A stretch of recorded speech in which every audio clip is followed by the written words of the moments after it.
A peaceful family moment unfolds within the grand palace walls as morning light streams in. The blonde woman gazes warmly at the sleeping infant nestled in her arms. A newborn child rests peacefully amidst soft blossoms and layers of delicate white lace. The blonde woman introduces the newborn sister Loina to her family. The silver-haired man, Julian, asks if the blonde girl, Tilly, is okay. Tilly clings tightly to Julian, her expression filled with a quiet, lingering sadness. A poignant thought reflects on the simple truth of the child's birth. Her attention is taken by a sudden quick plop sounding as the bunny falls. Julian attempts to soothe the blonde girl as she begins to cry and sob. He gently comforts her, calling her his sweet girl as he pats her back. Julian asks if she is jealous of her mother holding the new baby. Tilly indignantly denies being jealous and calls Julian a dummy for his suggestion. Julian asks the tearful blonde girl to look at him as she continues crying. He makes a silly face to distract her, making her stop in surprise. Tilly stares back with a cold, unimpressed expression at Julian's attempt at humor. Tilly calls her father ugly and hits him, much to his dramatic vocal dismay. The blonde woman laughs at the chaotic, playful interaction between her husband and daughter. The mother beckons for the children to gather closer as she smiles warmly. Julian is left stunned and blank-faced after being called ugly by his daughter. The family sits together on the bed, though Tilly remains somewhat grumpy. The scene shifts to a different group of figures walking through a lush field. Three mysterious figures are illuminated by a radiant, divine light from the sky above. A girl in modern athletic wear stands before a blinding, mysterious white portal. A sudden, loud honk sounds as the girl turns in startled, wide-eyed realization.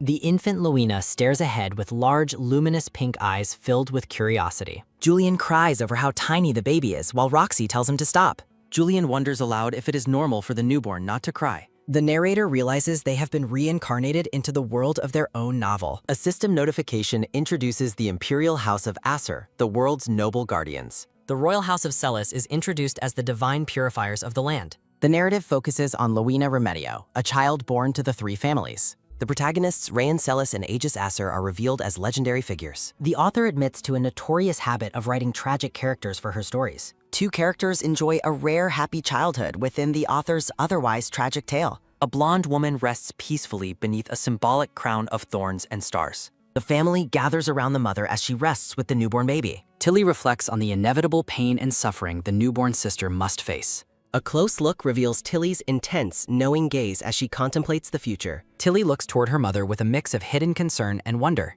Roxy asks Tilly about her feelings for her father, and Tilly confirms them. Julian is devastated when Tilly momentarily hesitates before answering her mother's question. The parents reassure Tilly that the new baby will never lessen their love. Tilly listens silently, her expression softening as she processes her parents' heartfelt reassurance. The mother shares a quiet, loving smile with her children from the bed. Tilly admits that she does actually like her new little sister, Loina. The mother encourages Tilly to finally greet the sleeping baby's sister directly. Tilly leans in close and softly whispers a gentle greeting to baby Loina. A sudden sparkle glimmers as the baby opens her bright, curious pink eyes. Tilly stares in wide-eyed surprise as she sees her sister's eyes open. Baby Loina gives a wide, gummy smile that warms the hearts of her family. A shared laugh erupts as the family enjoys a light-hearted morning together. A gentle wipe follows a soft coo as baby Loina wakes up. The narrator reflects on how Roxana and Julian were characters she created with care. An open book reveals the realization that Loina's sister was never part of the original story. Julian shares a tender moment with Roxana as she cradles the infant. Tilly stands in quiet reflection, her striking pink eyes focused on an internal thought. While in the garden, Tilly reflects on the constant drowsiness of being 4 years old. A gentle voice calls out "Sweetie" to the sleepy girl resting in the grass. Julian asks if she is sleeping again, while Tilly wonders why he is home so early. He suggests playing together, perhaps hosting a tea party in the garden. Tilly asks why he is home so early, and Julian explains he couldn't leave her bored. Julian smiles as Tilly warns he might get fired, but he prioritizes her happiness. Tilly yawns, regretting making her father a character who constantly skips work. Julian claims the Emperor let him leave early, offering his daughter a reassuring thumbs up. A memory reveals Julian threw an embarrassing tantrum to get out of work early. He tries to explain it's not what she thinks, while Tilly remains completely unimpressed. Julian's voice carries across the garden as he calls out to Tai. A soft, loving gaze from Julian meets his daughter as they spend time together. Tilly's eye widens as she processes her father's question about living together forever. A sudden babble sounds as Tilly tells her mother that her father is actually quite cute. Roxana listens intently as Tilly mentions her father said something very strange. Tilly explains his question about staying forever, and Roxana asks for her daughter's opinion. The young girl lies in bed, her gaze wandering as she considers her future. Roxana rests her chin on her hand, looking thoughtfully toward her daughter. Tilly decides to stay with her parents and Lowena forever, suspecting hidden motives. Roxana smiles at Tilly's people-pleasing nature, unaware of the adult soul inside. As night falls, Tilly continues to ponder the reason behind her father's odd question. A sudden brush sounds as Tilly realizes a neighboring prince's plight triggered her father's worry. History recalls 3 noble houses, Acer, Celis, and Remedio, that guard the world. The heads of these families were fated to sacrifice their lives for the world. A shattered crown symbolizes the tragic fate that once loomed over the noble houses. However, Emperor Acer, Julian, and Roxana changed history through a bloody revolution. While the empire flourished, the kingdom of Celis remained unchanged under a puppet king. Narrative text explains that Rayan is tormented by his stepmother to ensure her son's succession. Tilly realizes that the tragic events of her story are beginning to unfold now. A vision of the young Prince Rayan appears, surrounded by symbolic red roses. Ryan gazes out of a carriage window at the fortress he is leaving behind. A glimpse of Rayan's wrists reveals the painful bandages covering his recent injuries. Julian sits at his desk, worrying about Rayan being sent away at Tilly's age. A heavy sigh escapes Julian as he questions the dire state of the neighboring kingdom. A sudden burst sounds as Tilly enters the office, startling her father with her arrival. Julian's stress melts away as he asks if his sweet girl came to see him. Tilly holds her bunny and flatly tells her father that it is time to play. Julian springs up with excitement, eager to do whatever his daughter wishes. A dramatic done sounds as Tilly holds her rabbit hostage, role-playing as a kidnapper. Julian stares in wide-eyed shock at his daughter's sudden and intense demand. He dramatically plays along, begging to know what he must do to save the rabbit. Tilly commands him to warm up and run laps around the entire mare. Julian asks who the rabbit is, and Tilly tells him to address her as Demon Queen. Julian identifies the rabbit as the neighboring prince, while Tilly questions why she should care. Tilly offers Julian the kingdom if he can successfully rescue the prince from her. Julian declines the kingdom, prompting Tilly to suggest simply befriending the neighboring ruler instead. Julian gazes at his daughter with a look of calm, thoughtful resignation. Julian suggests running laps in the garden, and he realizes he must comply with her. The Empress enjoys a quiet tea time with her son, the young Prince Aegis. A reflection notes how the young prince appears angelic despite any underlying complexities he possesses. Aegis laughs with genuine delight while enjoying a strawberry-topped treat during their tea. The Empress calls for her son's attention as they share a warm mother-son moment together. Aegis reacts with curiosity as his mother mentions meeting a new friend, a quick tap sounding. The Empress hesitates while reflecting on how her son often has such unexpectedly mature thoughts. The Empress describes the daughter of Duke Remedio as a lovely young lady for Aegis. Aegis blushes with intense excitement as he asks if she is referring to Tilly. The Empress asks if he knows her, and Aegis mentions his father told him earlier. The young prince beams with happiness at the thought of meeting the ground again. The scene shifts to the imposing, sun-drenched architecture of the family's grand manor. The Remedio family gathers for a formal meal in their lavishly decorated dining hall. Julian playfully encourages Tilly to take a bite of her breakfast during their family meal. Julian asks his daughter if she would like to visit the imperial palace with them. Tilly flatly refuses the invitation while focused on her breakfast as she continues eating. Julian releases a heavy sigh after his daughter's unexpected and blunt rejection of his offer. Roxana reminds Julian that the rumored engagement with the imperial house is not yet confirmed. Julian explains it was just a passing remark from the emperor and tells her not to worry. Tilly feels a sudden chill as she panics that the story is departing from the original plot. A thought reflects on how Lowena was meant to be the only successor in the novel. Tilly notes that there are now 2 successors in this world, including herself. She recalls that Prince Aegis is supposed to be the story's second male lead. Tilly feels a sudden chill, fearing that getting engaged to Aegis could cause a family dispute. Roxana notices her daughter's sudden silence and asks Tilly if something is wrong. A nervous gulp escapes Tilly as she realizes the trip is more than just sightseeing. She ponders how Lowena will become the successor while she herself lacks any special abilities. Tilly considers how a noble daughter without powers would make a perfect match for the prince. A visible tremble shakes Tilly as she realizes she definitely does not want to be empress. A rhythmic clinking sounds as Tilly considers how absurd an engagement for a child would be. Roxana calls out to Thalia while Tilly resolves not to let the plot change any further. Tilly finally asks her parents if she is required to go to the imperial palace. Roxana promises they won't force her and only want to introduce her to a new friend. A quiet sigh escapes as Tilly feels a momentary release from the immediate pressure. Tilly reluctantly agrees to the visit but declares that it will be the very last time. As she lifts her fork, Tilly plans to use this opportunity to make Aegis hate her. A soft chuckle follows Tilly's plan to make the 5-year-old boy cry and never return. A golden banner announces the family's arrival at the Empress's palace a few days later. Tilly stands elegantly in a multi-layered blue gown, ready for the formal imperial meeting. Tilly casts a sharp, calculating glance toward her surroundings as she enters the palace. Radiant sparkles appear as the adults are overwhelmed by how adorable Tilly looks. Tilly gives a sudden flinch as the Empress startles her by reacting with intense, wide-eyed shock. The Empress apologizes to Lady Thalia, admitting she was simply too overcome by her cuteness. Tilly remains completely unimpressed, thinking to herself that she is already used to being called cute. Tilly politely addresses the Empress as they prepare for their tea in the conservatory. The noble family sit together in the sunlit conservatory to begin their formal introduction. Tilly prepares to eat a strawberry, hiding her true intentions behind a sweet smile. The Empress and Roxana clutch their faces in sheer adoration of Tilly's cuteness. Julian warmly asks Tilly if she is enjoying her strawberries, and she cheekily claims his too.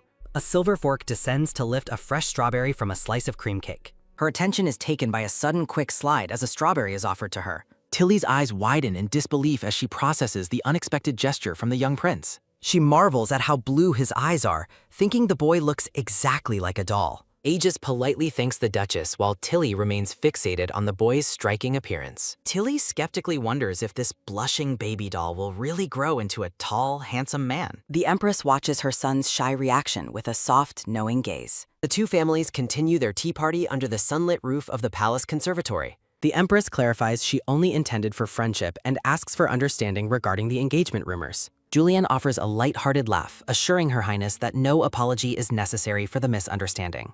He admits they also didn't take the Emperor's suggestion seriously, much to his daughter's relief. Julian emphasizes that it is far too soon for marriage talk and focuses on their friendship. Roxana offers a subtle nod while Tilly silently cheers for her father's firm but polite stance. Aegis listens intently, his expression shifting from curiosity to a more serious, thoughtful look. The group shares a moment of quiet as they continue their formal meal together in the garden. A sudden, sharp choke sounds as Tilly reacts poorly to the direction of the conversation. While Tilly recovers, Julian suggests the prince should eventually marry for love, not duty. Aegis mentions his father spoke of the political benefits of uniting their two powerful noble houses. Tilly is unsettled by the boy's focus on such heavy topics at his young age. The prince tries to explain what others have said, while the Empress looks on with concern. Her attention is taken by a sudden, quick press as the Empress warns against over-prioritizing politics. Aegis turns his bright blue eyes toward his mother, asking if he can marry Thalia if he loves her. The Empress gently explains that a marriage can only happen if Lady Thalia returns those feelings.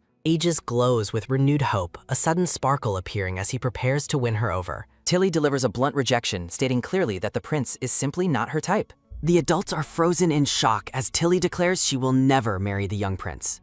Aegis begins to stammer in heartbreak, his confidence shattered by her sudden and absolute refusal. Surrounded by symbolic flowers, the boy desperately asks if she will still refuse to marry him. Narrative text reflects on the absurdity of the proposal strawberry that started this chaotic scene. Tilly irritably asks if the boy wants her to spit out the fruit he gave her. She firmly tells him that being cute does not mean he can get whatever he wants. A muffled sounds as Julian quickly covers his daughter's mouth to stop her blunt tirade. Julian notes how much she acts like him before telling Tilly to be more polite. Tilly struggles against her father's hand, muffled sounds indicating her insistence that they are not friends. Julian apologetically asks to be excused, leading his grumpy daughter away from the stunned imperial family. The Empress and her son watch them leave, both looking completely bewildered by the girl's attitude.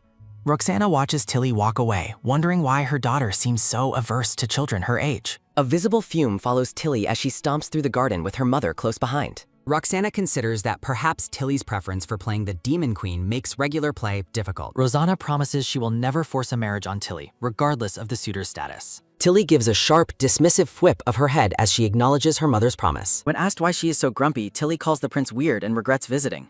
Tilly reflects on how the imperial prince seems fundamentally different from any other child she knows. Narrative text notes that everyone sees him only as a royal title, never as an individual. Aegis stands isolated among bowing peers, a lonely child with many acquaintances but no real friends. Tilly looks at Roxana, hearing that the adults arrange this, hoping to find true companionship for both. Narrative text recalls Aegis's deep loyalty to his future friend Ryan and his eventual sacrifice. Tilly questions if their friendship is being pushed solely because of their family's unique special abilities. Roxana watches her daughter with a silent and deeply contemplative gaze. Tilly looks at her mother and claims she is not a clueless child. A sudden throb sounds as Roxana notices her daughter's unexpectedly mature eyes. Tilly turns with a sharp whip, claiming she isn't lonely without friends. A clench of her dress follows Tilly's thought that nobody feels real. Roxana observes her daughter, sensing the girl's heavy and complex internal state. A sudden grin appears as Tilly masks her mature thoughts with childhood cheer. Pink petals drift through the air, signaling a transition in the afternoon. Aegis stands in the conservatory holding strawberries, offering a sincere apology to Thalia. Tilly looks at the prince with confusion, asking him what he is apologizing for. A soft mumble accompanies Aegis's apology and his humble request for friendship. A quiet chuckle escapes Tilly as she finds the prince's bashfulness adorable. Tilly playfully tells the prince to open wide as she offers him fruit. Aegis enjoys the strawberry with a blushing face, his previous heartbreak forgotten. Tilly looks at Aegis with surprise as she notices his shifted demeanor. Aegis stands shyly in the garden and asks to use her nickname. Tilly considers the request with a thoughtful while the prince waits. Aegis beams with a radiant smile as white flowers bloom around him. While the adults watch adoringly, Tilly silently expresses her wish to leave. The story of Cinderella is mentioned as the scene shifts to the palace. Tilly wonders who is responsible for turning Aegis into such a dull prince. A sudden plop sounds as Tilly faceplants, realizing she caused the change. Tilly reflects on how they have already been spending 2 months together. A repetitive cycle of snacks, walks, and stories leaves Tilly feeling completely exhausted. Aegis asks if she is bored, and Tilly tells him to keep maiden. Aegis points out that Tilly is already capable of reading books herself. Tilly tries to deny it, but Aegis recalls her helping him before. Realizing she was caught, Tilly tells him to just keep on reading. Aegis looks at Tilly with a silent, questioning expression among the library shelves. The narration describes Cinderella dancing with the prince in her magical glass slippers. A quiet babble sounds as Aegis reads while Tilly reflects on being the author. Tilly considers how the fairy tale she knew became part of this world. Aegis shyly looks up from his book and asks if Tilly will dance. Tilly repeats the word in surprise, while Aegis insists on the dance. Aegis mentions his teacher praised his talent after he recently started lessons. A sudden spring sounds as Aegis offers to teach Tilly the steps. Aegis smiles brightly at the prospect of sharing his talent with her.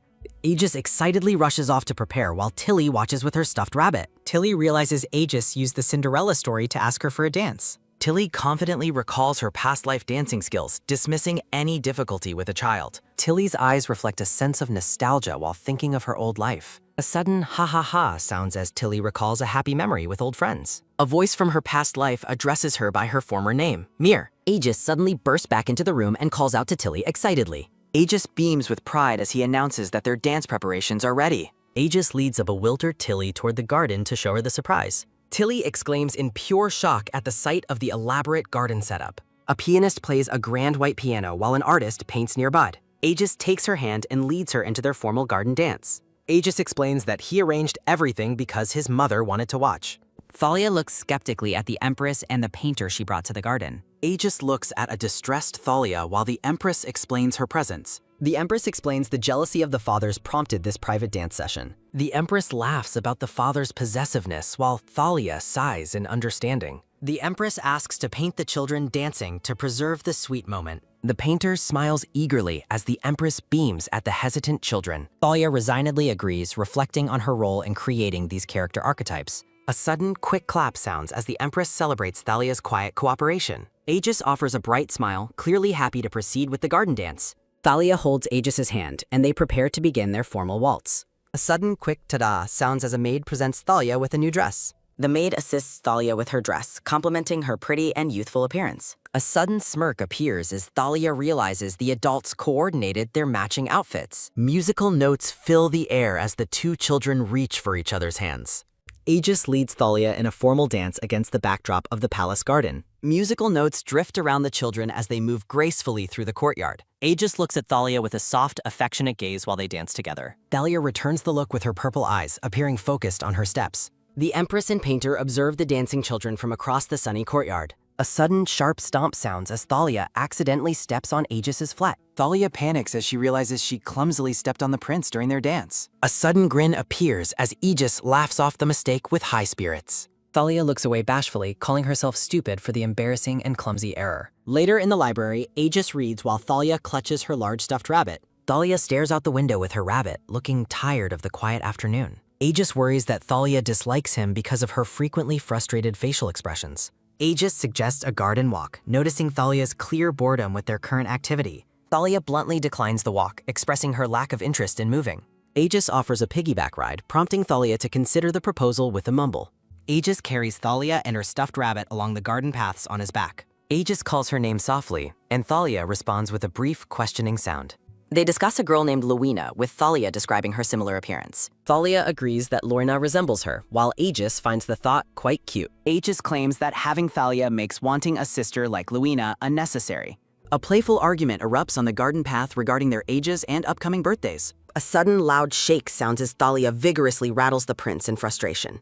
A sudden loud R sounds as Aegis falls backward into the garden bushes. A sudden beam appears as Aegis smiles brightly from his place on the ground. Thalia suspiciously asks if his smile is because he views her as a sister. Thalia suggests he find another sibling figure, while Aegis insists he only likes her. A sudden, quick ramble sounds as Aegis desperately explains his unique affection for Thalia. Thalia stops him to ask if he truly only likes her above all others. Aegis confirms his feelings, leading Thalia to wonder about the reason behind them. Aegis explains his bond comes from them both being unique Remedio individuals. A sudden quick nod follows his explanation, confirming his deep sense of connection. Aegis explains that his other social interactions are merely a matter of royal duty. A sudden quiet sigh sounds as Aegis looks down with a lonely expression. A sudden quick reach sounds as Aegis grasps Thalia's sleeve to hold her attention. Aegis asks with deep vulnerability if Thalia truly hates him after everything. Thalia closes her eyes and softly admits that she does not hate him. The narration explains that Aegis is named after the legendary shield of Greek mythology.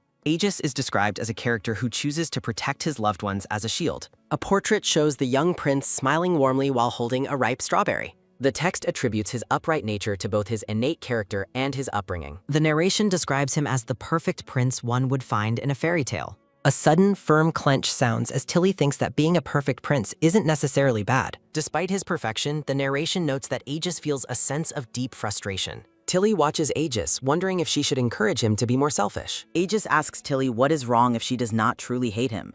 Tilly explains that her lack of hatred makes her unsure of how to treat him. Aegis remains silent, staring at her with wide eyes as he processes her words. Tilly claims the prince is too young to understand as she walks away. A sudden clip-clop sounds as Tilly sighs in the carriage about overreacting to a child. Julian watches his daughter with concern and asks if something happened during her visit. Tilly downplays the day, mentioning only that Aegis gave her a simple piggyback ride. Julian smiles warmly and asks if Tilly enjoys having an older brother figure. Tilly questions the title, but Julian points out Aegis is several months older than her. A sudden soft chuckle sounds as Tilly huffs that a few months' difference is meaningless. Julian laughs, recalling how he and the Emperor used to bicker over the same thing. Julian confidently asserts to the carriage heir that his own birthday is the earlier one. Julian looks at Tilly's serious expression and asks if she truly just likes the prince. Tilly confirms her feelings, prompting Julian to ask if there is a specific reason. Julian smiles and tells Tilly she takes after her mother, Roxana, quite a lot. Julian changes the subject, announcing that Tilly's formal portrait has finally been finished. Julian rambles about her beauty in the portrait while Tilly watches him with a flat expression. Julian explains the Emperor wants to see Tilly to settle a debate on who is cuter. Tilly reacts with a shocked "what?" as Julian announces a family gathering this weekend. The Emperor looks at the children's portrait and asks the Empress her opinion on Tilly. The Empress looks at the painting with a soft expression and calls Tilly an angel. A sudden, sharp grin appears as the Emperor admits his previous engagement suggestion was just a passing thought. A sudden, gentle brush sounds as a hand strokes the hair of the sleeping prince. The Empress looks down at her son, recalling her belief in his incredible maturity. Narrative text recalls the public praise for the young prince's exceptionally well-mannered behavior. A younger Aegis smiles politely at a party while the surrounding adults admire his maturity. A noblewoman praises the Empress for having such a perfect and dutiful imperial son. The Empress recalls asking Aegis which friend he liked best at a past social gathering. The Empress is surprised to hear him name the son of the Emperor's advisor.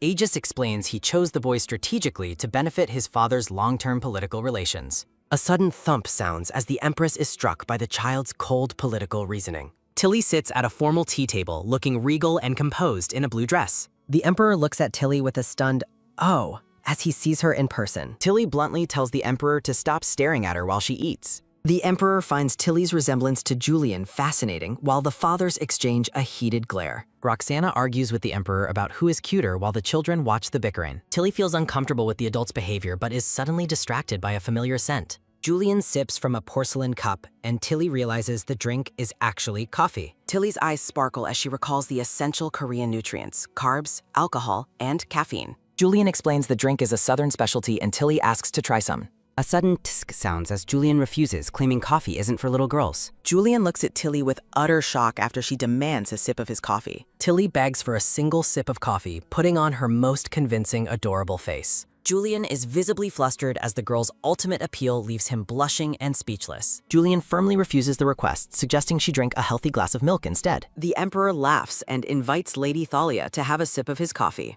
The emperor claims that the single sip might provide an early lesson in life's bitterness. A sudden, soft slurp sounds as Tilly finds the coffee to be absolutely delicious. The emperor asks if it is bitter, and Tilly happily admits that it is good. A sudden, quiet slide sounds as a hand offers Tilly a purple sprinkle-covered donut. Aegis offers Tilly the treat, and she playfully begins to feed it to him. Sunlight pours through the grand palace window, highlighting the elegant white piano in the room. The adults watch with silent affection as the children enjoy their sweets and company. Tilly stands up from the table and expresses her desire to go play with Aegis. A sudden, soft chime sounds as Aegis responds with a bright and happy expression. A sudden, quiet trailing sound follows as the children wander through the palace gardens. Aegis notices Tilly's downcast expression and asks what is bothering her so much. Aegis explains he secretly ordered coffee because he noticed her interest during the tea session. Aegis offers Tilly a handful of roasted coffee beans as a special secret snack. Aegis tilts his head, wondering why she isn't eating the beans he just offered. A sudden, loud crunch sounds as Aegis bites into a coffee bean himself. Tilly laughs and calls him a dummy while Aegis protests her harsh reaction. A sudden soft drop sounds as the roasted coffee beans fall from her hand. A flash of memory shows a crying boy, reminding her of her past life's end. Aegis looks at Tilly with concern, asking if she is feeling all right after her silence. Tilly looks away, mumbling about her desire to do something she truly wants.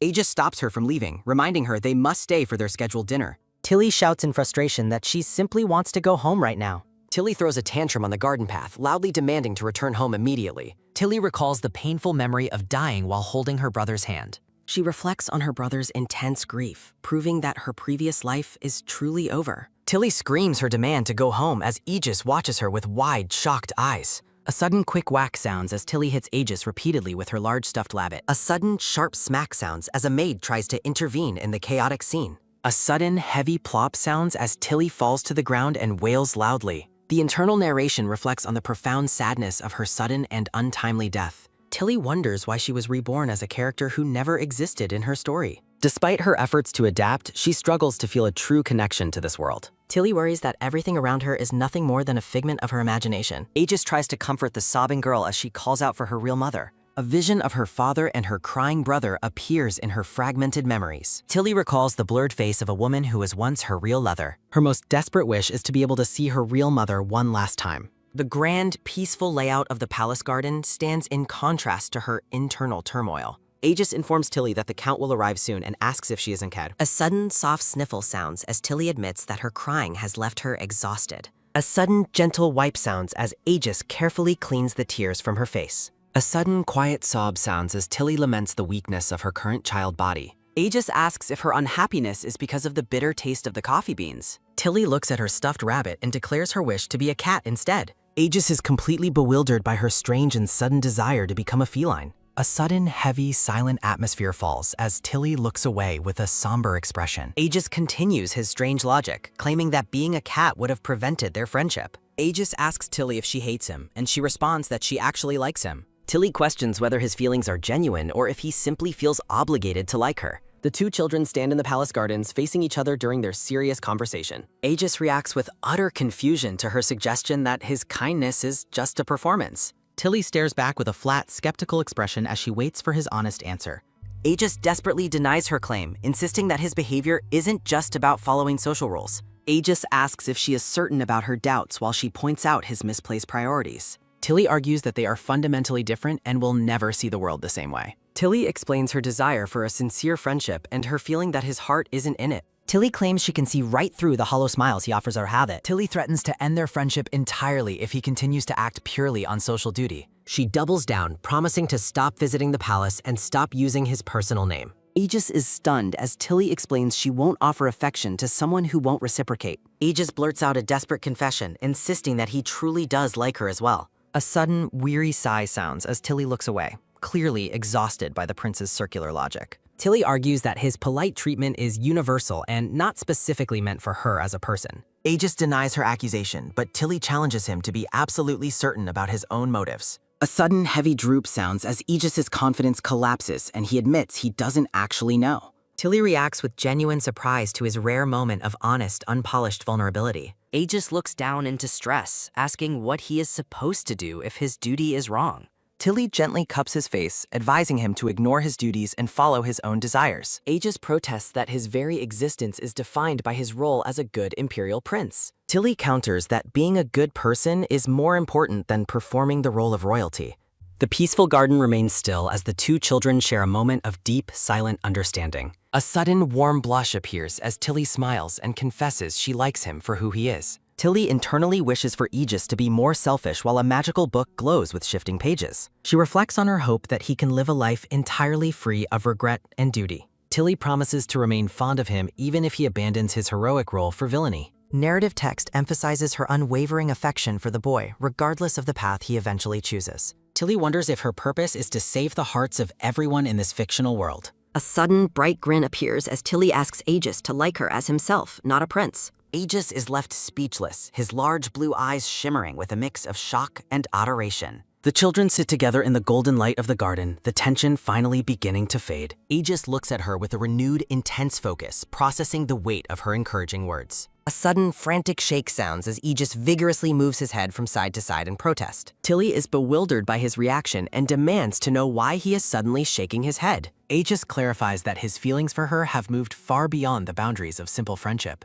Aegis shouts a bold proposal to marry her, standing up with a determined and blushing face. A sudden, sharp gasp sounds as Tilly reacts with total horror to the unexpected marriage proposal. Tilly tries to back away, claiming she isn't quite ready for the commitment of a royal marriage. Aegis looks away sadly, noting that marriage requires a very specific and special type of love. Aegis turns back with intense passion, insisting that his love for her is indeed that special way. Tilly blushes and stammers, explaining that marriage only works if both people feel that special spark. Aegis reaches out and grasps her sleeve again, staring at her with wide, pleading blue eyes. Tilly realizes with a start that Aegis perfectly embodies the dramatic archetypes of a romance novel. Internal narration mocks the prince's grand romantic gesture because he currently has a very unprincely runny nose. A sudden loud "aye" sounds as Tilly is startled by the appearance of her mother and maids. Roxana watches with a knowing look, admitting she's been eavesdropping since the proposal began. Aegis and Tilly flinch as a sudden, sharp flinch sounds during their garden talk.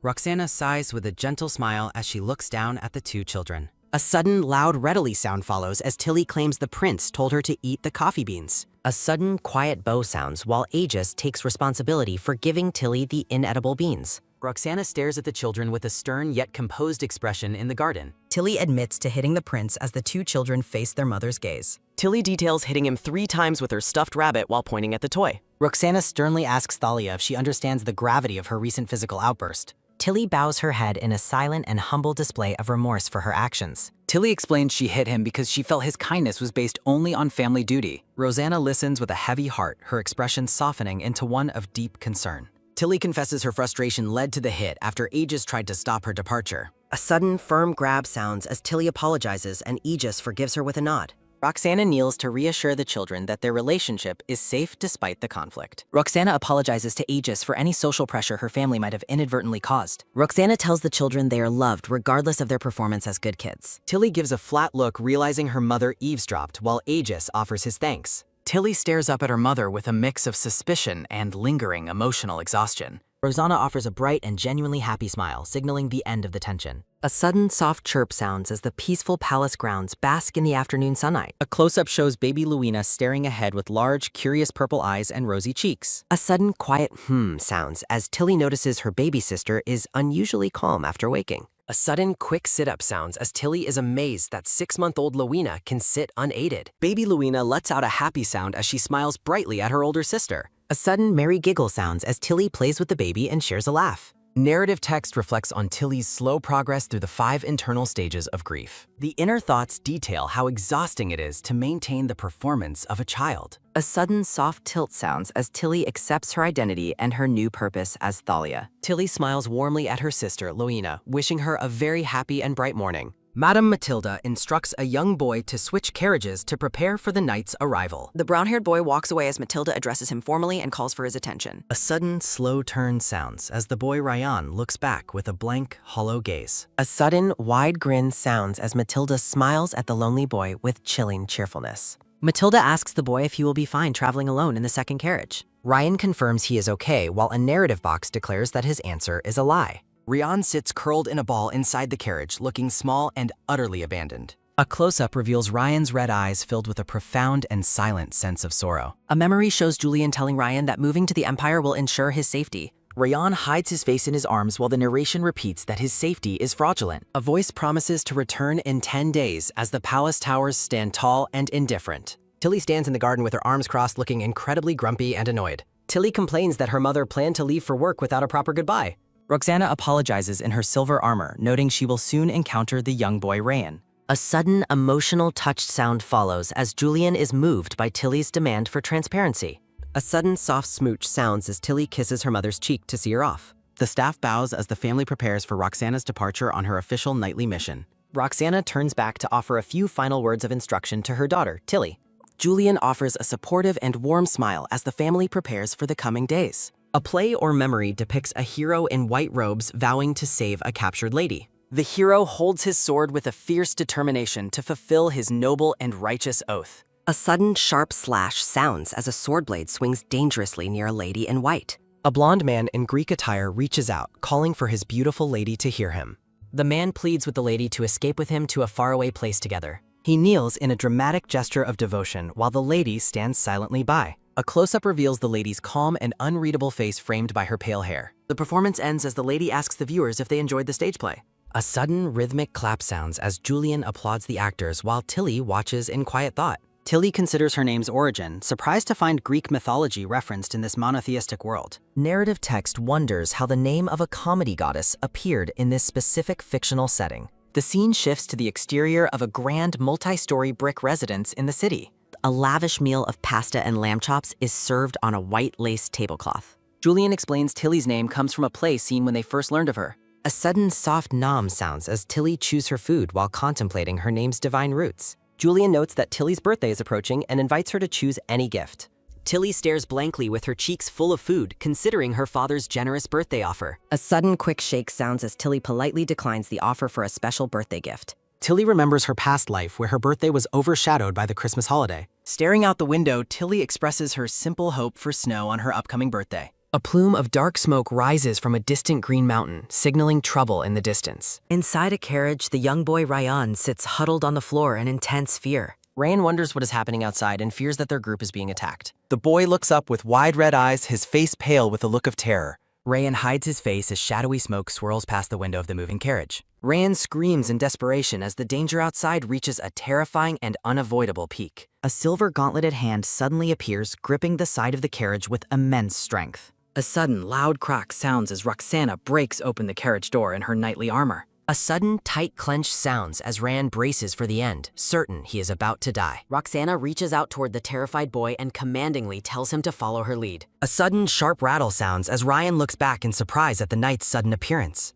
A sudden quick swish sounds as the knight prepares to pull the boy to safety. Ryan stares in awe, his face blushing as he grips his necklace and processes the rescue. A sudden, firm grab sounds as Roxana pulls the boy onto her horse and gallops away. A sudden heavy crash sounds as the empty carriage smashes violently against a massive rock. Roxana gallops away into the lush forest, holding the rescued boy securely in her arms. A fellow knight calls out to Roxana, addressing her by her title as the Grand Master. The knight expresses deep concern, warning Roxana against taking such dangerous risks for herself. A sudden loud neigh sounds as Roxana justifies her actions by pointing out the prince's danger. Roxana argues that her personal intervention prevents any political blowback against the Empire's reputation. Madame Matilda approaches the group and addresses the young boy as His Highness. Matilda sighs with relief, expressing how thankful she is that the young boy is unharmed. Rayan clings to the armored Roxana, telling Matilda that the brave knight was his savior. Matilda thanks the knight, explaining that bandits caused the carriage horses to bolt in panic. Matilda closes her eyes and places a hand on her chest in a gesture of profound gratitude.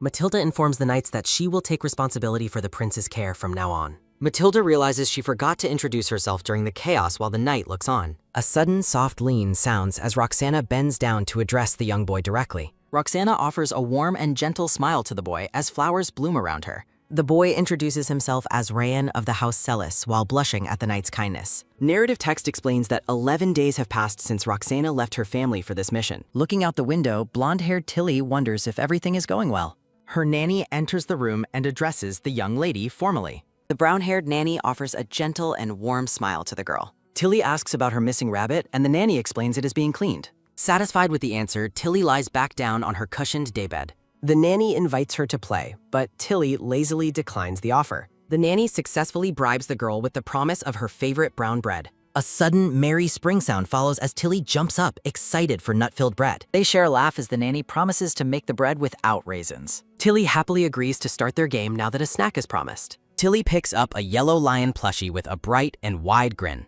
Tilly assigns the nanny the deer plushie and questions their status as friends. Tilly explains the deer must keep the lion fed to avoid being eaten. The nanny looks stunned as she processes the surprisingly dark logic of the game. The nanny objects to the unfair rules and suggests playing something else instead. Tilly laughs cheerfully and proposes a new game where they act as pirates. Tilly wonders how her nanny knew her preferences while the woman looks exhausted. Giving up on the game, the nanny decides to just go bake the bread. A sudden soft plop sound follows as Tilly flops face down onto the carpet. A sudden, loud wah sound echoes as a baby's crying startles the blonde girl. Tilly notes that her baby sister inherited her mother Roxana's powerful voice and stamina. A maid brings in the wailing Loina, and Tilly asks why she is crying. A sudden, loud sob sounds as the maid explains Loina is just sleepy. A sudden, soft sniffle sounds as Loina calms down immediately upon seeing her sister. Tilly directs the maid to get her bread while the baby rests in her arms. Tilly takes responsibility for Loina and reminds the staff to keep raisins out of her bread. Tilly climbs into the crib to lie down beside her sleeping baby sister. Looking at her sleeping sister, Tilly quietly teases that the baby is actually quite ugly. A sudden soft doze sound follows as Tilly finds the situation amusingly peaceful. A sudden quiet sound follows as Tilly drifts into a deep, comfortable sleep. A sudden rhythmic sniff-sniff sounds as Tilly wakes to the delicious smell of bread. A sudden happy nom-nom sound follows as Tilly enjoys the fresh, warm snack. The nanny mentions a new friend will soon be staying with the family. Tilly assumes they mean the boy Agish and immediately rejects the idea of friendship. The nanny clarifies she is referring to the imperial prince and smiles at the baby. Tilly asks about her mother's return, and the nanny confirms she will be home soon. A sudden loud knock-knock sounds, signaling an arrival at the bedroom door. A maid bursts into the room to announce the arrival of the count. A sudden quick sprint sound follows as Tilly rushes toward the door in excitement. Tilly runs through the grand, ornate doors of the manor to meet her mother. Tilly reaches the courtyard where Roxana stands in her silver armor with a boy. Roxana offers a bright smile as she stands beside the dark-haired boy, Rayon. Roxana instructs Tilly to greet Prince Ryan, who has arrived from the kingdom of Celis. Tilly recognizes Rayan with his red eyes as the male lead from her original novel. Tilly stares in confusion, wondering why the boy is at her home instead of the palace. The nanny realizes this is the new friend she had heard about earlier. Roxana explains Rayon's visit while Tilly worries about the deviation from the original plot. A sudden, loud growl sounds as the hungry prince's stomach interrupts the formal meeting. Tilly offers her bread to the blushing Ryan and assures him her hands are clean. Matilda sternly tells the prince he must not refuse a gift from the duke's daughter. Tilly suspects Matilda is monitoring Ryan for the queen. The hungry boy stares at the bread as narrative text notes his poor treatment. Roxana praises Tilly's kindness and encourages her to greet the prince. Tilly offers a cheerful smile while the boy holds his Mac. Blushing, Rayan offers a formal greeting to the young lady. Tilly silently rejects the formal title, leaving Ryan looking startled and confused. Tilly invites him to be her friend on the condition he uses her nickname. She tells the rabbit prince that friends shouldn't be so formal with one another. Tilly playfully offers him a role as a sidekick serving the demon queen. Rayan quietly accepts whatever role she chooses for Anne. Roxana watches the interaction between the two children with a neutral expression. Tilly decides to be a good friend to support Roxana's plans for Ryder. She formally appoints the prince as one of her 4 lords. Tilly promises to be a generous leader to her new sidekicks. The boy's red eyes widen as he processes her strange and energetic proposal. Tilly bursts into a fit of merry and carefree laughter.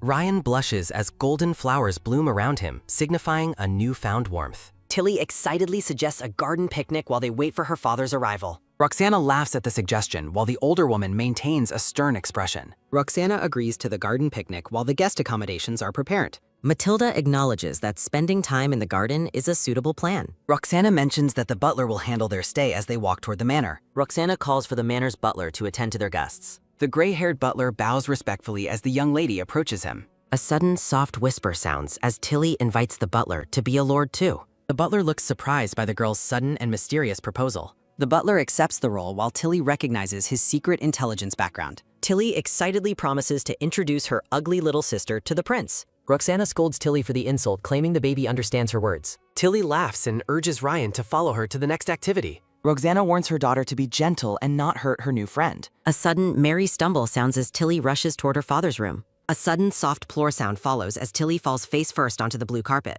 Tilly grows frustrated with her uncoordinated body while Ryan checks on her. Roxana checks if both children are unharmed after the girl's clumsy fall. Looking up from the floor, Tilly asks her mother to pick her up. Roxana looks slightly exasperated but soft-hearted toward her daughter's request. Roxana lifts Tilly into her arms as flowers bloom in the warm atmosphere. Ryan blushes while watching the affectionate moment between mother and daughter. Roxana asks the prince if he would also like to be put down.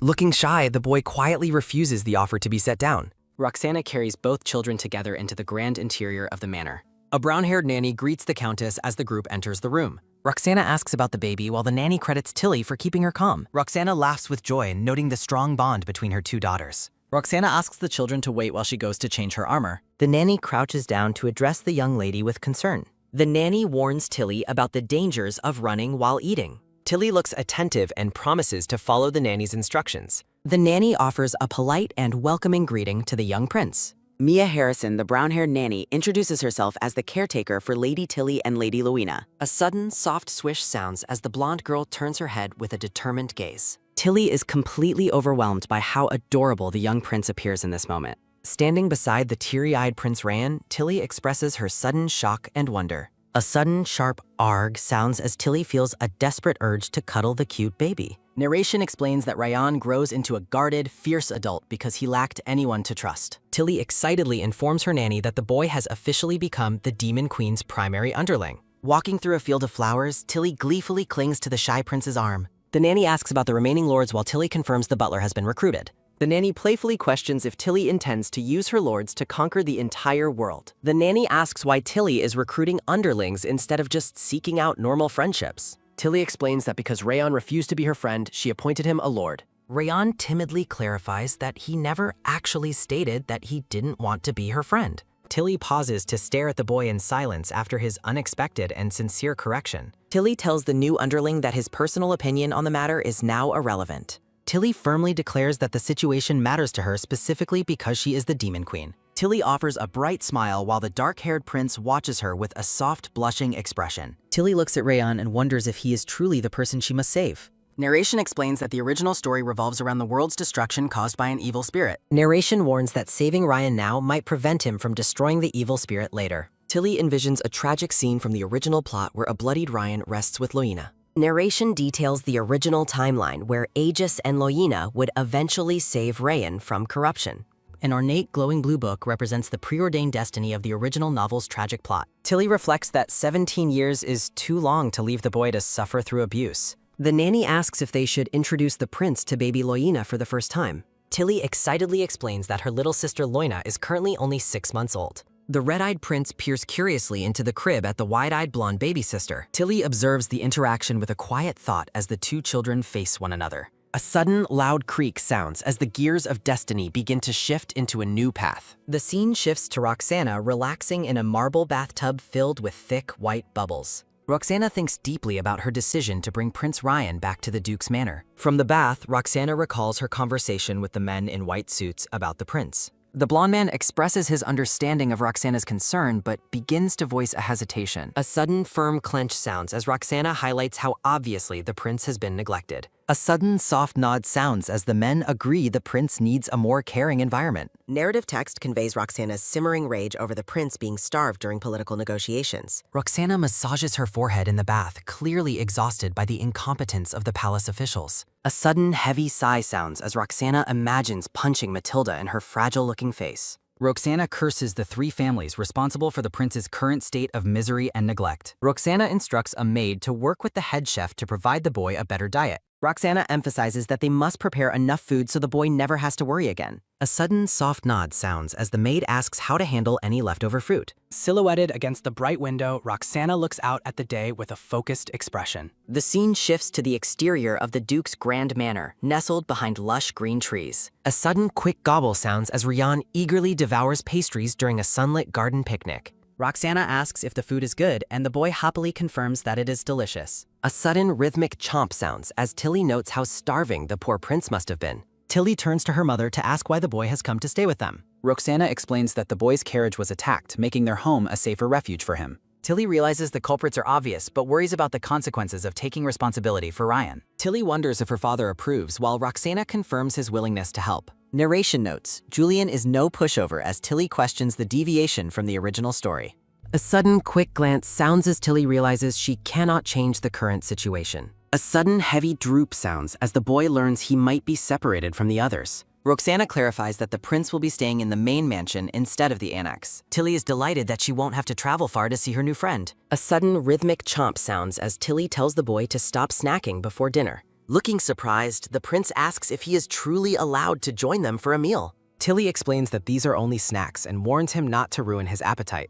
A sudden soft nod sounds as the boy agrees to follow her instructions. Tilly excitedly declares that they will now share every single meal and snack together. Roxana praises her daughter's kindness just as Tilly notices her father's arrival in the distance. The white-haired Duke Julian looks toward the group with a tired and surprised expression. Julian breaks into a warm and joyful smile as his daughter calls out to him. Tilly rushes forward to greet her father while he opens his arms to receive her. A sudden quick lift sounds followed by a merry smooch as Julian greets his beautiful little goddess. Julian puckers his lips and playfully bargains for a kiss in exchange for stopping. Tilly gives her father a kiss on the cheek, making him beam with pure happiness. The group settles in the garden while the shy prince sits quietly nearby. A sudden soft flutter sounds as the prince watches the family with a look of wonder.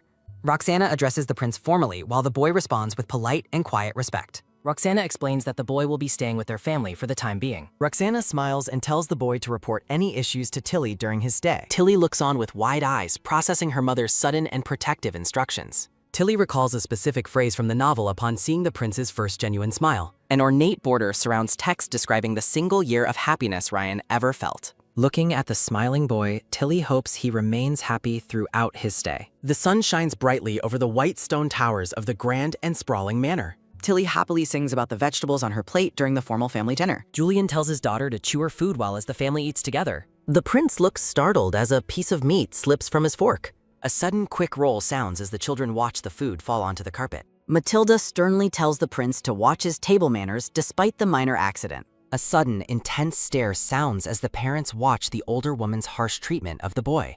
Tilly shares her own food with her underling and promises to invite him to her castle. A sudden, soft ahem sounds as Matilda reminds Tilly that the prince has morning classes. Matilda details the prince's busy schedule consisting of language and multiple afternoon lessons. Tilly shouts in protest, claiming such a heavy schedule is ridiculous for a 5-year-old child. Tilly lets out a heavy and frustrated sigh following the older woman's strict explanation. Julian and Roxana are visibly shocked when Tilly announces she will attend the classes too. Matilda watches with a grim expression as Tilly continues her meal with a defiant look. Roxana asks Matilda to allow the girl's participation since she has finally shown academic interest. Roxana laughs off the formality and suggests that simply sitting in on the lessons is fine. Matilda remains silent and sweating as she processes the Countess's firm and sudden request. Julian suggests they take more time to consider the girl's education while comforting his wife. Julian notes they will be occupied investigating the attack, which could lead to international tension. The atmosphere turns sudden and cold as the Duke's expression becomes sharp and serious. Matilda relents and agrees that the prince could benefit from having a study mate. A sudden, subtle smirk sounds as Tilly plans to take control of the situation. Tilly gazes at the adorable prince and decides to treat their lessons like playing school. Tilly is visibly aghast at the extreme difficulty of the material provided for their lessons. The tutor informs the girl she only needs to copy the text once, while the prince must complete 5 copies. Tilly stares silently at the dense philosophical text, which seems entirely inappropriate for children their age. Tilly casts a quick glance toward the prince, wondering if he can even comprehend such complex material. Observing the boy's messy scribbles, Tilly realizes he understands nothing and views the assignment as blatant bullying. Tilly raises her hand and asks the tutor for permission to ask a critical question. The tutor praises Lady Thalia for her eagerness to learn, explicitly contrasting her with the silent prince. Tilly is outraged that the tutor would insult the prince and make him feel depressed in person. Tilly leans closer to the dark-haired boy and calls out his name, prompting a quiet, curious response. The tutor asks if the prince needs a bathroom break, which the boy initially and timidly denies. Tilly insists that the boy take a break while he agrees with a hesitant and nervous stammer. A sudden, sharp clack sounds as the boy leaves the room, leaving Tilly alone with the tutor. A sudden, loud tear sounds as Tilly rips the assignment in half, shocking the blonde tutor. Tilly demands to know if the lesson's difficult content reflects the will of God or the tutor's own. Tilly questions if someone instructed the tutor to use nonsense to make a child feel small and incapable. Tilly firmly states that the true intent of the lesson is to make the prince feel completely worthless. A sudden heavy gulp sounds as the tutor claims Tilly doesn't have to participate if it's too difficult. The tutor defends himself by stating he is merely following orders and has no personal choice. The tutor argues that Tilly can speak freely because of her status, while he is only a subordinate. The tutor inwardly scoffs at Tilly, viewing her as nothing more than a lucky and spoiled child. Tilly abruptly asks for the tutor's name, catching him completely off guard during his internal rant. A sudden, weary sounds as the man identifies himself as Daniel before attempting to lecture Tilly.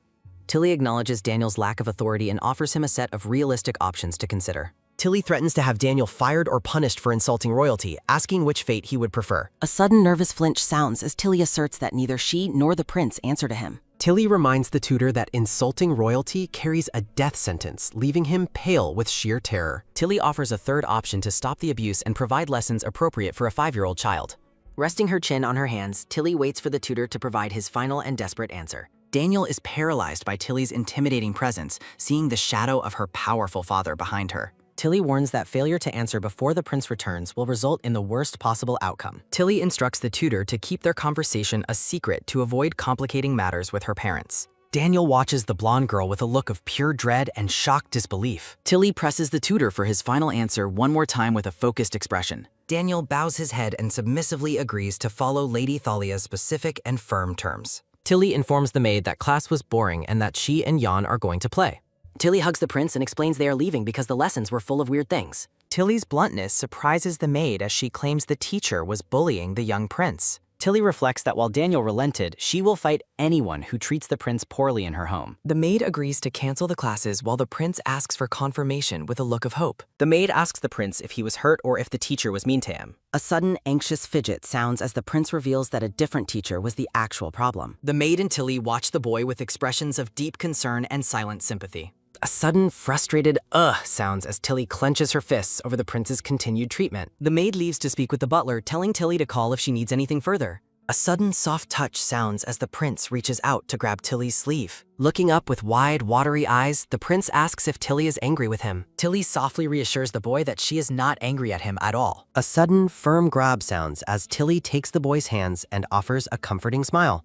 Tilly laughs joyfully, successfully lifting the heavy mood after the tense and stressful confrontation. The scene shifts to the bright, sun-drenched gardens surrounding the Duke's grand and peaceful manor. Tilly gazes warmly while cradling a large bouquet of bright yellow flowers. Rayan asks what she is doing while Tilly explains she is making a wreath. Kneeling in the grass, Tilly describes the wreath as a crown made of flowers. Tilly smiles brightly and promises to make a flower crown for the prince. A sudden soft nod sounds as the prince quietly agrees to her kind offer. With a gentle expression, Tilly focuses on weaving the vibrant yellow flowers together. Rayan blushes as Tilly calls him over to receive his new flower crown. A sudden gentle raise sounds as Tilly carefully places the wreath on Rayan's head. Tilly admires the prince, thinking to herself how absolutely cute he looks. A sudden curious tilt sounds as the boy wonders about the wreath on his head. A sudden startled freeze sounds as the girl warns the prince not to move. Tilly laughs, promising another crown if he doesn't drop this one because he is cute. Rayan calls out to Tilly while she responds with a curious and quiet question.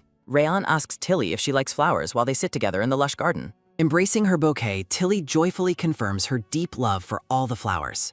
Rayan surprises Tilly by quietly admitting that he also likes the flowers. Fidgeting nervously, Ryan blushes and confesses that he likes pretty things as well. The brown-haired maid, Mia, approaches the children playing in the sun-drenched garden. A sudden relieved pew sounds as Mia finds the children safely in the garden. A sudden merry ha-ha-ha sounds as the maid watches the children laughing together. Narration notes that the character Mia Harrison did not exist in the original novel. Dark gravestones stand in the rain, symbolizing a tragic fate that was once certain. Mia's original destiny of loss, grief, and a tragic end by her own hand. Mia's destiny changed forever when the newborn Thalia was placed into her caring arms. Escaping her original fate allowed for a minor twist in the novel's tragic plot. A veiled figure holds an ornate book, representing the shifting threads of destiny. Tilly excitedly shouts for her nanny while the prince adjusts his yellow flower crown. Presenting another wreath, Tilly offers the beautiful flower crown to her beloved nanny. Mia thanks the young lady and suggests the children head back to you. Narration explains the butler resolved the tutoring issues to prevent any future problems. Mia addresses the prince while Tilly giggles at the boy's slightly messy appearance. Mia tells the prince to report any issues to the demon queen, Lady Tilly. A sudden obedient nod sounds as the prince agrees to follow the maid's instructions. Mia smiles at the children, calling herself and the prince the lady's trusted sidekicks. The children and their nanny agree to return to the manor for a meal. A sudden rhythmic step sounds as the prince carries Tilly on his back. Tilly notes that Ran has grown stronger and healthier after a month of care. Julian and Roxana were furious to learn of the abuse and deported the cruel tutor. A sudden angry grind sounds as Matilda watches the group with a jealous glare. Two maids invite the prince and Tilly to enjoy some fresh afternoon snacks. A silver tray holds a teapot, cups, and a plate of sliced apples. Mia asks about the baby Loina's day while the children eat their snacks. A sudden, soft coo-coo sounds as the nanny describes the baby's simple routine. Rayon calls out to Tilly while she pauses to look at her friend. Ryan blushes while holding an apple slice, appearing shy and nervous as he speaks. A sudden rhythmic nom sounds as the two children happily eat their snacks together. Mia mentions that she hasn't seen Tilly carrying her stuffed rabbit doll recently. A sudden dramatic still sounds as Tilly declares her stuffed rabbit has been fired. A sudden tight glued sounds as Rayon clings to Tilly's side like a replacement doll. Tilly reflects that being with Rayon all day leaves her no time for naps. The brown-haired maid reflects on the girl's improved sleep and psychological well-being with a friend. While eating apple slices, the blonde girl reminds the black-haired boy to use his fork. Her attention is taken by a sudden, quick, doo-dum sounding. Mia holds the baby as a sudden, tired droop sounds, noticing the boy's weary expression. Looking up at the curtains, the maid calls for her lady, who quietly acknowledges her. Mia asks about birthday gifts as a sudden, sharp prick sounds, startling the eating boy.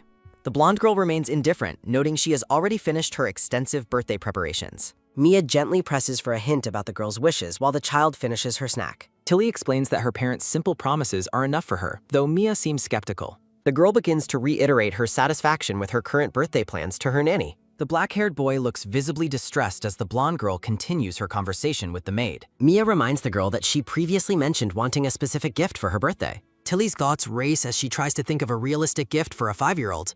The black-haired boy suddenly suggests chocolate cookies while the blonde girl looks at him in surprise. Tilly joyfully agrees to the cookie suggestion while Mia and the baby share in the laughter. Blushing deeply, the boy looks relieved that his simple birthday suggestion was so well received. The scene transitions to the clear sky as the children's excited laughter fills the air. Tilly stands exhausted before the manor, reflecting on the heavy burden of her current life.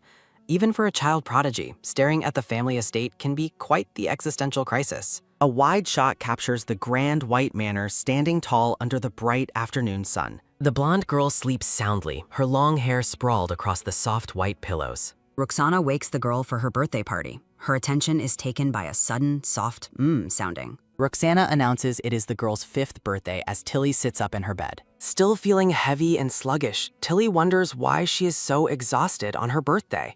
Roxana lifts the girl. Her attention is taken by a sudden, light dangle sounding as they start the day. Roxana promises a fun party without work while the tired girl admits she is still sleepy. The maids arrive to help the girl bathe and dress in a pretty birthday gown. Bright sunlight streams through the large manor window, illuminating the ornate and golden room. 2 maids carefully prepare the girl's hair while she struggles to stay awake for the party. A sudden, sleepy drowse sounds as Tilly reflects on her unusual fatigue despite her family's physical gifts. A sudden, low crouch sounds as Roxana checks on her daughter, who insists she's just sleepy. Rosanna laughs, wondering if birthday excitement kept her up, while the girl offers a hesitant agreement. Sitting together, the mother and daughter share a quiet moment before the day's celebrations begin. Roxana shares that both parents were equally excited for the girl's milestone 5th birthday celebration. Tilly gazes at her mother with a look of quiet and thoughtful contemplation. Mia presents a beautiful jeweled tiara on a red cushion for the young lady's birthday. The blonde girl stares in awe at the shimmering tiara presented to her by the maid. Roxana smiles brightly while carefully placing the ornate birthday tiara on her daughter's blonde head. Praising her beauty, Roxana notes that her daughter looks exactly like her silver-haired father. Embracing her mother, the girl admits she prefers taking after the blonde woman instead.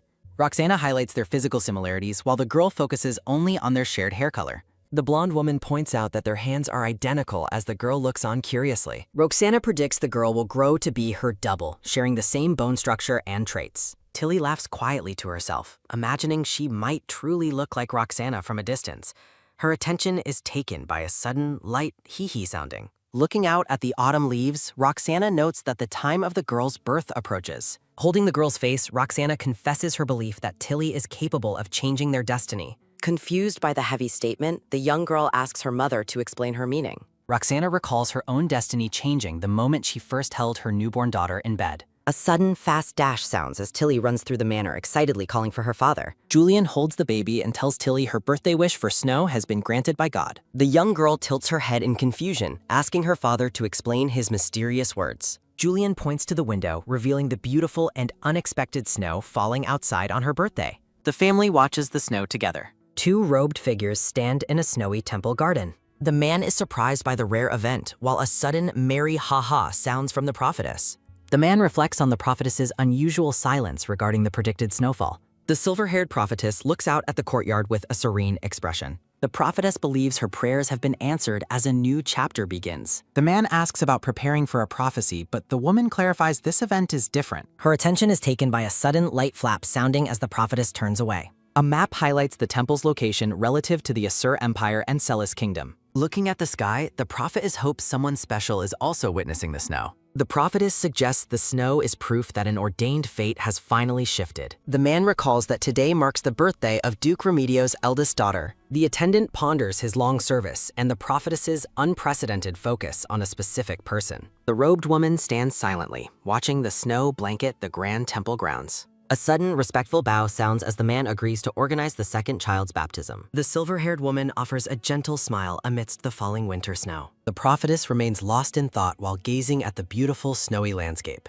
An open book floats amidst a swirl of glowing blue magical energy. A divine figure appears, noting they have envisioned these specific features for a millennium. Tilly stands before a massive cake while her parents and baby sister watch. A sudden, dramatic da-dun sounds as Tilly stares in shock at the 5-tier birthday cake. Julian asks if she dislikes the gift, but Tilly admits the cake is simply overwhelming. Roxana laughs, telling her daughter to focus on welcoming their upcoming birthday guest instead.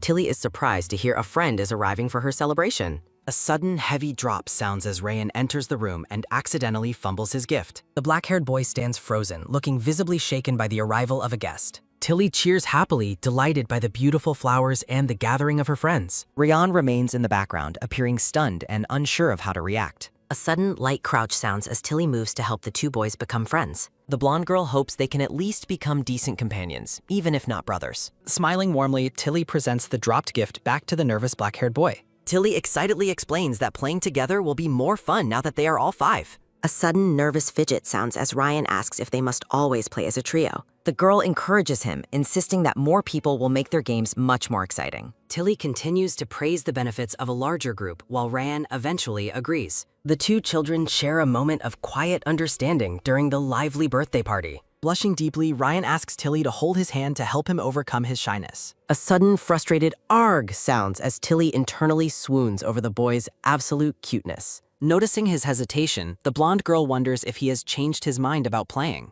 Tilly beams with joy as she firmly takes the black-haired boy's hand. A blonde woman accompanies a young blonde boy into the grand hall. The royal family and guests gather for the young lady's formal birthday introductions. Aegis waves cheerfully, greeting Tilly with a bright and friendly smile. While still holding Ryan's hand, Tilly returns the greeting to her newly arrived friend.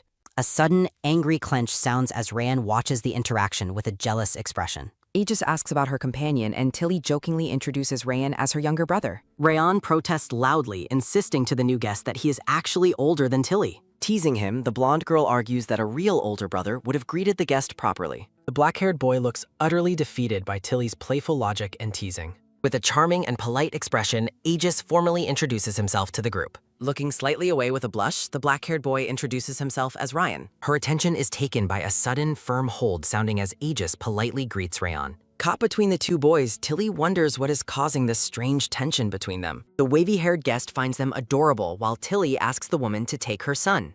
The grand white manor stands magnificent and snow-covered under the pale, clear winter sky. The family gathers behind a large strawberry birthday cake as the young lady celebrates her milestone. Surrounded by pink roses, the guests and family sing happy birthday to dear Tilly. Tilly reflects on being 5, though she wonders if she is actually 33 years old. As the family gathers around her cake, the blonde girl prepares to make a wish. Her attention is taken by a sudden, soft close sounding as Tilly recalls last year's wish. Amidst pink blossoms, Tilly wishes for everyone to have a happy ending like the original story. Smiling brightly, Aegis presents Tilly with a large, round, white cat plush doll for her birthday. Aegis explains he chose a doll because his mother believes living creatures are heavy responsibilities. Her attention is taken by a sudden light tap sounding as Aegis asks if she likes it. Joyfully hugging the doll, Tilly notes it is proof of the boy's good upbringing and background. Rayan prepares to present his own gift to Tilly while Aegis watches the interaction closely. Blushing deeply, the black-haired boy looks nervous while holding a white gift box with a red ribbon. The open box reveals an assortment of delicious-looking chocolate-centered and chocolate chip cookies. Her attention is taken by a sudden light crunch sounding as Tilly enjoys one of Ryan's cookies. Rayan asks if she likes it, and Tilly happily encourages him to try one as well. Her attention is taken by a sudden light shake sounding as Rayan blushes and smiles. To Ryan's shock, Tilly offers the cookie to Aegis instead, sparking a moment of intense jealousy. Her attention is taken by a sudden, firm nod, sounding as Tilly notes food tastes better shared. Tilly asks Jan if he's truly not eating while Aegis observes the group from the side. Her attention is taken by a sudden, light slide, sounding as Rayan inches closer to the girl.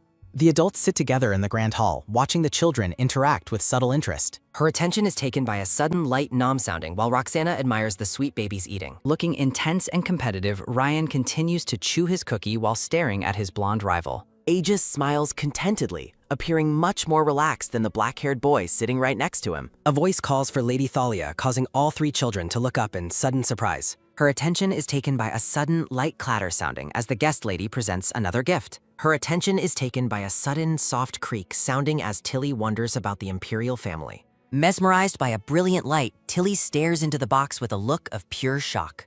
Her attention is taken by a sudden, light clatter sounding as the woman mentions preparing a gift. The blonde girl is overwhelmed by the radiant glow emanating from the mysterious purple gift box. Tilly realizes she's being accepted as crown princess and wonders why the engagement remains. Her attention is taken by a sudden, intense stare sounding as both boys gaze at the blonde girl. Tilly suspects the gift was Peleus's plan rather than Charlotte's idea as she watches the woman. Tilly thanks them, but internally challenges the old man while her father feels a sudden chill. In the snowy garden, the two boys work hard rolling massive snowballs for a winter creation. Her attention is taken by a sudden, quick glance sounding as Tilly watches the boys playing. The parents and guests sit comfortably around an outdoor table, shielded by a large white umbrella. Tilly reflects on the tiara's meaning, wondering if it is too soon to discuss the matter. Looking down with a serious expression, the blonde girl seems lost in her heavy, complex thoughts. Standing in the snow, Tilly looks surprised by the large snowballs the two boys have made. Rayan and Aegis smile proudly, looking delighted as they finish rolling their huge, heavy snowballs. Tilly praises their hard work and asks if they are trying to make a snow-man. Aegis excitedly promises to make another snowball, while Ryan eagerly agrees to join his friend.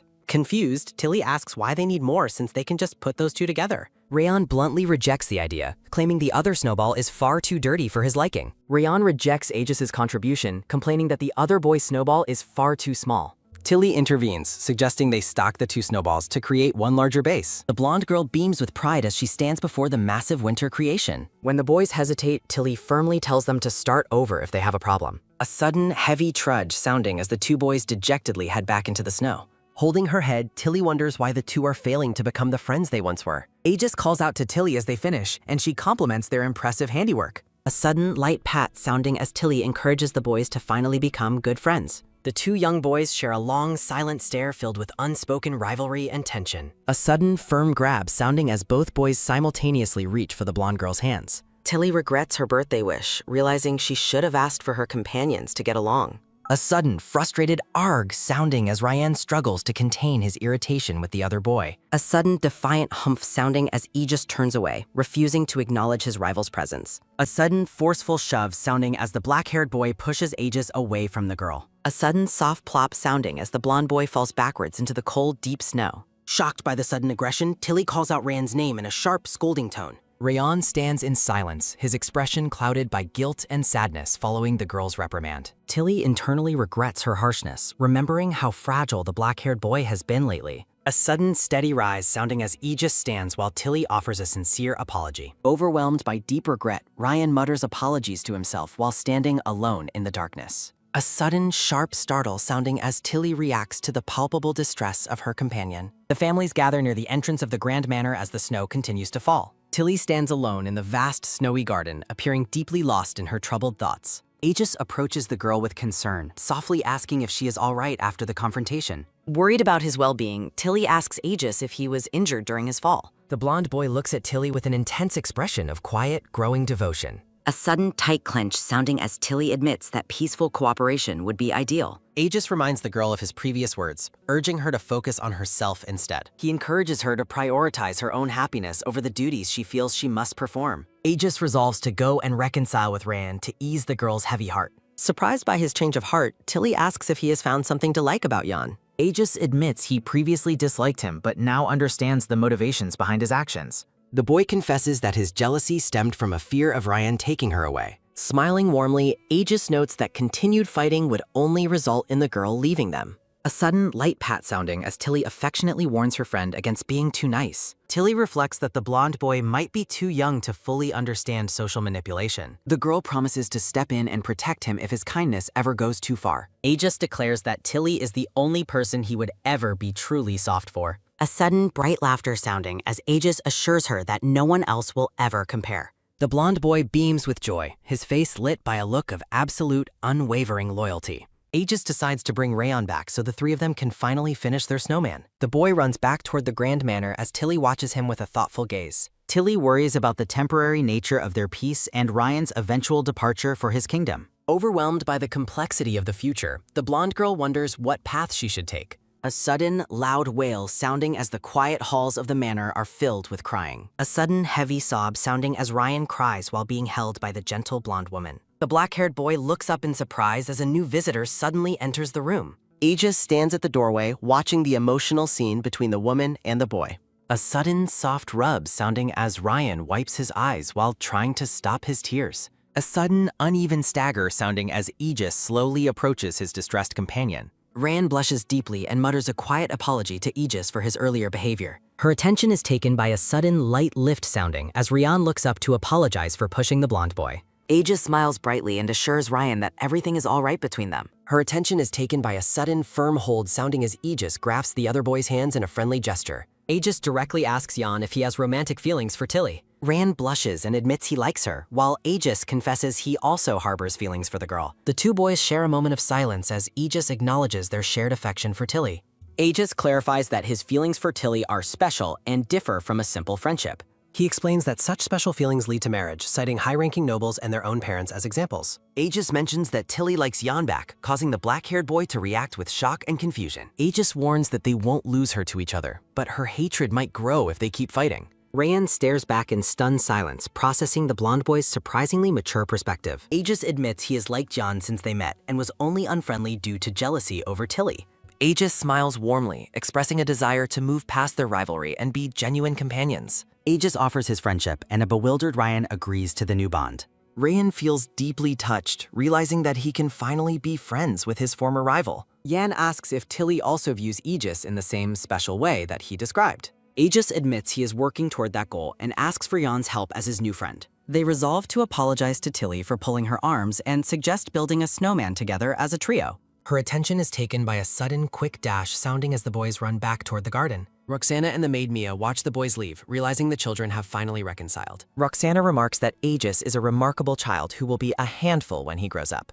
Mia asks if he will be a challenge specifically for Tilly, but the blonde woman disagrees. Roxana believes he will be a challenge for whoever he eventually falls in love with. Tilly reflects skeptically on the situation, doubting that a 5-year-old's first love will endure. That evening, the Duke and Roxana tuck Tilly into bed, asking if she enjoyed her birthday. Roxana reminds her daughter that being 5 years old means adhering to a strict bedtime. Tilly lies between her parents with a grumpy expression, wondering why she must sleep so early. Rosanna affectionately pats the bed and expresses her deep gratitude for having Tilly as her daughter. Tilly feels a wave of warmth and silently thanks her parents for their love and care. Tilly's body feels unusually heavy, making her worry about a fever despite her recent baptism and awakening. Her attention is taken by a sudden, quick spring sounding as Tilly sits up to a mysterious warning voice. Tilly looks toward the corner of her room and sees a tall, dark-haired man standing in the shadows. The man smirks and tells her not to be alarmed, claiming they have met because of her powers in a dream. Terrified and confused, Tilly demands to know who the stranger is and what he wants. A sudden, sharp gasp sounding as Tilly stares at the mysterious figure in complete disbelief. Tilly notices a familiar resemblance in the man's features and wonders if he is a grown version of Jan. The man approaches and clarifies that the child she knows is safely asleep in his own bed. Tilly's voice trembles as she asks the stranger once more to reveal his true identity. The man sits on her bed and assures her he cannot interfere with reality since this is only a dream. Her attention is taken by a sudden, warm smile sounding as the stranger wishes Tilly a happy 5th birthday.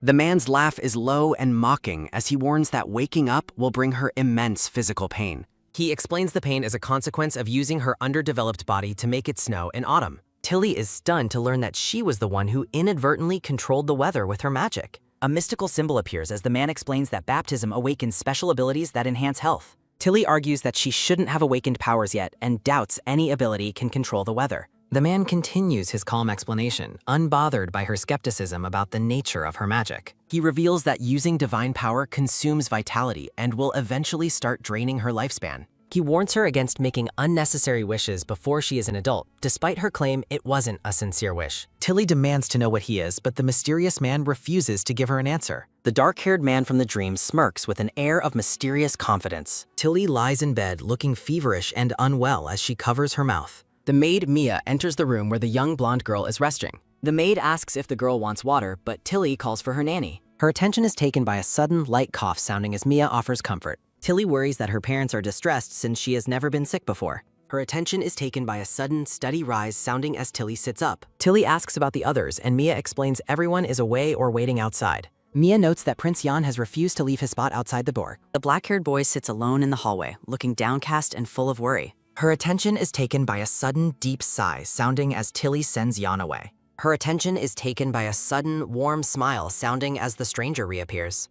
Divine powers are explained as a gift that makes the awakened children slightly healthier. Tilly sleeps fitfully, her cheeks flushed with the heat of her sudden illness. The Grand Manor stands silent under the afternoon sky as time passes slowly. Her attention is taken by a sudden, firm knock sounding as the blonde man enters. Her attention is taken by a sudden, heavy step sounding as Peleus enters the office. Yuri asks about the youngest awakening, and Peleus recalls it was Yuri's own ancestor. The silver-haired man mentions an ancestor who died young after awakening at age 10. He explains that the early death was caused by excessive use of special abilities. Peleus asks if Tilly's current sickness is directly related to her potential divine powers. The blonde man notices the stocks of research and asks if Yuri found answers. Peleus observes that illness only affects those with special abilities in their noble families. Yuri worries because Tilly is only 5 and fears the return of evil spirits. Her attention is taken by a sudden, quick turn sounding as Yuri looks away. Peleus encourages the Duke to return home and spend time with his sick daughter. Yuri decides to seek guidance from the prophetess to understand Tilly's unusual condition. Her attention is taken by a sudden, heavy step sounding as Yuri prepares to leave. Her attention is taken by a sudden, light waver sounding as Tilly greets her father. The silver-haired man smiles warmly, telling his daughter that he has come home early. Her attention is taken by a sudden, light hee-hee sounding as the girl giggles. Yuri asks if she is in pain, noting her uncharacteristically sweet and welcoming behavior. Her attention is taken by a sudden, gentle nod sounding as Mia provides an update. The Duke looks at his daughter with a gaze filled with deep, fatherly love. Her attention is taken by a sudden, soft slide sounding as Tilly requests cookies. Tilly reminds her father of how he used to bring her treats in the past. The silver-haired man listens intently, appearing touched by his daughter's simple childhood request. Her attention is taken by a sudden, soft mumble sounding as Tilly asks for more. Mia assumes the medicine is making Tilly sleepy, while Yuri plans a bakery visit. Mia suggests that the Duke should take the young prince along on his errand. The maid explains that the boy has been waiting faithfully outside the girl's door. Yuri and the black-haired boy stand together, ready to head out for the treats. Yan wonders if Tilly was thinking of him when she mentioned each of us. The boy looks up in surprise as the silver-haired man calls out his name. Her attention is taken by a sudden, low crouch sounding as Yuri whispers a plan. Her attention is taken by a sudden, firm nod sounding as Yuri asks about food. Ran explains that Tilly requested whatever treats her father knows she likes best. Her attention is taken by a sudden, low chuckle sounding as Yuri laughs at Tilly. The black-haired boy takes his task very seriously, pointing out specific cookies for Tilly. Yuri reflects on the prince's future and the heavy burden of the boy's royal duty. Yuri watches Yan, considering if he should adopt the boy to keep him near Mai. The silver-haired man exhales a satisfied breath, his expression gentle and content. Tilly sits in bed, overwhelmed by the mountain of birthday treats surrounding her. Confused, the blonde girl asks Mia why there are so many cookies and cakes. Mia explains that Tilly requested the treats during her brief wakeful lunch bark. Her attention is taken by a sudden, light crunch sounding as Tilly eats a cookie. In a flashback, the stranger warns that using divine power too early causes immense pain. The dark-haired man commands her to avoid making wishes until she reaches adulthood. Tilly reflects on her mission to save someone using her newfound divine abilities. She realizes her deepest heart's wish hasn't actually come true yet. Dressed in a purple floral gown, Tilly stands happily in her room. The blonde girl calls out to Aegis and Yan, inviting them to come play. The boys look up from their drawings on the floor, greeting her warmly. Aegis and Yan tackle Tilly in a joyous, enthusiastic group hug. Her attention is taken by a sudden, low ha-ha sounding as Tilly asks questions. A charming crayon drawing depicts the 3 friends playing with a snowman together. Aegis and Yan present the artwork, hoping it will help Tilly feel better soon. Rayon looks concerned, asking if Tilly is still experiencing any physical pain. The children gather together as Tilly smiles while holding the thoughtful drawing. Aegis notices her hesitation and asks if she is happy to play now. Tilly gazes toward the window, lost in thought about her recurring illness. Aegis asks if she will be sick again, and Tilly notes colds are common. Rayan points out that none of them have ever had a common cold before. Aegis shares rumors that children only get sick when special abilities are awakening. Tilly asks who said that, and Aegis cites Imperial Palace servants as the source. Tilly internally argues that illness stems from overusing vitality, not just awakening powers. Her attention is taken by a sudden, quiet whisper sounding as Aegis shares secrets. One of the boys asks Tilly what she specifically wished for during the snowfall. Aegis and Ryan lean in, waiting expectantly for the blonde girl's answer. Her attention is taken by a sudden, sharp choke sounding as Tilly reacts. Tilly looks down, thinking about her desire to reach a happy future someday. The blonde girl expresses a sincere hope that everyone will eventually find true happiness. A lone rider travels through the countryside as Tilly dreams of a happy ending. Tilly feels determined to meet the man from her dreams again to confirm truths. The scene shifts to the grand palace where a father bids his daughter farewell. The silver-haired man stands with his family in a beautiful sunlit palace garden. Yuri gazes lovingly at baby Tilly, cherishing a quiet moment with his daughter. Before his trip, Yuri asks Tilly for a kiss, but she bluntly refuses. The silver-haired man leans in playfully, teasing his young daughter for a kiss. Her attention is taken by a sudden, soft chew sounding as Jan kisses Yuri.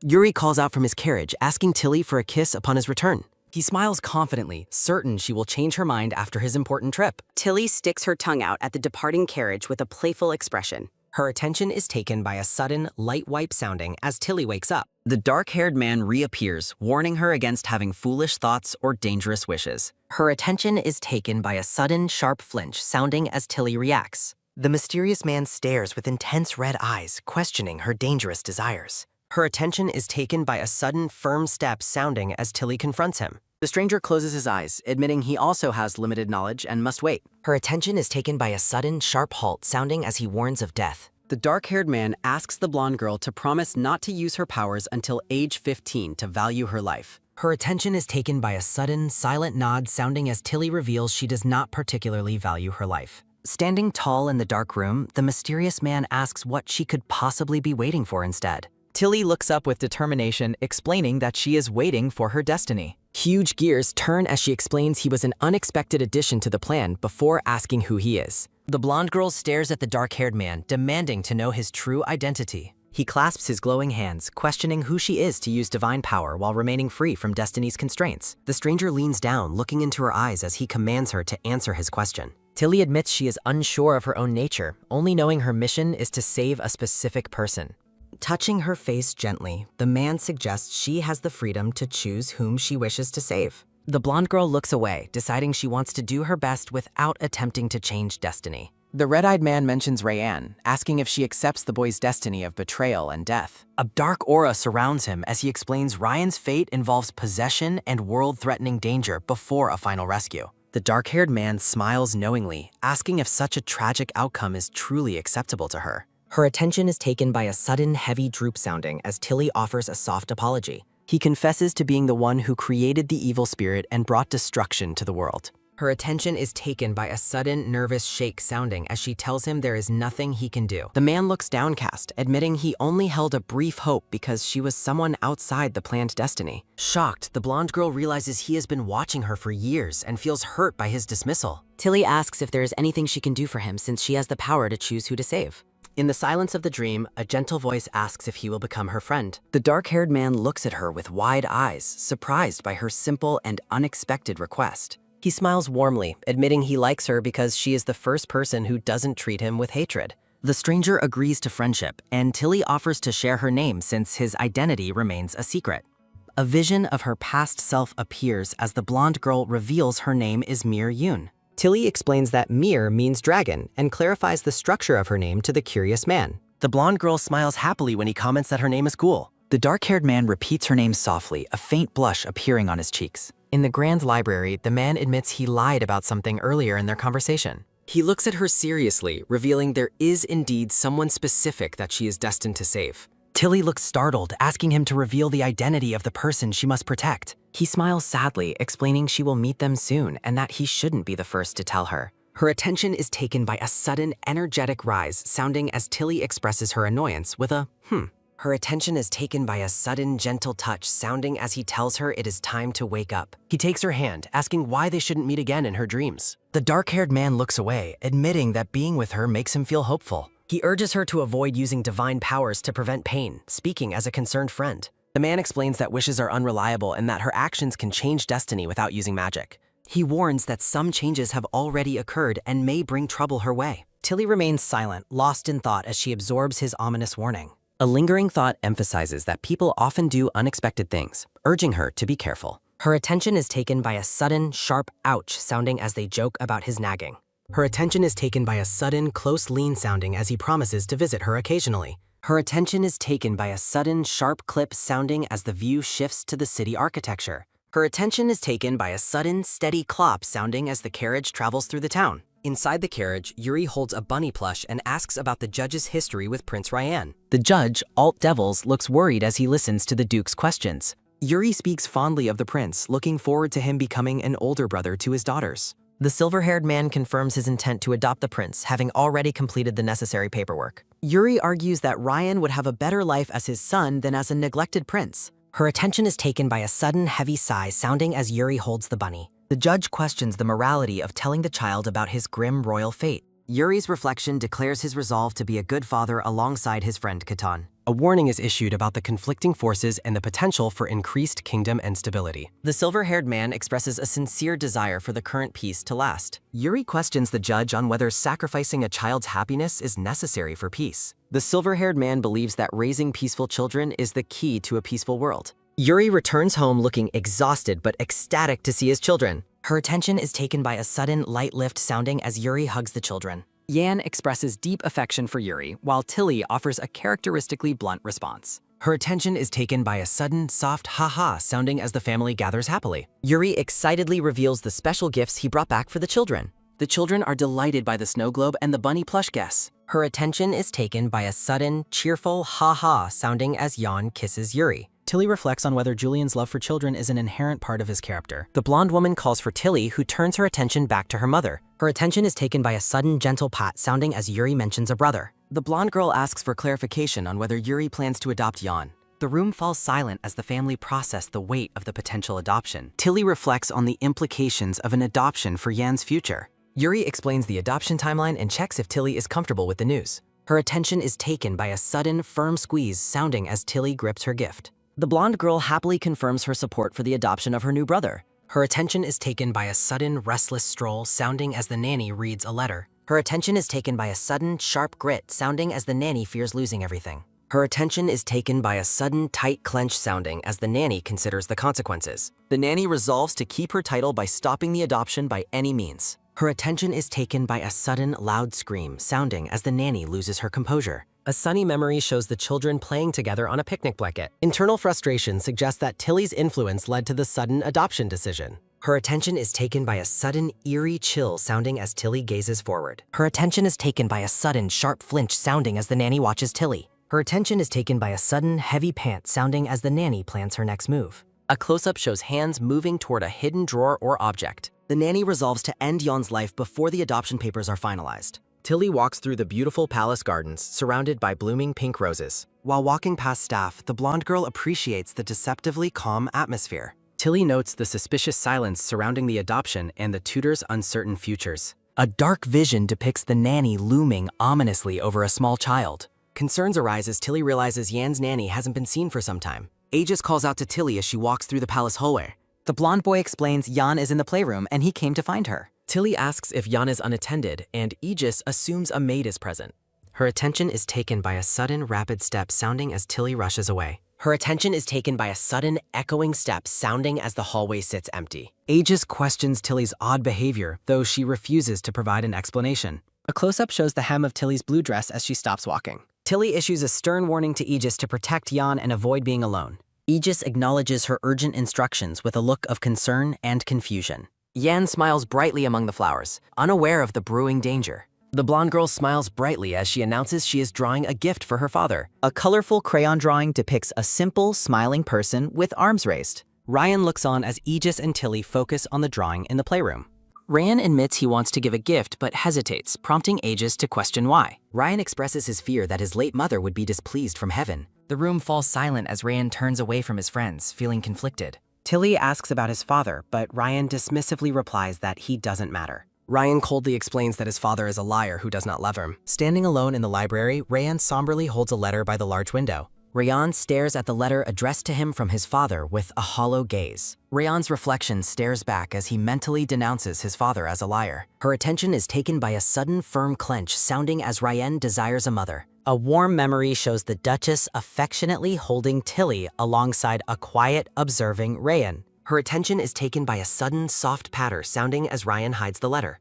Aegis finds Ryan in the library and calls out to him with a friendly greeting. Ryan smiles sheepishly and explains he only came to the library to find a book. Aegis offers to read for Ryan, but the boy proudly claims he can read alone. Aegis playfully leans on Ryan, who looks surprised by the sudden, casual display of affection. Aegis whispers a promise to help Ryan, while Ryan insists he likes playing alone. Ryan nods in agreement after Aegis suggests they spend more time together before Tilly leaves. Aegis suggests Ryan draw something for the Countess since he drew for the Duke yesterday. Aegis reassures Ryan about his drawing, recalling his mother's kind words about his own art. Clutching his book, Ryan lets out a joyous, blushing laugh under the warm sunlight. The scene shifts to the imposing stone architecture of the grand castle under cloudy skies. The entire family sleeps peacefully in a large bed surrounded by fragrant white magnolias. Her attention is taken by a sudden rhythmic pat sounding as Julian calls for bedtime. Roxana thinks about the upcoming baptism while Ryan reflects on how quickly time has passed. The parents discuss their reunion in 100 nights, lamenting the long separation ahead. Her attention is taken by a sudden warm embrace sounding as Roxana comforts her son. Tilly lies awake in the dim light, looking troubled as she stares into the distance. The blonde girl closes her eyes, succumbing to the exhaustion of her heavy thoughts. Gazing out the dark window, Tilly silently hopes that Ryan won't feel lonely while away. The family discusses their travel plans to meet the prophetessa before finalizing Ryan's upcoming adoption. Roxana asks Julian what specifically led him to the decision to finally adopt young Ryan. A close-up shows Ryan, the baby, and Tilly all sleeping soundly together in the bed. Julian smiles warmly, explaining that Tilly was the first to truly welcome Ryan as family. Roxana realizes that Ryan's place in their home is entirely due to Tilly's persistent influence. Her attention is taken by a sudden, sharp clock sounding as Tilly walks along. Tilly stops in the shadows, realizing the profound impact her choices have had on everyone. Shards of memories flicker as Tilly acknowledges that Ryan's change in fate was her doing. The prophetessa warns that a successor with special abilities cannot be sent to another family. A grim prophecy speaks of an awakening successor and the return of the evil spirit. Tilly sinks to the floor in the moonlight, overwhelmed by the weight of the prophecy. Tears stream down the blonde girl's face as she weeps silently in the bemoaned dark room. Priest Lumos welcomes the family to the Holy Temple, speaking of God's divine will. Julian and Roxana greet the priest warmly while Tilly stands nearby in her formal dress. The group walks deep into the vaulted stone corridors of the cathedral for the ceremony. Her attention is taken by a sudden, quick turn sounding as they are led away. Julian expresses concern for Tilly's whereabouts as the others prepare to begin the sacred ritual. Tilly gives a cheerful wave, telling her father not to worry as she plays alone. Priest Lumos leads the blonde girl into the grand cathedral while her parents watch from afar. The priest remarks on how much the young lady has grown since he last performed her baptism. The elderly priest offers a gentle, paternal smile as he looks down at the child. Tilly politely thanks him, but admits she has no memory of the man from her infancy.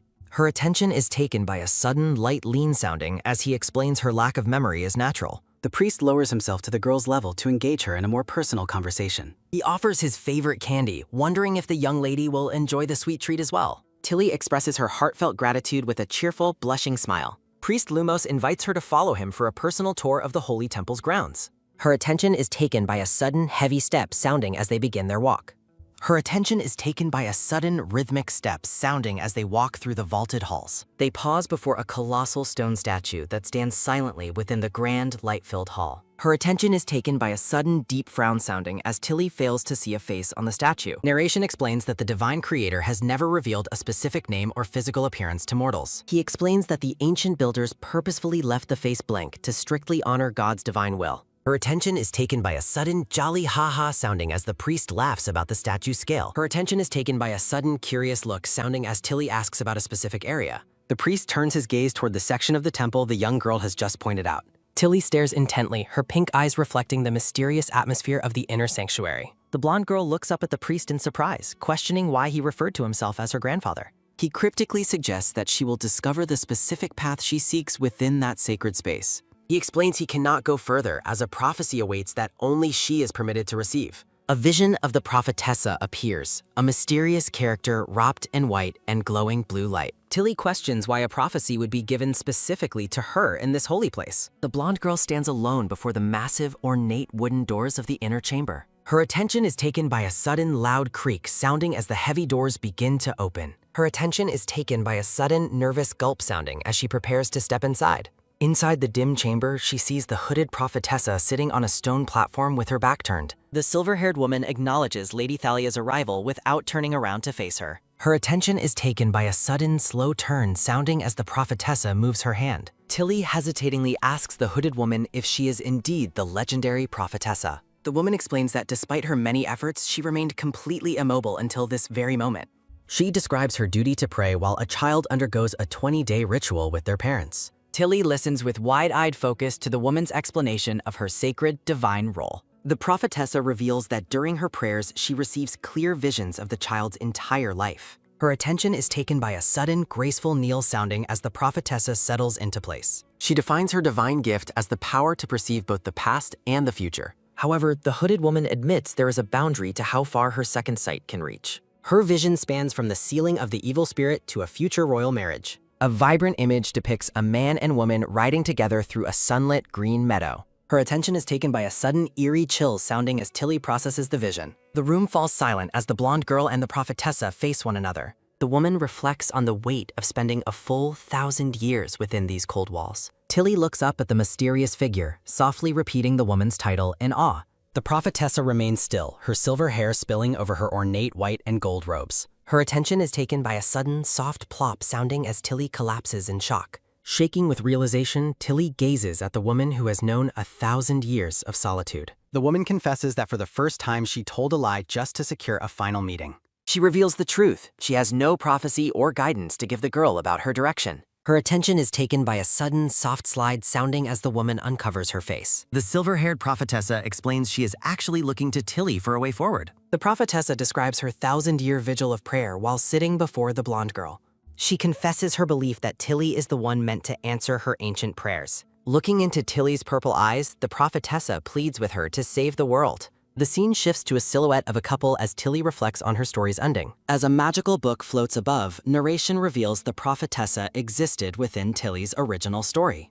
A vision shows a young girl praying eternally for a divine answer to her suffering. The prophetessa stands silently in her ornate white robes, lost in thought. Looking at the blonde girl, the prophetessa wonders aloud if Tilly knows her true identity. Her attention is taken by a sudden, quick shake sounding as she denies knowing herself. Tilly questions if she was chosen because she was never meant to be part of destiny. The silver-haired woman smiles, revealing that Tilly has been saving others since the day she arrived. A memory shows the brown-haired maid Mia, whose original fate was to end her own life. The vision shows cold graves, explaining Mia's intended demise followed the loss of her child. The prophetessa confirms that Tilly's presence successfully prevented the nanny's tragic end. Shocked and trembling, Tilly struggles to process the dark path her nanny almost took. Her attention is taken by a sudden, soft rap sounding as the woman comforts her. The prophetessa reassures her that the nanny would never abandon Tilly in this life. Overwhelmed by the revelation, the blonde girl hides her face in her hands and weeps. Tilly realizes there was never a need to find a single person to save. She determines that she must protect everyone in the world her own imagination brought forth. The prophetessa admits the difficulty of changing fate,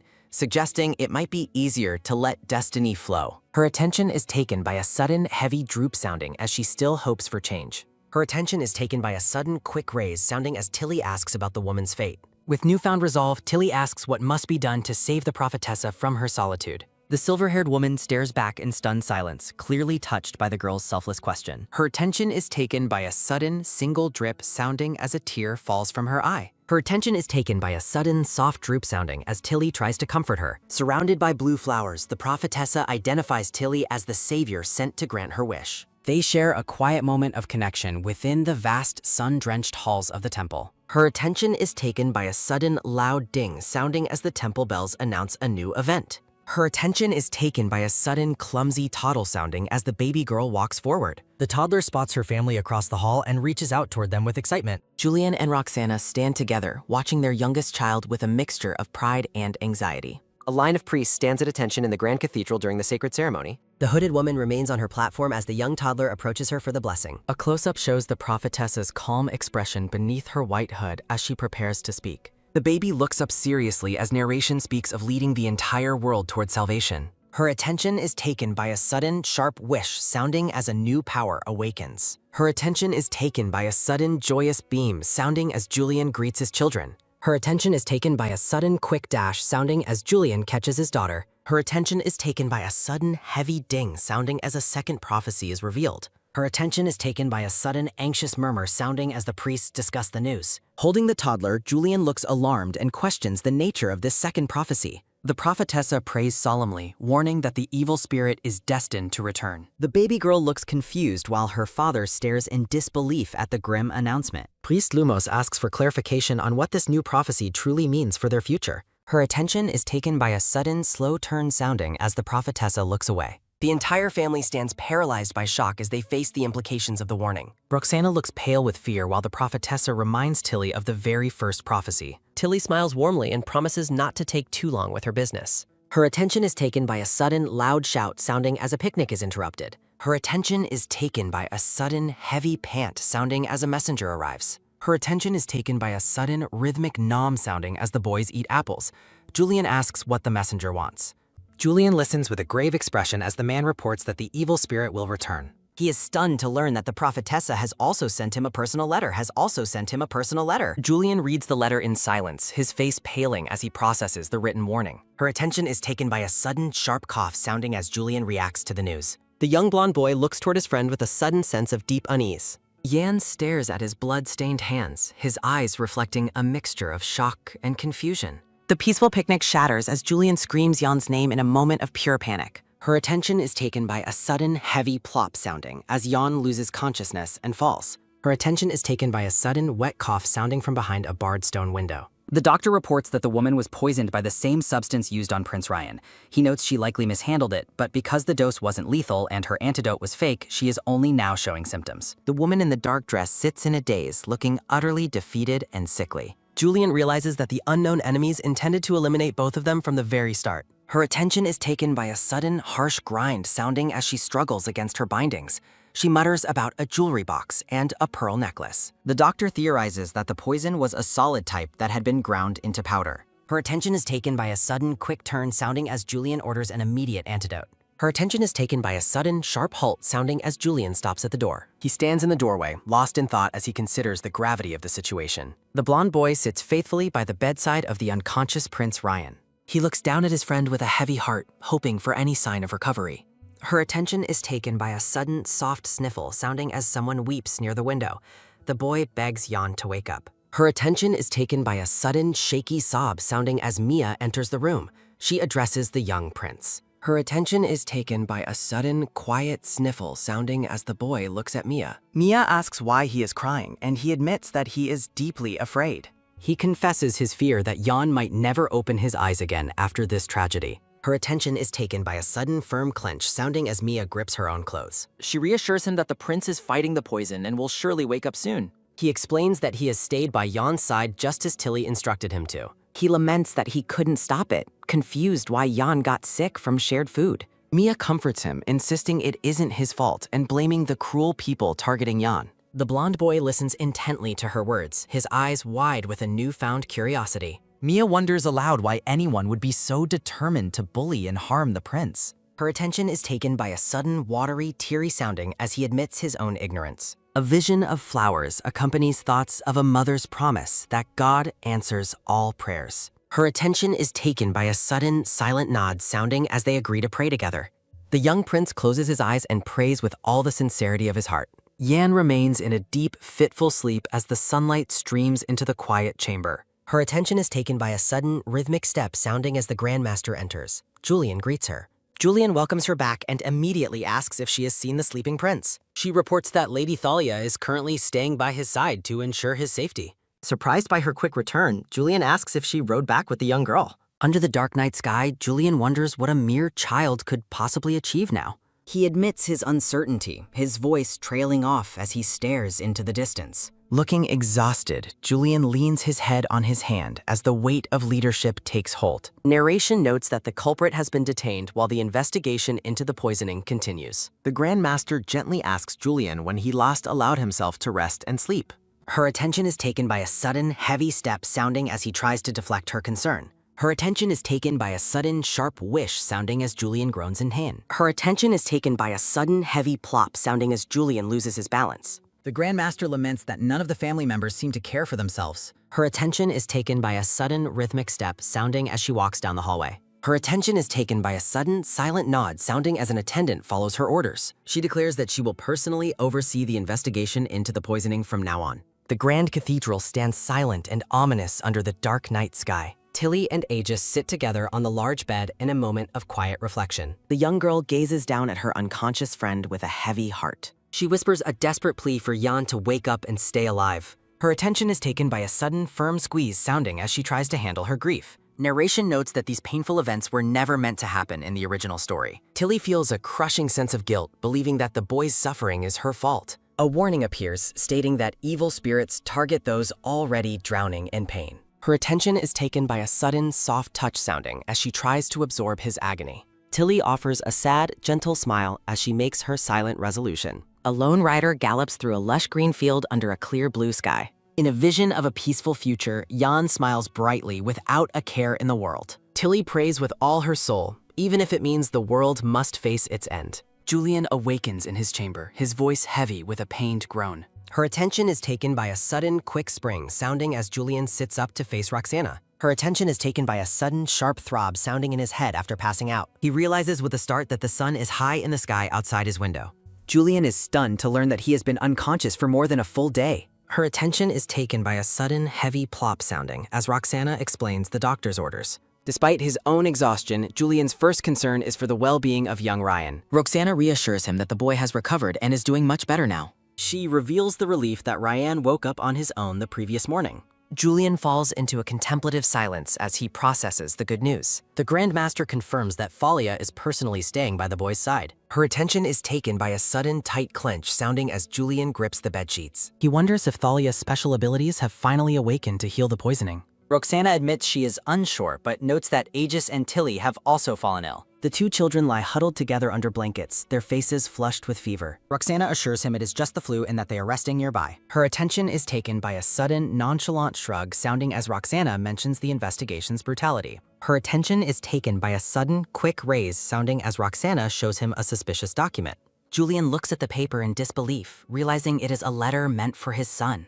The text reveals a cruel attempt to manipulate the boy into a suspicious adoption plot. Her attention is taken by a sudden, harsh crumple sounding as Julian's fury boils over. Her attention is taken by a sudden, watery sob sounding in the quiet of the children's room. Aegis sniffles and complains of a terrible headache as he wakes up next to Tilly. Both children admit to each other that they are suffering from intense pain. Her attention is taken by a sudden, slow turn sounding as Tilly looks at Aegis with suspicion. She questions him about whether he made a desperate wish or prayer for the other boy. Her attention is taken by a sudden, guilty slide sounding as Aegis tries to hide his face. Tilly sits in silence, waiting for her friend to confess what he has done. She demands an explanation, her voice trembling as she asks for the truth. Aegis tearfully admits that he prayed to take on Jan's pain so he wouldn't suffer. Her attention is taken by a sudden, shaky rise sounding as Aegis sits up in the bed. Tilly looks down sadly, lamenting that a single wish was not enough. Aegis looks at his friend with a confused expression, asking what she means. Her attention is taken by a sudden, sharp humph sounding as Tilly scolds Aegis for being a pushover. Aegis denies being a pushover, but Tilly questions how taking someone else's pain could be anything else. Her attention is taken by a sudden, heavy sigh sounding as Tilly explains that desperate wishes always require a price. Her attention is taken by a sudden, soft pout sounding as she warns him not to make reckless wishes. Aegis argues that Tilly also made a wish, which is why she is currently sick as well. He questions why he is being singled out when they both shared the same goal. Tilly claims her standards are clearer because she is older, but Aegis points out she is actually the younger one. Her attention is taken by a sudden, low droop sounding as Tilly remains firm, even regarding his birthday wish. Her attention is taken by a sudden, quick tilt sounding as Tilly is caught off guard by his sudden persistence. The blonde boy stares back with determination, his hand over his heart in a gesture of sincerity. A vision of flowers accompanies his internal vow to make the same wish again next year. Her attention is taken by a sudden, quick whack sounding as Tilly is exasperated by his talk of marriage. Well, that's one way to end a romantic proposal. Her attention is taken by a sudden, heavy slam sounding as the tall castle towers stand under the clouds. Her attention is taken by a sudden, rhythmic step sounding as Julian enters to confront the woman in purple. Julian stands tall in his red and gold uniform, coldly ordering the attendants to leave the room. Her attention is taken by a sudden, sharp glance sounding as the woman watches the servants depart. Her attention is taken by a sudden, heavy shut sounding as she asks what has brought him there. Julian asks how she could be so cruel, but the woman claims not to understand his accusation. Her attention is taken by a sudden, firm clench sounding as Julian accuses her of forging a letter to murder Ryan. He demands to know where the poison came from if she continues to deny her involvement. She admits to providing the poison, but insists she had nothing to do with the forged royal seal. Julian looks on with a cold gaze, asking if she truly knows what was written in that letter. The woman in the purple dress looks up in surprise, her composure momentarily slipping as she reacts. She claims she had no part in the letter and actually wanted the boy to be adopted. Julian asks if she admits any guilt, and she confesses to fault for appointing the boy's nanny. Julian offers a short word of thanks, his face partially obscured as he processes her admission. He tells her that she has helped him make up his mind, leaving her looking stunned. Surrounded by dark roses, Julian vows with absolute certainty that Ryan will become the king. The grand white castle towers stand tall as someone addresses a member of the royal family. Her attention is taken by a sudden bright beam sounding as Ryan awakens to see his happy friends. Her attention is taken by a sudden shaky wobble sounding as the young prince tries to sit up. Her attention is taken by a sudden low crouch sounding as Tilly offers help, though Ryan declines. Her attention is taken by a sudden firm hold sounding as Tilly supports the boy's shoulders. She offers him a warm, gentle smile and tells him to take all the time he needs. Her attention is taken by a sudden, silent nod sounding as Ryan acknowledges her kindness while his friends watch. The silver-haired man mentions that a man named Judge Alt came to visit him earlier in the day. Ryan hugs a black bunny plushie close to his chest, his red eyes reflecting a deep sadness. Tilly looks at her friend with concern and asks what the judge had to say. An older man tearfully admits the letter was a lie made by Matilda and apologizes for hiding it. Tilly and the silver-haired man listen to the confession with expressions of quiet sorrow and empathy. Ryan admits he hid the letter because he was scared, despite what he had been told. Tilly reassures him that none of this is his fault and he has no reason to apologize. The young boy looks down at his plushie, lamenting that his adoption was canceled because of the events. Tilly and the silver-haired man smile brightly as she reveals that he has actually been adopted. A weathered scroll and a purple-feathered quill rest against a backdrop of golden light. Ryan asks if they will still be his parents from afar and if he can return someday. Her attention is taken by a sudden, silent nod sounding as Ryan confirms he wishes to return. Her attention is taken by a sudden, low droop sounding as Tilly worries about the evil spirit's prophecy. An adult hand gently holds the young boy's hand while offering him a choice about leaving. Ryan clutches his plush bunny tightly as a comforting voice tells him he doesn't have to return. Narration warns that staying would cause problems for everyone in the coming fight against the evil spirit. Determined to protect Aegis and his sisters, Ryan resolves to return to the kingdom if necessary. Thalia reassures the boy he doesn't need to sacrifice himself, but he insists it isn't a sacrifice. With a sad smile, the boy says he must go so everyone can be happy. Ryan formally announces his departure with the delegation, leaving Tilly and Aegis in a state of shock. Tilly grabs the boy's collar in desperation, refusing to let him leave her side. She cries out in anger and sorrow, asking why he would choose to leave instead of staying. Ryan looks at his friend with a soft expression, quietly saying her name. Aegis looks on with tear-filled eyes, asking Jan why he is so intent on going back. Her attention is taken by a sudden firm hug sounding as Ryan pulls both friends close to him. Her attention is taken by a sudden soft whisper sounding as Ryan reveals he knows they shared his pain. Ryan notes they kept their sickness a secret from the adults, prompting a surprised question from Aegis. The young boy smiles brightly, claiming that Tilly's friend visited him in a dream to tell him. A vision appears of a black-haired man with red eyes standing amidst thorns. Ryan conveys the mysterious man's message of relief and gratitude for the children's friendship. Tilly wonders if the original Ryan is disappearing because the future has changed and the boy is safe. Her attention is taken by a sudden, quick drip sounding as tears fall from Tilly's wide purple eyes. Her attention is taken by a sudden, shaky sob sounding as Ryan smiles through his own grief. He thanks them for their love as the three children share one final, heartbreaking moment together. The opulent room remains silent, save for the echoes of their pleas for Jan to stay. Tilly questions why he worked so hard to leave when he promised everyone would be happy. She screams that his future happiness is meaningless if he is not happy in the present. Standing among blooming flowers, Ryan smiles, confident in the eternal love of his family and friends. Her attention is taken by a sudden, heavy sob sounding as the boy turns to walk away. Rayon pauses and asks Tilly if she can call him her brother just this one time. The young girl's lips tremble as she finally utters the word brother with a heavy heart. Ryan promises to always be there for her, urging her never to give up on their gons. The boy waves a final, cheerful goodbye as he departs to seek his own redemption.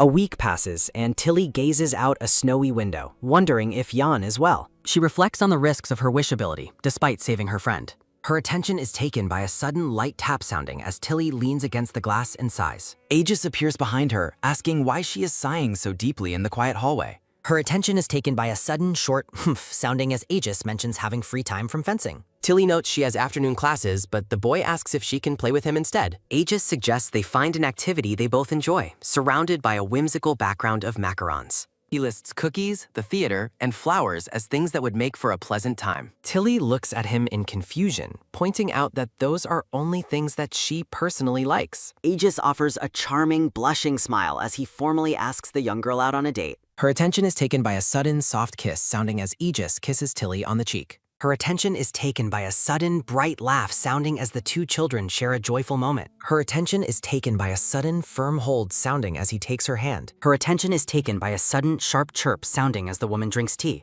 Her attention is taken by a sudden, heavy clatter sounding as she puts the cup down. The purple-haired woman complains about the coffee, prompting the barista to suggest an unconventional ingredient.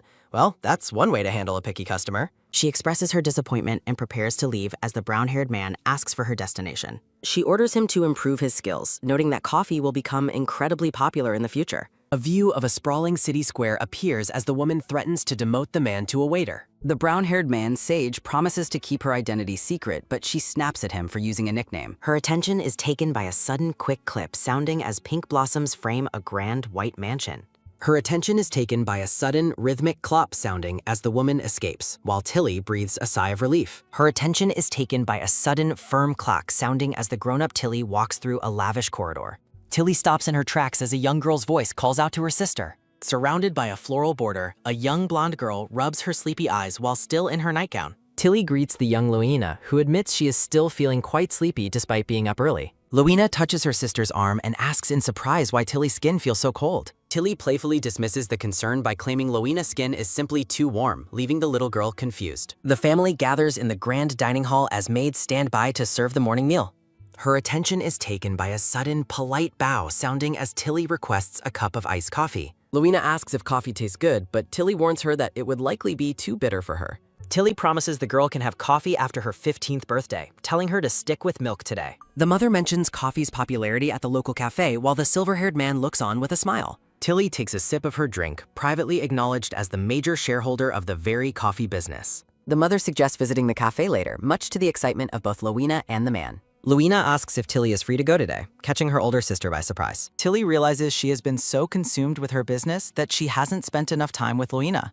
Holding her glass, Tilly looks off into the distance as she reflects on her recent busy schedule. A view of the dining table accompanies narration questioning if it's too early to prepare a birthday gift. Standing amidst blue roses, a tall blonde man in an imperial uniform looks out toward the horizon. Her attention is taken by a sudden, sharp clatter sounding as Tilly realizes that her little Aegis is grown up. Tilly agrees to go shopping, while Luina reminds her that her own birthday follows soon after his. Tilly chuckles, teasing Luina for revealing her true motive behind the shopping trip. The father announces that he and the mother must depart for the day and will return late. Luina complains about them leaving again, but her father tells her to enjoy the day with Tilly. The two sisters remain at the large table, the atmosphere feeling quiet after their parents' departure. Luina let out a heavy sigh, lamenting how busy everyone in the family has become lately. Tilly observes her sister, knowing her parents are likely busy managing potential marriage proposals as Aegis ceremony approaches. The word marriage appears centered against a backdrop of delicate, sketched flowers. The blonde-haired Aegis stares into the mirror, adjusting his formal attire for the day. A pink-haired woman enters the room and formally addresses Aegis as His Imperial Highness. Lady Agrisel greets him warmly, and Aegis acknowledges her presence with a calm expression. She mentions his upcoming ceremony, and Aegis confirms the event is indeed approaching. Lady Agrasel notes she heard Lady Remedio will be his partner for the coming-of-age event. She asks Aegis what his plans are for the period following his coming-of-age ceremony. Aegis repeats the question back to her, looking slightly distracted or thoughtful. Her attention is taken by a sudden, light shrug sounding as Lady Yggdrasil notes the partner is still young. Aegis looks away, noting to himself that attending certain parties as mere friends will soon become difficult. He reveals his plan to depart on a 3 to 4 month training expedition with his knights. Lady Yggdrasil offers to gift him a handkerchief for a safe return, which surprises the young man. Aegis agrees to receive the gift with gratitude if she insists, looking slightly bashful. Lady Yggdrasil smiles brightly, promising to deliver the handkerchief to him during his ceremony. Aegis wonders about Lady Yggdrasil's own fortunes before asking what brought her to the palace today. He realizes his mother was likely meeting with single ladies today, explaining the guest's presence. Tilly thinks to herself that she would have visited earlier if she had known about the schedule. Her attention is taken by a sudden, intense stare sounding as Lady Yggdrasil watches Aegis closely. Aegis touches his chin and asks if there is something on his face that she is looking at. Her attention is taken by a sudden bright laugh sounding as Aegis blushes and asks if it's obvious. Lady Yggdrasil remarks that she is sure the lady in question is aware, but chooses to ignore it. She watches him with a sympathetic expression, noting that this situation must be hard for both of them. Lady Yggdrasil questions if Aegis is also finding the current situation difficult. Her attention is taken by a sudden light giggle sounding as Lady Yggdrasil laughs. The pink-haired woman mentions her simple life consists primarily of her embroidery work. Aegis stares at her with an expression of quiet contemplation and focus. The scene shifts to a vibrant city square filled with charming outdoor cafes. Tilly and Luina sit at an outdoor table enjoying a peaceful afternoon together. Her attention is taken by a sudden, quick glance sounding as Tilly assesses Sage.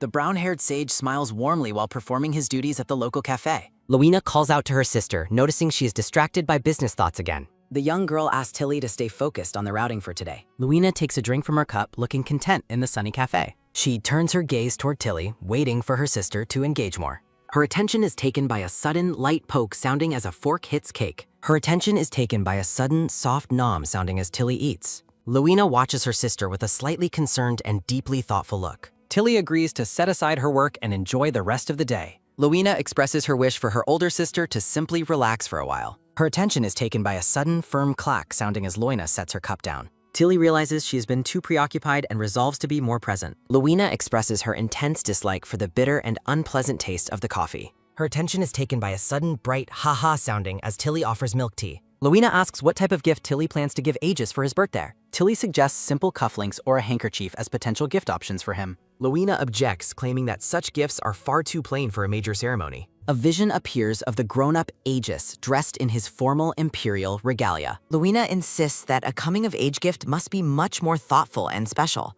Tilly wonders what would truly qualify as a meaningful gift for her close friend. Luina excitedly proposes that they should buy him a horse as a birthday present. A cartoonish illustration shows a cute white horse decorated with red bows and flowers. Tilly dismisses the idea of a horse as being entirely too excessive for the occasion. She takes a thoughtful sip of her tea, still searching for the right idea. A floral border frames the word Tilly as she is called by her sister. A memory of a blushing Aegis highlights the affectionate bond the two share. Tilly decides that the gift should be a clear sign of their enduring friendship. Her attention is taken by a sudden, sharp clack sounding as Luina suggests cufflinks. Luina asks her sister for her thoughts on choosing a gift with an amethyst. Luina explains that giving a jewel matching one's eyes expresses deep feelings for them. Her attention is taken by a sudden, soft pout sounding as Luina looks worried. Tilly asks Luina if she suspects a secret romantic relationship between her and Aegis. Her attention is taken by a sudden, joyful laugh sounding as Tilly smiles broadly. The two sisters visit a grand building in the city to find the jewelry. Tilly gazes at the selection of jewels while surrounded by an array of flowers. Her attention is taken by a sudden, quick glance sounding as Luina watches her. Luina reflects on the law preventing the three families from ever intermarrying. A dramatic vision depicts Aegis being crowned as the future ruler during his ceremony. Luina laments the unfortunate fate keeping her sister and Aegis from being together romantically. Tilly snaps out of her thoughts and addresses Luina once more. A jeweler displays a pair of brilliant red rubies nestled inside a small box. Tilly inquires if the jeweler has any rare purple sapphires in his collection. She rejects the shopkeeper's suggestion of amethysts and requests a notification for sapphires. The scene shifts to the elegant cityscape under a warm, late afternoon sky. Tilly and Luina walk together through the cobblestone streets of the bustling city. Luina gazes up at her older sister and asks about her own upcoming birthday gift. Tilly explains that she has already made a decision, prompting Luina to ask what it is. Luina questions what Tilly intends to create with the rare sapphires mentioned earlier. Tilly smiles warmly at her sister, noting it is something Luina will definitely need later. Luina looks up with a curious expression, wondering what her sister meant by later on. Tilly simply smiles back, her expression full of hidden meaning and affection for the young girl. Tilly notes that while she decides the gift, she is open to hearing if Luina has something specific in mind. Luina looks away slightly, hesitating as she mentions wanting just various things. Tilly mentions their dinner plans with their parents and suggests they continue shopping until then. Luina is surprised by the news of eating out, while Tilly confirms she already informed their parents. Her attention is taken by a sudden, joyful beam sounding as Luina smiles brightly at the news. Her attention is taken by a sudden, soft cling sounding as Luina hugs her sister and thanks her. Luina gazes off thoughtfully, reflecting on the idea of truly wanting something from her sister. Luina thinks to herself that she wants to understand her sister's thoughts and wishes Tilly would rely on her more. A close-up highlights the depth of emotion in the young girl's eyes as she watches her sister. Luina inwardly expresses her deepest desire for her older sister to always remain by her side. The scene shifts to the grand architecture and manicured gardens of the Imperial Palace. Now dressed in a checkered pink gown, Tilly enjoys tea with Aegis in a sunlit room. Tilly pauses her drink, her expression turning serious as she observes her companion across the table. Aegis offers a gentle and sincere smile while holding his cup during their peaceful tea time. Tilly takes a sip of tea, her face flushing slightly as she avoids meeting Aegis' gaze.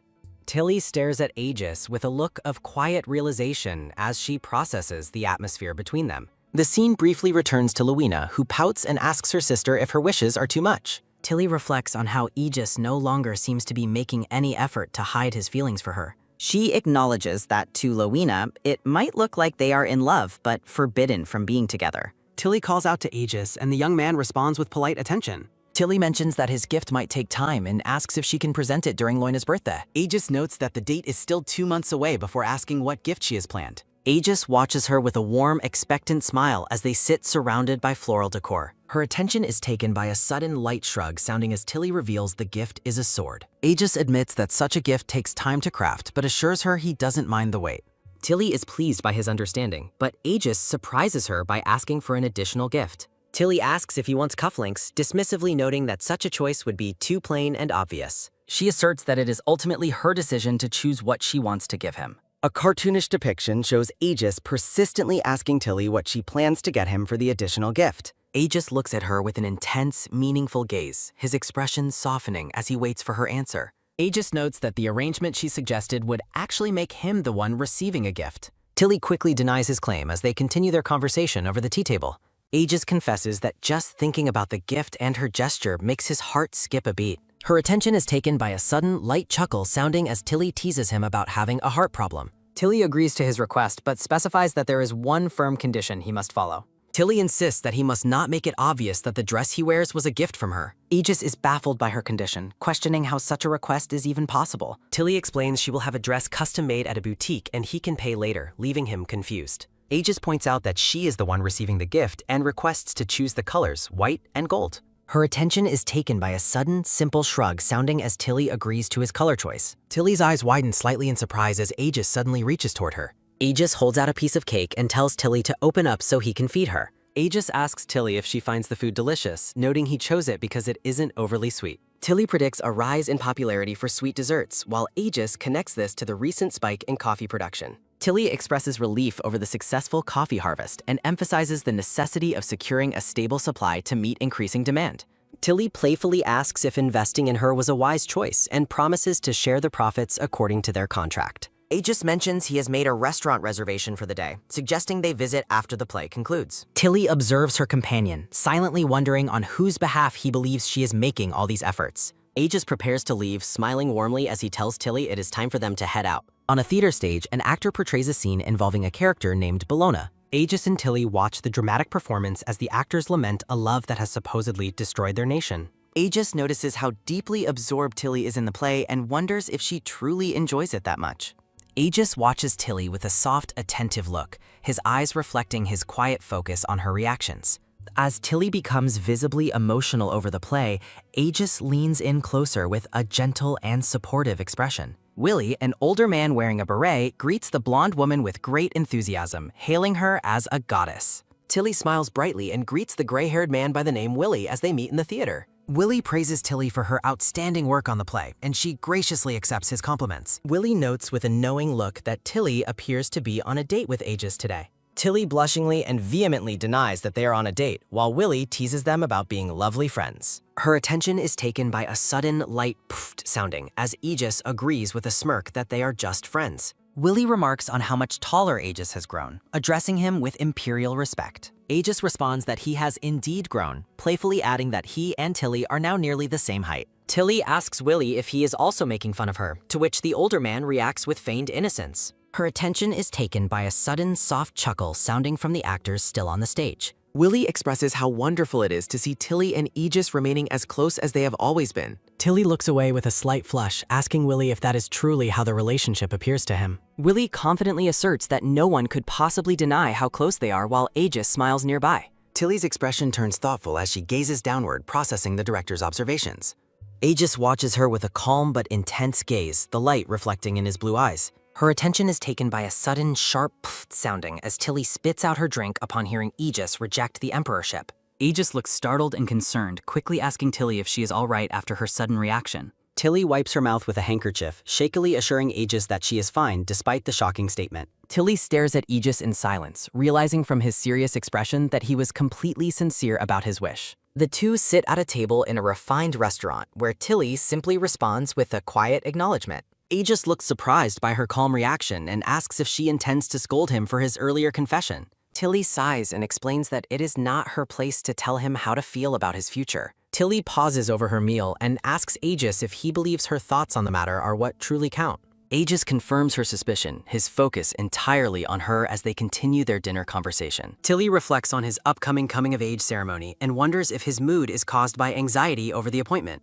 Tilly mentions a comment about simple embroidery being enough, leaving Aegis confused about the context of her remark. Aegis explains that a girl promised him an embroidered handkerchief, which he interprets as her desire to become his empress. A cartoonish Tilly becomes enraged at the mention of the girl, demanding to know the identity of the wretched woman. Tilly declares her intent to punch the woman in the face, prompting Aegis to remark that she is being far too violent. Aegis looks down at his glass and agrees that the woman's behavior was indeed quite rude. Tilly asks why he doesn't seem angry, but Aegis admits that while he is upset, his concerns lie elsewhere. Aegis confesses that the entire situation feels unfair to him, causing Tilly to question what he specifically means. Aegis describes protecting loved ones as a choice rather than a sacrifice, though he views living as the emperor as a burden. Tilly looks at him with wide, surprised eyes, asking for confirmation that he truly views his future title as a sacrifice. The scene provides a wide view of the restaurant interior as the two continue their serious discussion over dinner. Aegis questions where he is supposed to find his own happiness amidst the weight of his royal expectations. Aegis asks Tilly about her own plans for the future once the evil spirit has been successfully sealed away. Tilly pauses, her gaze dropping as she wonders if she has given any thought to her life after their mission ends. A plate of gourmet steak and fresh vegetables is served during a formal meal. A title card marks the beginning of a new chapter against the backdrop of the imperial palace. Aegis stands regally with a ceremonial sword and shield as Tilly admires his perfect princely appearance. Lowena and Tilly applaud during the ceremony, with Tilly reflecting on how Aegis has grown into a strong, determined man. Tilly watches the proceedings with a look of sudden realization as she observes her companion across the room. Aegis offers a soft and blushing smile toward the crowd as he participates in the grand event. Tilly maintains a polite expression while inwardly noting that Aegis can still be quite silly at times. Lowena warns her sister not to make her feelings for Aegis so obvious, much to Tilly's silent annoyance. Tilly announces her intention to head to the palace to change into her dress for the upcoming banquet. Tilly tells Lowena to inform Aegis of her location if he looks for her before she departs. The scene shifts to the quiet and luxurious hallway of the palace as evening light fills the space. Lowena winks playfully while holding a glass of wine during a conversation with the young man. Aegis asks where Tilly has gone, and Lowena reassures him that she is simply getting changed. Her attention is taken by a sudden, simple nod, sounding as Aegis reacts with relief to the news. Lowena admits she added extra dresses to confuse her sister and encourages Aegis to go and escort her. Tilly appears dressed in a magnificent white and gold gown, wearing an elaborate jeweled tiara and necklace. Aegis approaches Tilly in the palace hallway, questioning why she has finished her preparations so ahead of schedule. Tilly adjusted her jewelry, complaining that the heavy tiara and its many dangling ornaments are incredibly uncomfortable. The two share a quiet and serious moment as they stand together in the ornate hallway. Her attention is taken by a sudden, light rays sounding as Tilly confidently acknowledges her own beauty. Aegis agrees with a gentle and sincere expression, telling her that she truly is beautiful. Aegis insists that she looks stunning, his expression softening as he gazes at her with genuine admiration. Her attention is taken by a sudden, rhythmic clack sounding as they walk and bicker about her silent sigh. Tilly admits she is simply feeling a bit tired as they make their way toward the celebration. Aegis suggests they skip the banquet, but Tilly points out it would be impossible given it is his birthday. Her attention is taken by a sudden, wide grin sounding from Aegis as they continue their conversation. Her attention is taken by a sudden, soft peck sounding as Aegis gallantly kisses Tilly's hand. Tilly finds his romantic gesture a bit excessive, though Aegis claims he has always been this affectionate with her. Tilly remarks on how cute he used to be as a child, clearly nostalgic for their simpler past. Aegis asks if she will finally marry him, but Tilly dismisses the idea and calls him a kid. Her attention is taken by a sudden, light chuckle sounding as they joke about his growth and their relationship. Her attention is taken by a sudden, bright ha-ha sounding as Tilly teases him about being a big brother. Tilly notes that he sounds far more formal with her than with others, telling him he should be grateful. Her attention is taken by a sudden, firm press sounding as the atmosphere between them turns more serious. Her attention is taken by a sudden, tight hold sounding as Aegis grasps her hand with renewed intensity. Tilly looks at him with realization as he calls her name, sensing a major confession is coming. Her attention is taken by a sudden, quiet whisper sounding as Aegis confesses his deep adoration for her. Tilly is visibly stunned, her eyes widening as she processes his heartfelt declaration of love. Aegis reflects on how he hasn't expressed his feelings enough lately compared to when they were younger.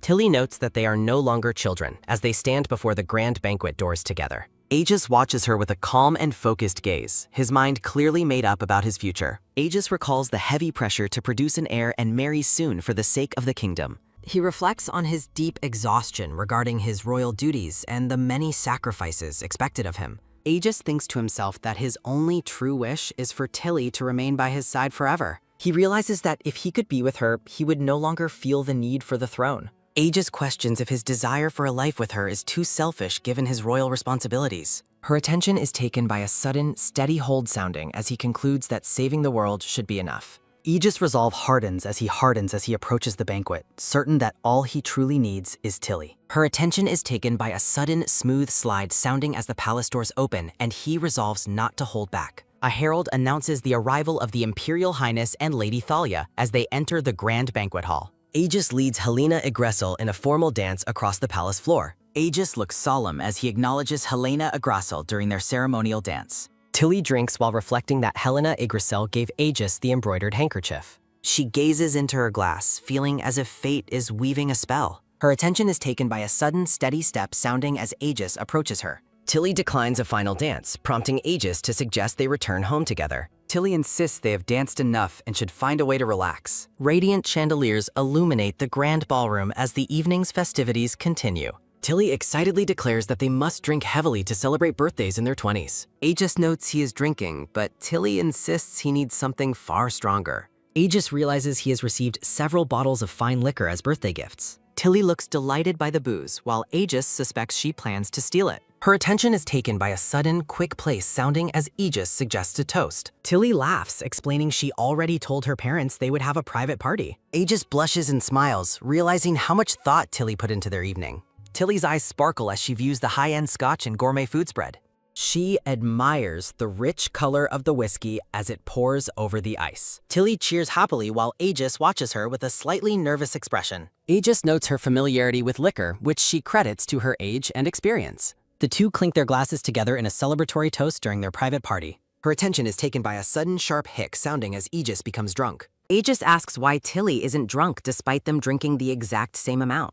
Her attention is taken by a sudden bright ha-ha sounding as Tilly prepares to leave. Aegis holds his head in confusion, asking why she must go so soon. Aegis gazes down at the golden tiara in his hands with a dazed expression. Tilly asks if he was the one who gave her the beautiful flori. Aegis remains silent on the couch as Tilly denies giving him the gift. A drunken Aegis accuses her of lying and reminds her of a previous lie. Tilly asks when she lied, and Aegis begins to recall a recent conversation. Tilly stares at him in surprise, waiting for him to finish his drunken thought. Her attention is taken by a sudden, light puff sounding as Aegis sighs softly. Aegis leans toward Tilly to carefully place the golden tiara back on her head. Aegis gazes intensely at her and asks if he is allowed to kiss her. Tilly looks completely stunned and immediately gives him a firm refusal. Aegis asks if a kiss on the lips is different, causing Tilly to sigh. Tilly covers her mouth in embarrassment as she processes his bold and direct request. Her attention is taken by a sudden, soft smooch sounding as Aegis kisses her. Aegis pulls back slightly and notes that was simply a kiss on her lips. Aegis kisses her again, declaring that this time it is a real kiss. Her attention is taken by a sudden, soft sounding during their deep kiss. Aegis continues to hold her close, asking if he can finally ask her a question. Tilly looks dazed and asks him to reveal what is on his mind. Aegis stares at the fireplace and asks her about the prophecy she received. Aegis refuses to answer, though Tilly mentions she hoped the alcohol would loosen him up. Her attention is taken by a sudden, heavy droop sounding as Aegis leans over. Her attention is taken by a sudden, quiet doze sounding as Aegis falls asleep. Her attention is taken by a sudden, soft place sounding as she hands him the crown. Tilly tells him to take the crown, but a drunken Aegis questions why. Aegis says he will remember today if she leaves it, but forget if she takes it. Her attention is taken by a sudden, quick snatch sounding as Tilly grabs the crown. Aegis confesses that he has made a secret wish every year on his birthday. Her attention is taken by a sudden, light fidget sounding as Tilly dismisses his wishes. Aegis argues that he should be allowed at least one wish on his special day. Her attention is taken by a sudden, heavy slump sounding as Aegis reacts to her question. A blushing Aegis admits that he wants more than just to be married to her. Tilly stares at him in utter shock, asking what else he could possibly want then. The blonde-haired man's simple request for her to love him resonates in the silent room. Her attention is taken by a sudden, heavy droop sounding as a drunken Aegis collapses. Tilly stands silently in the ornate room, looking down at the man with complicated feelings. Her attention is taken by a sudden, sharp click sounding as Tilly begins to walk away. Her attention is taken by a sudden, heavy clock sounding as she exits the private chamber. Her attention is taken by a sudden, smooth slide sounding as she notes his wish came true. Her attention is taken by a sudden, loud smack and whack sounding as she hits her bed. Her attention is taken by a sudden, heavy pant sounding as she wonders about her intoxication. Tilly recalls their deep kiss, admitting to herself that the prince was actually quite talented. Her attention is taken by a sudden, quick rise sounding as she sits up in bed. Tilly laments her involvement in the story as she realizes things are getting out of hand. Tilly sits huddled on the floor, her face blank as she processes the previous night's events. Tilly stares intently at a letter she is holding in her bedroom. The letter contains a directive to monitor the Prime Minister and his second daughter's movements. Tilly realizes that Marquis Agrassil has successfully planted a spy within their own manor. Her attention is taken by a sudden, firm crumple sounding as she crushes the spy's report. Tilly confronts a terrified servant who begs for mercy and offers to flee the manor. Tilly ignores the servant's pleas, ordering him to continue his spying activities as before. Tilly smiles mischievously while deciding to use the spy's presence as a double agent. Narrative text describes the original novel's plot where the Marquess attempts to assassinate Julian. The text explains that the Marquise viewed the Prime Minister as a significant political obstacle. A vision of a young Loina crying reveals the plot's true purpose, to awaken her abilities. Tilly worries that her presence in this world might result in Loina being targeted too. Tilly reflects on how receiving the first prophecy made everyone believe she would awaken special powers. Marquis Yggdrasil is shown looming over Helena, whom he wants to establish as the future empress. Tilly considers her options, realizing she can attempt to thwart the impending assassination plot. Her attention is taken by a sudden, weary sigh sounding as she walks through her chambers. Her attention is taken by a sudden, rhythmic knock sounding at Tilly's bedroom door. The brown-haired nanny enters the room with Loina, greeting Tilly after her long trip. The nanny explains that a carriage breakdown delayed her arrival for the prince's birthday celebration. Her attention is taken by a sudden, faint stink sounding as the nanny notices an odor. The nanny scolds Tilly for overindulging in alcohol during Aegis's coming-of-age ceremony. Loina asks Tilly a blunt and embarrassing question about whether she and Aegis kissed. Tilly reacts with extreme shock and panic, her face turning pale at the accusation. Tilly stammers and laughs nervously while trying to avoid answering the awkward question about the kiss. Loina reveals that Aegis had actually planned the kiss long before his birthday celebration. Her attention is taken by a sudden, rhythmic clack sounding as the nanny shuts the door. The nanny concludes that a passionate kiss definitely occurred based on Tilly's intense reaction. The nanny frets over Tilly's behavior, worried that her lady might face serious trouble. Loina expresses her frustration, complaining that her older sister never shares any secrets with her. The nanny decides to remain patient and see where Tilly's current path eventually leads them. The scene shifts to a grand, empty hallway as Loina continues to vent her grievances. Loina notes that their parents also haven't mentioned anything to her regarding the recent events. Her attention is taken by a sudden, gentle hold sounding as the nanny comforts the girl. Narrative text describes the trust that their lady will eventually return home. The brown-haired nanny smiles warmly while comforting the young blonde girl. Her attention is taken by a sudden, light shrug sounding as the nanny questions surveillance. Her attention is taken by a sudden, quick zoom sounding as Loina runs playfully. The scene shifts to the sprawling, ornate gardens of the grand family estate.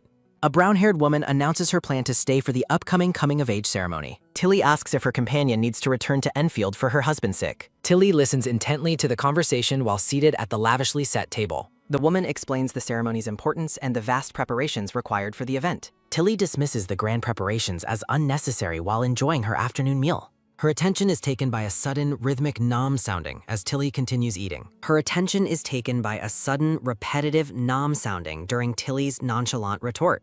The attendant asks if the lady has finished drafting the official guest list. The woman warns that the ceremony scale will be massive and completely unprecedented. Tilly leaves the party's size to her companion, who warns of future regrets. Tilly decides she will personally handle writing out all the official event invitations. The attendant lists the many logistical decisions still required for the upcoming party. Tilly suggests delaying further planning until she recovers from the prince's recent investiture. The woman agrees to wait but requests the guest list within 2 days.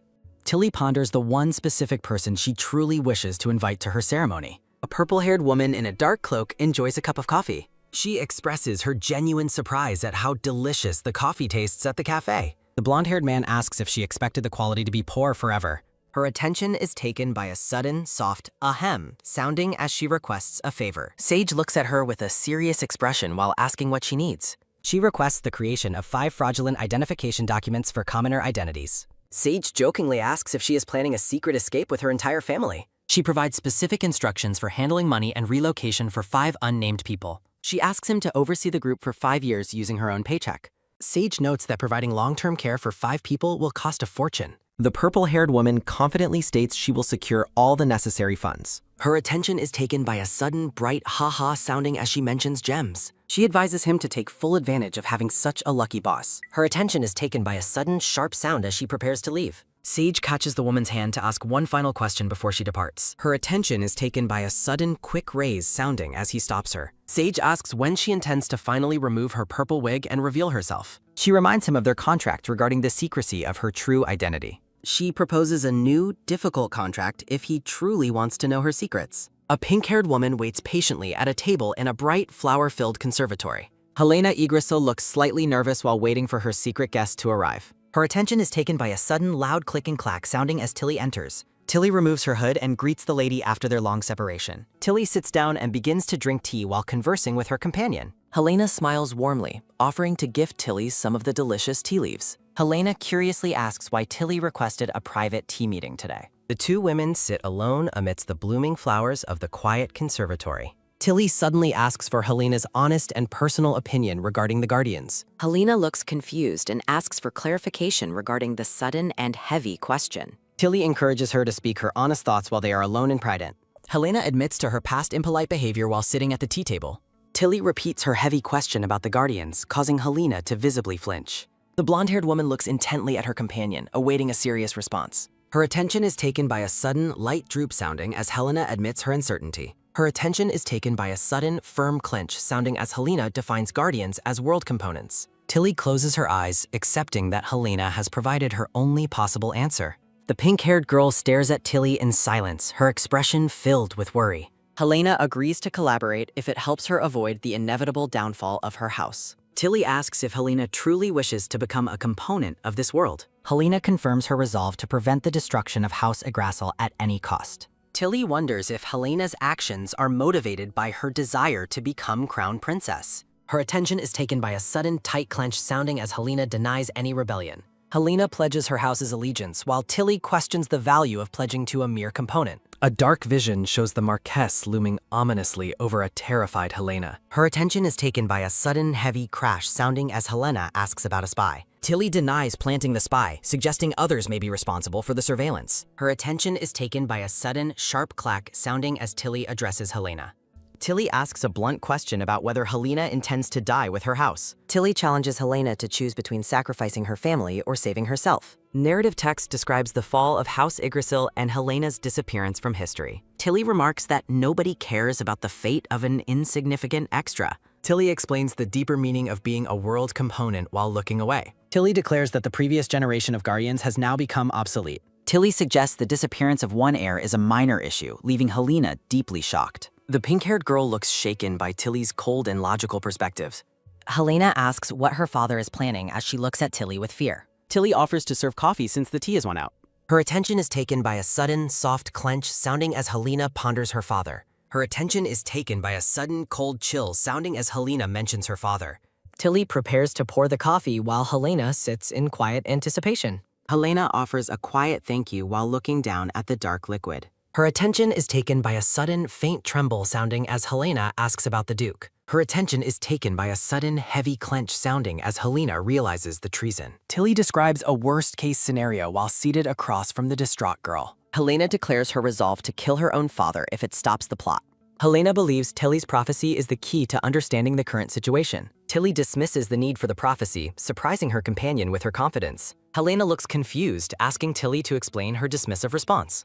Tilly admits she has no intention of stopping the Marquis's schemes. Tilly reassures Helena that Julian and her father will be safe. Tilly questions the assumption that the prophecy predicted her own awakening. Helena asks for the true purpose behind their private meeting today. Tilly offers a warm smile, preparing to reveal her actual intentions. Tilly declares that her goal is to personally attempt to save Helena.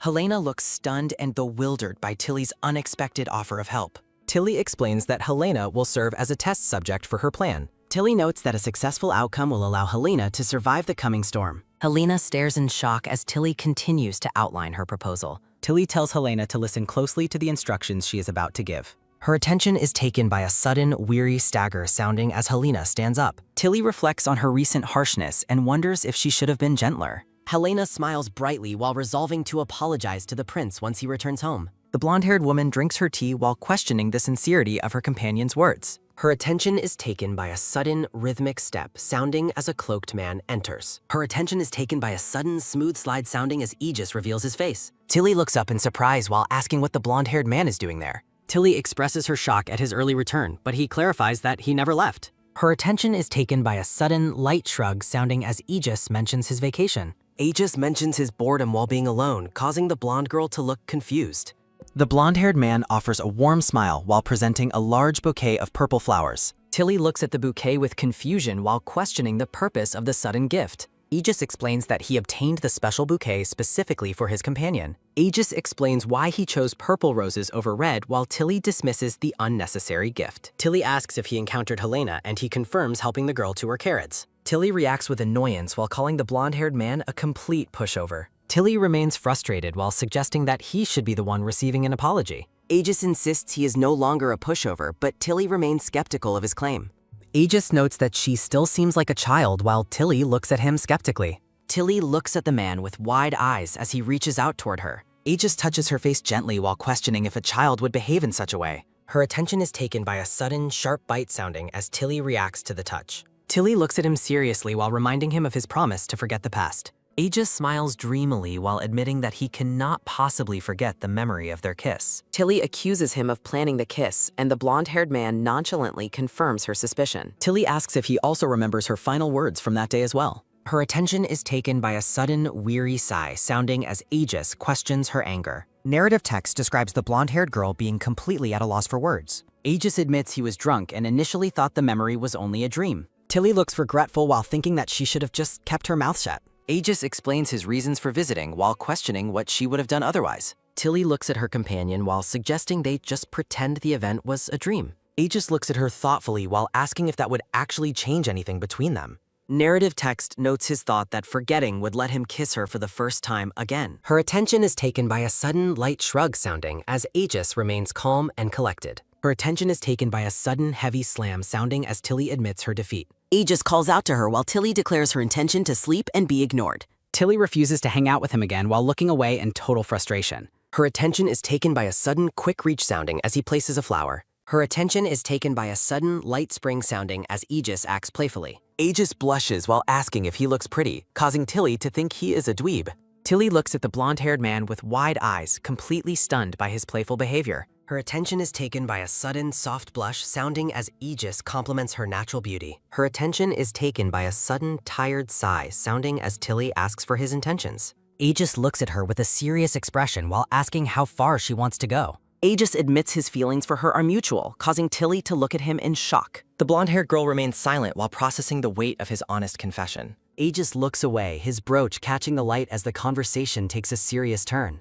Aegis shocks her by stating that he no longer wishes to marry her despite his feelings. Tilly looks devastated and heartbroken by his unexpected and cold rejection. Tilly looks down at the purple roses while noting the cruelty of his sudden gift. Aegis dismisses the importance of her awakening, focusing on her potential future abilities. The blonde-haired girl listens quietly as her companion continues his serious speech. Aegis discusses the uncertainty of their return after sealing away the malevolent evil spirit. He warns that using their special abilities might significantly shorten their remaining lifespans. The blonde-haired man expresses his desire to live happily alongside her forever. Aegis accepts that he is not her main priority despite his deep personal commitment. He promises to respect her boundaries provided she does not try to escape him. Tilly questions his assumption that she is actually attempting to run away from him. Aegis encourages her to pursue her own path while pledging to follow her lead. A grand white castle stands under a bright sky, marking a transition in scenery. Her attention is taken by a sudden rhythmic plod sounding as Tilly regrets rejecting the flowers. A mental image of Aegis appears as he repeats his plea for her not to leave. Tilly sighs, frustrated that she was too shocked to accept the gift he offered. Her attention is taken by a sudden sharp clank sounding as she enters the training hall. Aegis practices his swordsmanship in the courtyard while other knights observe his impressive skill. Tilly watches Aegis, inwardly wondering how long he intends to remain a houseguest. A memory shows Aegis asking to stay at her house to avoid public attention. Her attention is taken by a sudden, heavy step sounding as Aegis greets her. Aegis asks if she came to train, but she claims she is only watching Loina. Tilly rejects his invitation to spar, insisting she must focus on observing Loina's progress. Aegis suggests that a direct duel would be a valuable learning experience for the young trainee. Loina looks surprised by the suggestion that the two experts might spar with each other. Her attention is taken by a sudden, quick rush sounding as Loina begs to watch. Tilly reflects on the fact that they have not dueled since they were 15 years old. Narrative text describes how they specialize their training techniques after mastering the fundamental basics. Tilly analyzes Aegis's role as the assertive protection versus the threat of evil spirits. Tilly finally agrees to the spar while her companions look on with great excitement. The scene transitions to the training field as they prepare for their long-awaited duel. Aegis draws his sword and raises a sturdy shield, ready for the upcoming encounter. Aegis asks if she is warmed up while Tilly notes his seemingly impenetrable defensive stance. Tilly nods while thinking that his defense would only be perfect against a normal human. The knights express surprise that Lady Thalia has decided to join the public training session. A knight explains that Thalia usually chooses to conduct her training in complete solitude. Her attention is taken by a sudden, swift rush sounding as the duel begins. Her attention is taken by a sudden, loud clank sounding as their blades collide. Aegis questions if she plans a frontal assault despite the massive difference in their strength. Tilly maintains a fierce and focused expression as she presses the attack against his shield. The focus shifts to the quick and calculated footwork of the two combatants as they move. Her attention is taken by a sudden, heavy stomp sounding as Tilly anchors her position. Aegis looks shocked by her sudden maneuver as she changes her combat strategy mid-fight. Her attention is taken by a sudden, sharp fling sounding as Tilly discards her weapon. Her attention is taken by a sudden, powerful swoosh sounding as Tilly throws a punch. Her attention is taken by a sudden, fast lift sounding as Aegis raises his shield. Loina screams for them to stop the match before someone gets seriously injured. Her attention is taken by a sudden, airy whish sounding as the fist nears the shield. The audience watches in stunned silence as the unconventional duel comes to an abrupt halt. Aegis scolds her for dropping her weapon, emphasizing that a warrior never releases their sword. Tilly looks down, telling him that he clearly does not understand the point she is making. Tilly questions the effectiveness of his defense if a single strike were to break through. Aegis looks at her with a stunned and thoughtful expression as her words sink in. Her attention is taken by a sudden, heavy clench, sounding as a fist tightens. The blonde-haired girl challenges her companion to another round, stating he loses if she breaks his defense. Aegis stands ready with his shield, his expression serious and fully focused on the training duel. Her attention is taken by a sudden, firm nod sounding as Tilly prepares for the next exchange. The two blonde-haired warriors face each other across the training hall, swords drawn for their final match. Her attention is taken by a sudden, metallic clang sounding as their blades collide repeatedly. Loina looks on with deep worry, thinking that the spar feels more like a life-or-death battle. Her attention is taken by a sudden, rhythmic nod sounding as the other knights agree with Loina. Her attention is taken by a sudden, labored huff sounding as Aegis struggles to maintain his defense. Aegis drops to one knee and yields the match while admitting defeat to his skilled opponent. Narrative text emphasizes that their true fight is against a malevolent evil spirit rather than another human. Aegis looks down thoughtfully while silently acknowledging that his companion's assessment of the situation is correct. Her attention is taken by a sudden, swift rush sounding as Tilly checks on the blonde-haired man. Aegis offers a playful smile while patting her head, though she insists that he stop the behavior. Aegis describes the current situation as upsetting while the blonde-haired woman looks at him with confusion. Tilly asks if his frustration stems from losing the spar, but the blonde-haired man dismisses her idea. The blonde-haired woman walks away, her long hair trailing behind her as she sheaths her weapon. A grand, sunlit castle appears as the narrative offers an early birthday greeting to the young Loina. The young girl looks ecstatic while holding a new dagger, her face lit with pure childhood joy. Tilly presents a sword to the blonde-haired man as a belated gift for his own birthday celebration. Aegis accepts the new weapon with a gentle smile while expressing his sincere gratitude for the gift. Luina asks who the other gift he purchased is intended for, catching the blonde-haired man's attention. The blonde-haired woman answers the young girl's question by simply stating the mysterious name Ryan. Luina looks confused while trying to recall a person she only vaguely remembers as a black-haired boy. Aegis reminds Luina that she preferred Ryan as a baby, but she claims to have no memory. The blonde-haired woman reassures the young girl that she will eventually meet the mysterious man someday. Luina asks for a specific time, and Tilly links their eventual meeting to the evil spirit's return. Tilly warns the young girl not to rely too much on special abilities since they drain stamina. Luina questions how she knows so much about special abilities while the older woman offers a smile. Her attention is taken by a sudden soft pat sounding as Tilly explains the lethal risk of overuse. Her attention is taken by a sudden light stroke sounding as Tilly thinks survival isn't the only priority. Aegis watches the two girls, his expression unreadable as he softly acknowledges the truth of the conversation. The blonde-haired man reflects on the situation while silently agreeing that Tilly's perspective is completely correct. Aegis analyzes the flaws in his defense, noting that wounds from evil spirits require specialized healing abilities. Aegis clenches his fist while vowing not to let his companions sacrifice their lifespans for his sake. The three companions rest together on a rug, with the young girl sleeping peacefully in Tilly's lap.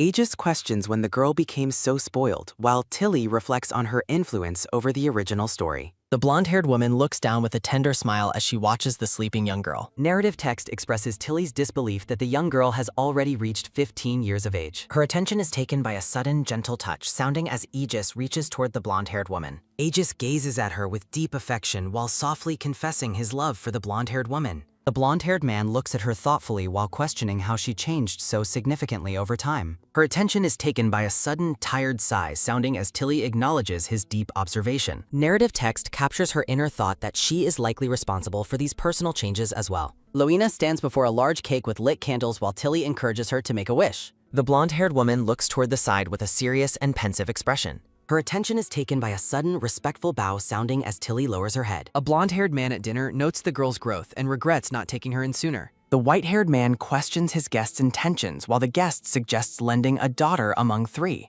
The white-haired man firmly declares his absolute refusal to let anyone take his daughter away. The blonde-haired woman drinks from her glass while noting that Peleus never formally requested her adoption. Her attention is taken by a sudden, quick tap sounding as Peleus offers his guest a slice of cake. Tilly observes that both the father and son are seemingly determined to make her gain weight through treats. The blonde-haired woman informs the young girl that it is finally time for her high society debut. Her attention is taken by a sudden, sharp sounding as Luina expresses her intense dislike for the idea. Tilly notes that both Luina and Aegis have ceremonies this year, suggesting they postpone the debut until next year. Luina complains that starting preparations now would cause her debut to overlap with the busy year-end party season. Her attention is taken by a sudden, quick tap sounding as the family members turn their gaze toward Tilly. The blonde-haired woman looks confused while wondering why everyone at the table is suddenly staring at her. Tilly explains that her own ceremony is scheduled for this fall and might conflict with the young girl's debut. The two blonde-haired girls celebrate with a joyful cheer as they reach an agreement regarding the upcoming events. Narrative text reflects on the original story, noting that the young girl's debut was initially set for the winter. Tilly sighs while thinking that this change in the timeline is simply another result of her indulging Luina. Aegis presents a small blue box to the young girl while wishing her a very happy birthday. Her attention is taken by a sudden, light tap sounding as Luina discovers earrings that match Tilly's jewelry. Tilly looks surprised while realizing that Aegis has given the young girl the exact same earrings he gave her. The young girl expresses her heartfelt desire to wear matching accessories with the woman she admires. Her attention is taken by a sudden rhythmic nod sounding as Tilly begrudgingly agrees to wear the earrings. The three companions continue their birthday dinner together in the brightly lit and elegantly decorated dining hall. Aegis presents another gift to the young girl, stating that the present was sent specifically from Jan. A red box opens to reveal heart-shaped earrings accompanied by a brief note addressed to the debutante. The young girl looks at the gift with a curious expression while processing the identity of the sender. Tilly laughs while noting that Aegis and Jan clearly have similar tastes when it comes to choosing gifts. Luina looks at her companion with an earnest expression while asking if she will ever be able to meet Jan. Tilly explains that Jan will only return once the second prince has finally awakened his hidden abilities. The blonde-haired woman mentions that Jan plans to dominate the kingdom as the first lord of the Demon Queen. Narrative text states that Jan is fully capable of returning, but simply chooses to remain away for now. Tilly looks down pensively while noting they won't see him until the third guardian has finally awakened. A mysterious white-haired figure draped in a hooded white and blue robe appears in a silent transition. Peleus suggests that Aegis and Thalia should visit the kingdom now that they have both reached adulthood. The blonde-haired man blushes slightly while listening to the white-haired man's suggestion about traveling to the kingdom. Tilly argues that her personal feelings of missing Jan do not qualify her to be the official representative. The narrative focuses on the ornate architectural details of the grand dining hall during the ongoing conversation. The family gathers around the long dinner table covered in various dishes as they discuss their future plans. Tilly smiles while suggesting that Jan might eventually come since a new representative is sent every year. Peleus agrees that Jan might visit soon since he has now officially become an adult himself.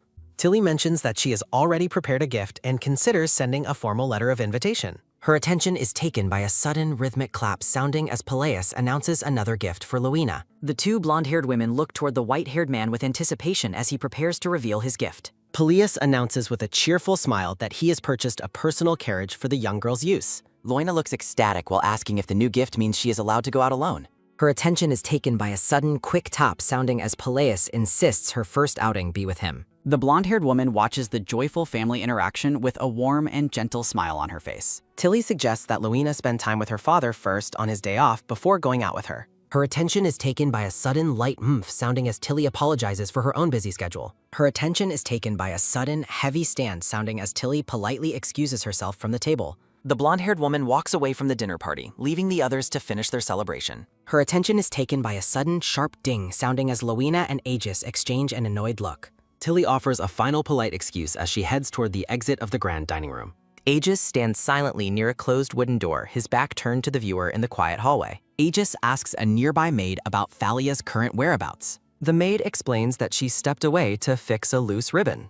Aegis walks down the hall, doubting the maid's excuse about the ribbon. Aegis stops as he overhears a stern command to leave with a younger brother. The mysterious voice continues, advising the listener to seek out the Muse Cafe. Narrative text details an offer for a fake identity and money for an escape. Aegis reacts with a sudden, heavy thud sounding as he processes the shocking plan. The voice from behind the door repeats the urgent demand for an immediate departure. Tilly stands quietly by the door, her back turned to the ornate hallway. Aegis ponders the implications of the secret escape and the provided funds. Aegis reflects on the secret cafe while questioning the consequences of getting caught. His hand tenses with a sudden tight clench sounding as he wonders about their secret. The door opens with a sudden loud burst sounding as Aegis enters the room. The maid gasps in surprise and immediately addresses Aegis by his royal title. The maid leaves with a sudden, respectful bow sounding as Aegis approaches Tilly. Tilly questions his presence while Aegis offers a quick apology for his arrival. Tilly clarifies she was only having her dress adjusted before the dinner. Aegis smiles while suggesting that he could have assisted with her ribbon instead. Tilly teases him about his motives while Aegis lets out a playful laugh. Aegis resolves to investigate the owner of the Muse Cafe while smiling politely. The two blonde-haired companions walk together through the brightly lit castle corridor. Tilly turns with a sudden, quick turn sounding as she questions why he followed. The scene shifts to a detailed view of an elegant, sunlit dressing room. Aegis insists on fixing her ribbon while asking Tilly to turn her back. His hand moves with a sudden light reach sounding as he touches her ribbon. Tilly looks back with a sudden sharp glance sounding as he adjusts her pass. Aegis clenches the fabric with a sudden soft clench sounding during the quiet moment. Tilly spins around with a sudden quick whip sounding once the task is finished. Aegis questions Tilly about her previous comment regarding Jan's plan for the kingdom. Tilly reflects on Jan's deep concern for the safety of his younger siblings. Tilly notes that both Aegis and Luina are considered Jan's younger family members. Aegis looks disturbed while wondering about the true intentions of his distant friend. Aegis suggests a personal visit, while Tilly asks if he truly wants her to go. Tilly encourages him to see the truth for himself rather than relying on words. Narrative text reflects on the sheltered and kind world Aegis has always known. Petals fall around the tall spires of the grand, majestic kingdom castle. Narrative text suggests that seeing Jan's world would provide Aegis with valuable experience. Tilly changes the subject by asking Aegis if he misses their absent friend. The blonde-haired woman offers a warm smile while confirming her own feelings. Aegis looks down thoughtfully while admitting that he misses Jan a great deal. Aegis encourages her to visit and asks how she would feel if Jan stayed away. Narrative text expresses a firm decision to respect the choice made by a friend. Tilly looks away with a gentle expression, accepting the current state of things. Tilly asks for advice on how to formally address their powerful, distant ally. Narrative text questions the title of the four lords, since only two remain. The two companions share a light-hearted moment while discussing their ongoing recruitment. Aegis laughs while noting the search for new lords has lasted 15 years. Tilly smiles while explaining that she must be highly selective with her choices. Aegis looks at her with a bright, joyful expression during their lighthearted conversation. Tilly jokingly dismisses the idea of hiring anyone who talks back to her. Aegis claims to be the best hostage she could find, but Tilly flatly refuses. Her attention is taken by a sudden light peck sounding as Aegis kisses her forehead. Tilly covers her blushing face while shouting that she simply cannot believe his bold actions. Aegis smiles playfully while suggesting that he might have to kidnap the Demon Queen instead. Tilly stands in her room and questions the purpose behind his sudden, strange claim. Aegis beams with a cheerful expression while joking that he intends to conquer the world. Her attention is taken by a sudden gentle rub sounding as Tilly tries to soothe her headache. Aegis confesses he considered kissing her neck during the ribbon adjustment, but chose her forehead instead. Tilly looks completely shocked and flustered while loudly declaring that he is absolutely nuts.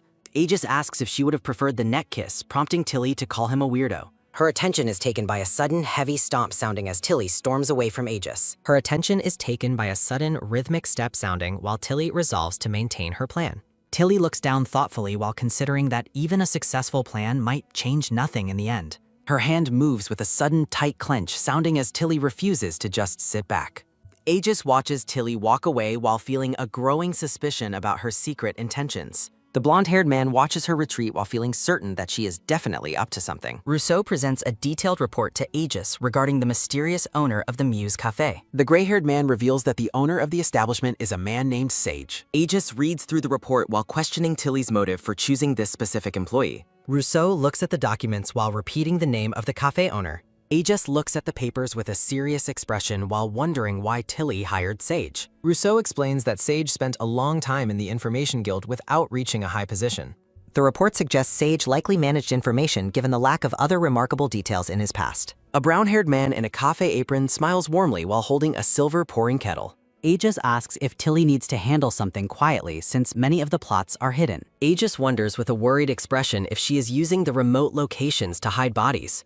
Rousseau notes the guild has a sound reputation and any crime would likely be identity fraud. Aegis looks away pensively while processing the possibility that identity fraud is involved in Tilly's plan. Rousseau mentions that recruiting from the guild is common, which Aegis acknowledges with a question. Rousseau praises Sage's business prowess and mentions he would even consider hiring the man for paperwork. Aegis looks toward the side with a sharp and focused gaze during the ongoing investigation. Tilly walks away through a storm of petals while Aegis wonders if she plans to escape.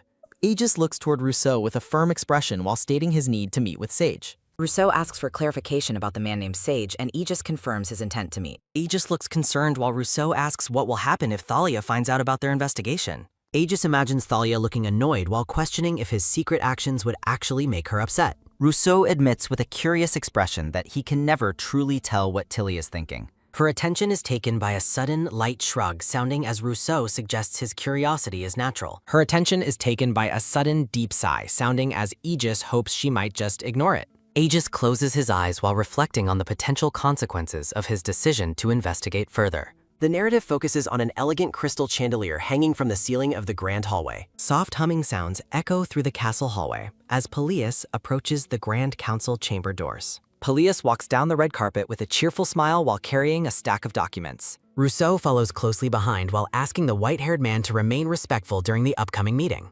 Peleus expresses his deep frustration by stating that the recent council meetings make his blood boil. Rousseau watches the white-haired man with a worried expression as they enter the grand hall. Her attention is taken by a sudden wide swing sounding as Peleus pushes open the heavy doors. Her attention is taken by a sudden bright beam sounding as Peleus greets the council members cheerfully. The council members look back with wide-eyed shock as the white-haired man enters the wren. Her attention is taken by a sudden light ahem, sounding as a councilman notes Peleus's happiness. The pink-haired councilman asks for good news with a pleasant smile. Peleus cheerfully explains his day off as the best news of all. The councilman laughs and agrees at this point. Her attention is taken by a sudden light rub sounding as the councilman twists his mustache. He remarks that since Peleus has gone a long time without a break, it's a shame they won't see each other for one day. Peleus smiles while privately expressing his deep disgust for the councilman's mustache. Peleus tells the councilman he'll miss his mustache, and the councilman returns the compliment. Other council members sweat nervously while observing the bizarrely friendly exchange. Rousseau whispers to Peleus, reminding him to be respectful instead of starting a fight. Peleus insists that the councilman was the one who started their veiled confrontation. Peleus complains about how the man always makes comments about his looks. Peleus observes the councilman laughing and wonders if the man is nearing his end. Peleus darkly wishes he could be the one to finish off the councilman himself. Thalia experiences a sudden chill as she prepares for the day's events. Thalia looks determined as she readies herself for the important day ahead. Lowena stands alone on the castle grounds, her back to the camera in a pink dress. Lowena reflects on her first outing in her very own carriage. Her attention is taken by a sudden rhythmic tap sounding as Lowena paces impatiently. She thinks about how her mother and Tilly are too busy to join her. Lowena feels lonely and wishes they could have all gone out together. Lowena turns in surprise when someone suddenly calls out her name. Thalia appears, dressed elegantly in a white suit and surrounded by flowers. Thalia gives a gentle, knowing smile to the young girl. Her attention is taken by a sudden, warm hug, sounding as Thalia embraces Lowena. Lowena looks up at her sister with wide, sparkling eyes. Lowena is thrilled and asks if her sister is truly joining them. Her attention is taken by a sudden, light nod sounding as Thalia confirms she is coming. Lowena asks how she can go and she previously said she was too busy. Thalia explains she finished her work early just to spend time with her. Her attention is taken by a sudden, gentle pat sounding as Thalia promises to join her next time as well. Thalia notices Lorena's new earrings and realizes she finally got her ears pierced. Both sisters share a joyful, laughing moment together in the garden. Her attention is taken by a sudden tight rap sounding as Peleus pulls both his daughters into a big hug. Lowena looks around and asks where Aegis is. Thalia explains that Aegis couldn't make it because something urgent came up. Peleus notes that Aegis clearly doesn't like this particular family arrangement. Lowena looks thoughtful while considering the dynamic between her family members. Peleus leads them toward the waiting carriage for their departure. Her attention is taken by a sudden, heavy clop sounding as the carriage sets off. Lowena happily hums a tune as they travel through the countryside. Peleus asks if she likes the carriage, and Lowena expresses her joy at having her own. Lowena's laughter fills the carriage as they enjoy their family outing. Lowena suddenly notices Thalia looking unwell and expresses concern. Her attention is taken by a sudden, quick turn sounding as Thalia looks back. Lowena asks if she feels nauseous, but Thalia denies it. Thalia suggests opening the window slightly for some fresh air. Peleus advises waiting to open it so they don't let in any road dust. Peleus looks at Thalia with concern, noting that she looks quite pale. Thalia admits to feeling a little bit nauseous as they continue their journey. Peleus offers to stop the carriage so his daughter can rest for a moment. Thalia insists on continuing and resting only once they reach their destination. Her attention is taken by a sudden, firm clench sounding as Thalia grips her own hand tightly. Thalia silently wishes the ordeal was over, worried that her discomfort is too obvious. Peleus estimates their arrival time while regretting that they traveled so far. Her attention is taken by a sudden, quick reach sounding as a hand approaches. Her attention is taken by a sudden, firm squeeze sounding as Thalia grips Loina's hand. Peleus looks out the window with a pained expression as the journey takes a turn. Thalia pulls Loina into a protective embrace as the carriage is violently jolted. The carriage wheel spins frantically over the rough and uneven dirt round. Blood splatters across the interior as Thalia shields Loina from the initial violent impact. Peleus and Thalia exchange panicked looks as the carriage is overtaken by chaos. The white-haired man checks on his daughters inside the wreckage of the overturned carriage. Lowena notices Peleus is bleeding, but he offers a pained smile and dismisses it. Thalia stares toward her father with wide, horrified eyes and a pale face. Peleus insists his bloody injuries are minor to calm his terrified daughters. Her attention is taken by a sudden, tight clench sounding as Thalia realizes the story has changed. A guard peers into the window to check if the noble family survived the crash. Thalia orders the guard to widen the exit so they can crawl out safely. Her attention is taken by a sudden, loud crack sounding as the guard breaks the wood. The guard urges the family to climb out of the overturned carriage one at a time. Thalia looks toward her father with a grim and focused expression amidst the wreckage. Her attention is taken by a sudden, soft whisper sounding as Thalia leans toward Peleus. Her attention is taken by a sudden, quick sound sounding as Thalia moves toward the exit. Guards help the bloody Thalia emerge from the wreckage of the noble carriage. Thalia reaches back into the carriage to help Loina and Peleus out next. Thalia offers a gentle smile while promising to pull Loina up to safety. Her attention is taken by a sudden, silent nod sounding as Loina prepares to climb. Her attention is taken by a sudden, whistling pshoom sounding as an arrow streaks past. Her attention is taken by a sudden, wobbly teeter sounding as Thalia is struck. Her attention is taken by a sudden, heavy thud sounding as Thalia collapses. Thalia lies motionless on the ground with an arrow through her neck. Loina is frozen in absolute soul-crushing shock at the sight of her fallen sister. Peleus screams in agonizing despair while cradling Thalia's lifeless, blood-soaked body. Her attention is taken by a sudden, wet gush sounding as the wound bleeds. Peleus weeps over his daughter as the life fades from her eyes. A frantic system warning announces that they have fallen into an ambush. Another urgent notification commands the surrounding forces to protect the carriage. The scene shifts to Tilly walking toward a grand castle under a bright sky. Tilly looks exhausted and bloodied as she approaches the castle gates. Her attention is taken by a sudden, heavy gulp sounding as Tilly steels herself. In a flashback, Thalia outlines a secret plan involving an ambush by Marquis Yggdrasil. Thalia instructs Tilly to report the Marquis's crimes to the Emperor or Aegis. Thalia explains how Tilly can avoid punishment by feigning ignorance of the plot. Her attention is taken by a sudden, heavy dun sounding as Thalia suggests a motive. Her attention is taken by a sudden, light shrug sounding as Thalia promises wealth. Thalia questions if Tilly would prefer her family to live on the streets. Her attention is taken by a sudden, low droop sounding as Tilly reacts with sadness. Thalia discusses the possibility of Countess Enfield attempting to execute the Marquis. Thalia tells Tilly to beg for the right to kill her father herself. Tilly asks in horror if she will truly have to kill her own father. Her attention is taken by a sudden, subtle smirk sounding as Thalia advises appearing weak. Thalia explains that Roxana won't kill the Marquez in front of her fragile Burl. The two women sit in silence as the flashback to their tea party concludes. Helena reflects on her father's destiny of being killed for attempting to assassinate the Duke. Helena sits in stunned silence across from Thalia during their final tea party together. Helena solemnly accepts Thalia's instructions regarding her family's future safety and survival. Thalia explains that if their plan fails, Helena must seek work at the Muse Cafe. She promises to provide Helena's remaining family with new identities and a way to survive. Thalia continues, noting she cannot protect Helena forever, and she must learn to stand alone. Helena bows her head in gratitude as the weight of the plan settles upon her. Thalia warns Helena that life will become difficult and she will receive very little from now on. Helena realizes that Thalia was correct about her father's spy inside the Duke's household.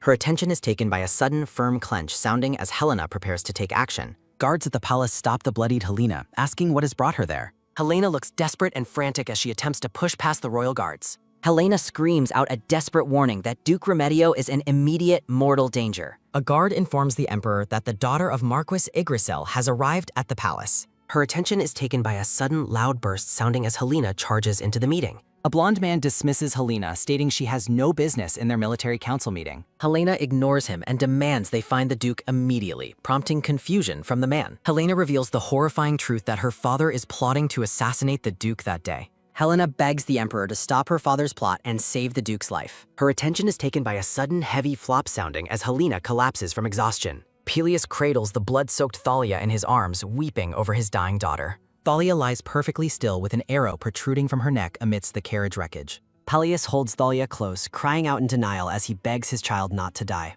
Her attention is taken by a sudden, light lift sounding as Peleus looks up in shock. Her attention is taken by a sudden, bright flash sounding as Luina calls out to her father. Peleus realizes with horror and amazement that Luina has finally awakened her innate magical ability. In a memory, Peleus notices Thalia looks pale and asks if she is feeling all right. Thalia admits she feels a bit nauseous, but claims she is fine. Thalia forces a smile while wondering if her sister knew the tragedy that was coming. Her attention is taken by a sudden, soft whisper sounding as Thalia gives Peleus a final instruction. She tells him that if anything happens, he must stop Luina. Luina's eyes glow with an intense pink light as her new power begins to overflow. Her attention is taken by a sudden, warm, gentle sounding as Luina begins to heal her sister. Thalia had hoped to prevent Luina from using this life-shortening power to save her. The scene shifts to the open sky as the narrator notes Thalia's foresight is irrelevant now. Peleus turns to Luina with a grim and focused expression, telling her to listen carefully. Peleus points toward the dying Thalia and tells Luina that they must save her life. Luina repeats her father's words in a daze, barely processing the responsibility placed upon her. Peleus insists that Luina is the only person capable of saving Thalia from her wounds. Peleus orders Luina to use her awakened ability to heal Thalia's fatal injuries immediately. Luina looks at her glowing hands in shock, realizing she holds the power of life. Her attention is taken by a sudden, silent nod sounding as Luina resolves to help. Her attention is taken by a sudden, wet pull sounding as Peleus removes the arrow. Peleus and Luina sit together by Thalia's side, beginning the dangerous process of healing her. Her attention is taken by a sudden, brilliant flash sounding as the healing magic intensifies. Peleus watches in disbelief as the flow of blood from Thalia's neck finally begins to stop. Luina strains under the pressure of the magic, her face covered in tears and sweat. Peleus calls out Luina's name as he watches his daughter push herself to the limit. Peleus tells Luina that she has done enough and orders her to stop the spell. Luina looks up at her father with wide, glowing eyes as the magical light fades. Her attention is taken by a sudden, slow nod sounding as Peleus prays Thalia survives. The narrator remarks that all they can do is hope for Thalia's recovery. The scene shifts to the surrounding woods, noting that the assassin managed to escape the scene. Peleus orders a guard to arrange a night escort for Luina, prioritizing her safety above all. Peleus declares he will remain behind to protect Thalia while Luina is taken to safety. Peleus, his back bloodied, urges Luina to reach safety while Tilly recovers. Peleus stresses that Luina must survive to face a future battle against evil. Her attention is taken by a sudden, firm clench sounding as Luina's resolve hardens. Her attention is taken by a sudden, warm hug sounding as they share a moment. The arrival of the Eos Knightage is announced at the scene of the carriage crash. Her attention is taken by a sudden, loud gallop sounding as a blonde knight arrives. The knight requests the Emperor's permission to personally arrest the villainous Marquis Igriso. Aegis stands in silence, processing the unfolding political and military crisis at hand. The Emperor denies the knight's request, surprising Aegis with his firm decision. Her attention is taken by a sudden, sharp slam sounding as the Emperor seals orders. Aegis accepts the Emperor's command to remain at the palace despite his clear anxiety. Her attention is taken by a sudden, tired sigh sounding before an urgent call. Aegis urgently asks if the Duke and his daughter survived the violent ambush attempt. A messenger reports their return home but mentions an explosive was found on the road. Aegis reacts with shock and growing concern as the full danger becomes clear. The messenger confirms there were no casualties, bringing a brief moment of relief. Aegis asks about the extent of their injuries, still fearful for Thalia and Luina. Aegis is frozen in absolute horror as he learns Thalia was shot in the throat. The reporter explains that Luina's sudden awakening of power saved Thalia from certain death. Her attention is taken by a sudden, quick dash sounding as Aegis rushes out. Aegis reflects on the Marquis's bold attempt to assassinate Julian during the carriage journey. Her attention is taken by a sudden, hard slap sounding as Aegis hides his grief. Aegis curses the cruelty of the world as he struggles with his intense emotions. Her attention is taken by a sudden, loud slam sounding as Aegis vents his rage. Her attention is taken by a sudden, quick lift sounding as orders are retrieved. The Emperor officially places the Crown Prince in charge of the urgent investigation. Aegis remains silent and focused as he begins to process his new responsibilities. Concerned officials call out to Aegis as he moves through the Grand Palace hallway. Rousseau confirms that Aegis is now in full control of the ambush investigation. Her attention is taken by a sudden, weary sigh sounding as Aegis closes his eyes. Aegis tells Rousseau that their immediate priority is capturing the assassin who escaped. Her attention is taken by a sudden, quick turn sounding as Aegis asks about Helena. Rousseau looks on with concern as Aegis continues to walk through the castle. Her attention is taken by a sudden, sharp halt sounding as Aegis stops walking. Aegis compares the current situation to a childhood tragedy solved only by a prophecy. Her attention is taken by a sudden, quick turn sounding as Aegis changes plans. Her attention is taken by a sudden, brief pause sounding as a new suspicion arises. Aegis questions where he would have started looking if the culprit hadn't confessed. He concludes that the presence of an explosive on the path implies a spy. Aegis links the runaway maid and Helena's secret meetings to the assassination plot. Aegis contemplates the mysterious woman's role in Thalia's secret, long-term survival strategy. Aegis suspects that even Luina's awakening might have been foreseen or planned for. Aegis instructs Rousseau to verify if any servants are missing from the Duke's estate. Her attention is taken by a sudden, tight clench sounding as Aegis thinks of Thalia. Aegis wonders why Thalia remained silent if she knew about the impending assassination attempt. A quiet moment focuses on the detail of Thalia's elegant and floral-patterned dress. The narrator introduces Sage Osborne, a young man with a tragic and complex background. Sage's childhood portrait reveals a happy family that fell into ruin after his grandfather died. The scene depicts the ruinous habits of Sage's parents, leading to their household's collapse. Sage eventually abandoned his heritage to survive on the streets as a nameless commoner. The narrator explains how he saved money and climbed the guild ranks to middle manager. Sage reflects on his journey, noting that everything changed on a specific day. Sage stands before a hooded girl and a short, stout man in a grand office. The stout man introduces Sage as a meticulous, quick-witted, and affable candidate who meets all qualifications. Her attention is taken by a sudden, sharp glance, sounding as Sage evaluates the mysterious girl. The girl smiles under her hood, leading Sage to wonder if his employer is merely a girl. The stout man explains that the girl is seeking an expensive, hard-working slave for 10 years. Sage notes slavery is abolished, but the girl clarifies she needs someone for her dirty work. Sage questions if doing her dirty work isn't just another form of slavery anyway. Sage turns to the stout man and demands to know exactly what is going on. The man informs Sage he's been sold, dismissing his claims of being a noble's grandson. Sage angrily corrects him that he is the grandson, while the man remains unbothered. Her attention is taken by a sudden, weary sigh sounding as Sage laments his family's ruin. Sage flinches when the girl asks if there is a way to return to his family. The girl asks for his family name, and Sage reveals he is from the Osborne line. The man in the hut recognizes the name, noting the patriarch was once a baron. Sage realizes the girl must be high-ranking, likely the daughter of a count or higher. The girl offers enough money for a comfortable life in exchange for 10 years of service. She promises the funds will help him recover his noble status and live well forever. Sage bluntly states that he no longer has any interest in the world of nobility. The girl offers to give him just the money instead, prompting a thoughtful silence from Sage. Her attention is taken by a sudden, wide grin sounding as the girl's plan succeeds. Aegis looks down at Sage, asking if he is familiar with a woman named Thalia.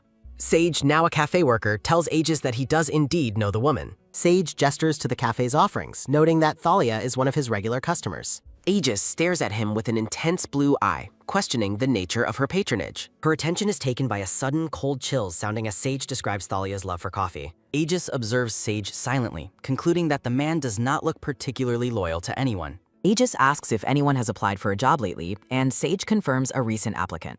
Aegis asks for a description of the woman, but Sage is confused by his phrasing. Sage realizes the person who applied was a lie, and his expression becomes quite grim. Her attention is taken by a sudden soft whisper sounding as Rousseau speaks privately to Aegis. Her attention is taken by a sudden firm grab sounding as Aegis seizes Sage's collar. Rousseau warns Aegis that Thalia will be extremely angry with him if he continues this. Aegis ignores the warning, demanding to know if the cafe owner is the Duke's daughter. A vision of the sisters appears as Aegis admits he already figured out the truth. Aegis asks how Thalia can be angry while she is currently fighting for her life. Her attention is taken by a sudden, painful ache sounding as Aegis demands the siblings' location. Aegis's eyes glow with a cold, predatory light as he corners the terrified cafe worker. Her attention is taken by a sudden, violent shudder sounding as Sage begs for his life. The scene shifts abruptly to a modern apartment building standing tall under a clear sky. A woman with long brown hair lies in bed while a voice asks about work. Her attention is taken by a sudden, soft rub sounding as she mentions her day off.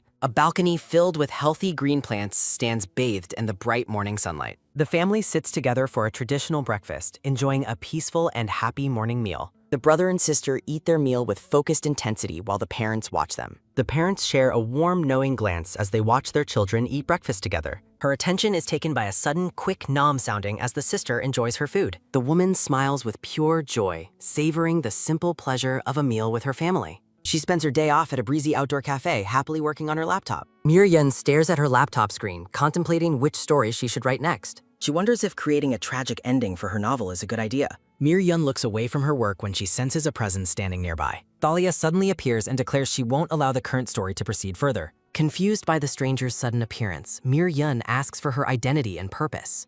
Her attention is taken by a sudden, heavy thump sounding as Thalia questions her return. Her attention is taken by a sudden, loud clatter sounding as Mir-Yun stops typing. Mir-Yun asks for clarification, struggling to understand the girl's mysterious and cryptic question. Thalia explains that separating their identities into two distinct people is a meaningless effort. Mir-Yun watches silently as the girl in the pink dress moves closer to her. Thalia points out that the end of one life doesn't erase their fundamental self. She insists that they are still the same person, regardless of their current circumstances. Mir-Yun reacts with confusion when the blonde girl refers to them as a collective. Thalia emphasizes that her own existence is just as vital as Mir-Yun's. A focus on Thalia's features highlights the intensity of the strange and otherworldly encounter. Mir-Yun remains stunned as the girl completes her profound and unsettling statement. Thalia urges Mir-Yun to follow her inner voice and maintain her personal integrity. Thalia reminds her of the serious duty she has toward the world she built. She warns Mir-Yun not to use her work as a reason to ignore family.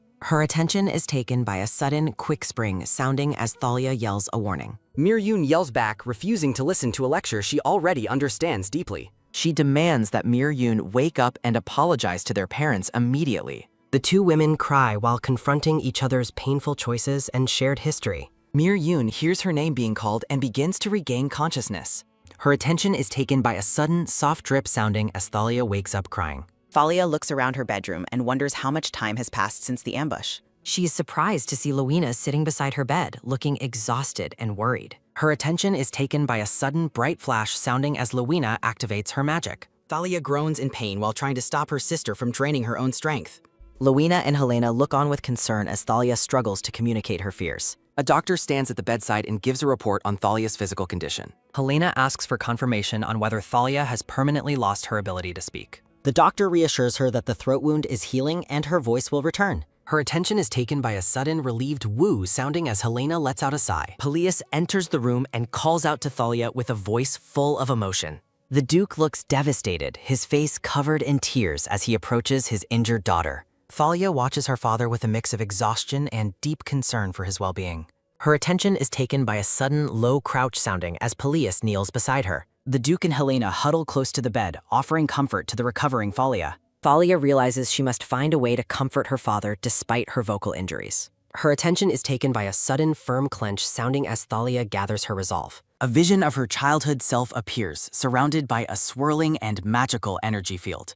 Thalia reflects on being given a second chance at life to fulfill a specific duty. She realizes her past perspective prevented her from appreciating the family she has now. Peleus weeps openly while apologizing for failing to protect her from the violent ambush. A close-up shows Thalia's quiet grief as she watches her father's intense and heartfelt display. The scene shifts to the silent castle towers standing tall under the bright night moon. Thalia lies awake in her bed, staring at the ceiling with a heavy and thoughtful heart. She lets out a quiet moan of discomfort while reflecting on the current political crisis. Her attention is taken by a sudden firm squeeze sounding as she's worn to rest. A blonde-haired man in a purple suit stands silently as someone calls for Aegis. Aegis is told his vocal cords are damaged and that silence is best for recovery. A view of the night window accompanies the thought that he has nothing to say. Aegis reaches out and holds Thalia's wrist as she lies resting in her bed. Thalia wakes up and wonders if it has truly been a week since the incident. Aegis tells her she has a knack for making people worried about her. From his chair by the bed, Aegis informs Thalia that they caught the assassin. He adds that Marquis Yggdrasil has been arrested as part of the investigation. Aegis mentions Lady Helena saved the Marquis's house, though the title was demoted to Viscount. Thalia lies in silence, appearing deeply troubled by the news Aegis has shared. Thalia looks surprised as Aegis asks if she would like to go back to sleep. Aegis looks down at Thalia while holding her hand during their quiet midnight conversation. He reassures her that the maid and her brother are safe and with him. Her attention is taken by a sudden, firm clasp sounding as Aegis mentions their full confession. Her attention is taken by a sudden, loud laugh sounding as Aegis reacts to the irony. Thalia asks why he did that, but Aegis tells her to just go to sleep. Aegis covers his face, noting she can't talk and neither of them is normal now. He tells Thalia he will wait until she can tell him everything herself. Aegis stares intensely, thinking he won't let her off the hook so easily anymore. The grand cathedral towers stand tall and illuminated against the starry night sky. Aegis continues to sit faithfully by Thalia's bedside as she recovers in the dark room. Aegis mentions that with Loina's help, Thalia will regain her health in a few months. He closes his eyes, looking worn down by the stress of the recent dangerous events. Aegis reflects on Loina becoming the successor and wonders where Thalia's future path lies. A vision of the family appears as he wonders if the prophecy concerned this incident. Aegis looks toward Thalia and asks if his theory about the prophecy is wrong. A close-up shows Aegis's hand clenching his leg in a moment of intense emotional strain. Aegis begins to cry, his eyes filling with tears as he looks at the injured Thalia. Her attention is taken by a sudden, light brush sounding as Thalia touches Aegis's hand. Aegis asks her to get more sleep, his voice thick with the emotion of the moment. Her attention is taken by a sudden, soft rub sounding as Thalia comforts the weeping man. Thalia tells him not to cry alone, and Aegis asks if she knew his plan. Aegis smiles through his tears, noting that she seems to know him far too well. Thalia watches him with a sad but gentle look, offering what little comfort she can. Her attention is taken by a sudden, quiet drip sounding as a tear falls from Aegis. Her attention is taken by a sudden, heavy sit sounding as Aegis sniffs in despair. Thalia pulls Aegis close to her, ignoring her own injuries to comfort her distraught companion. Her attention is taken by a sudden, painful sob sounding as Aegis begs her to stay. A magnificent white palace stands beneath a clear sky, marking the start of a new day.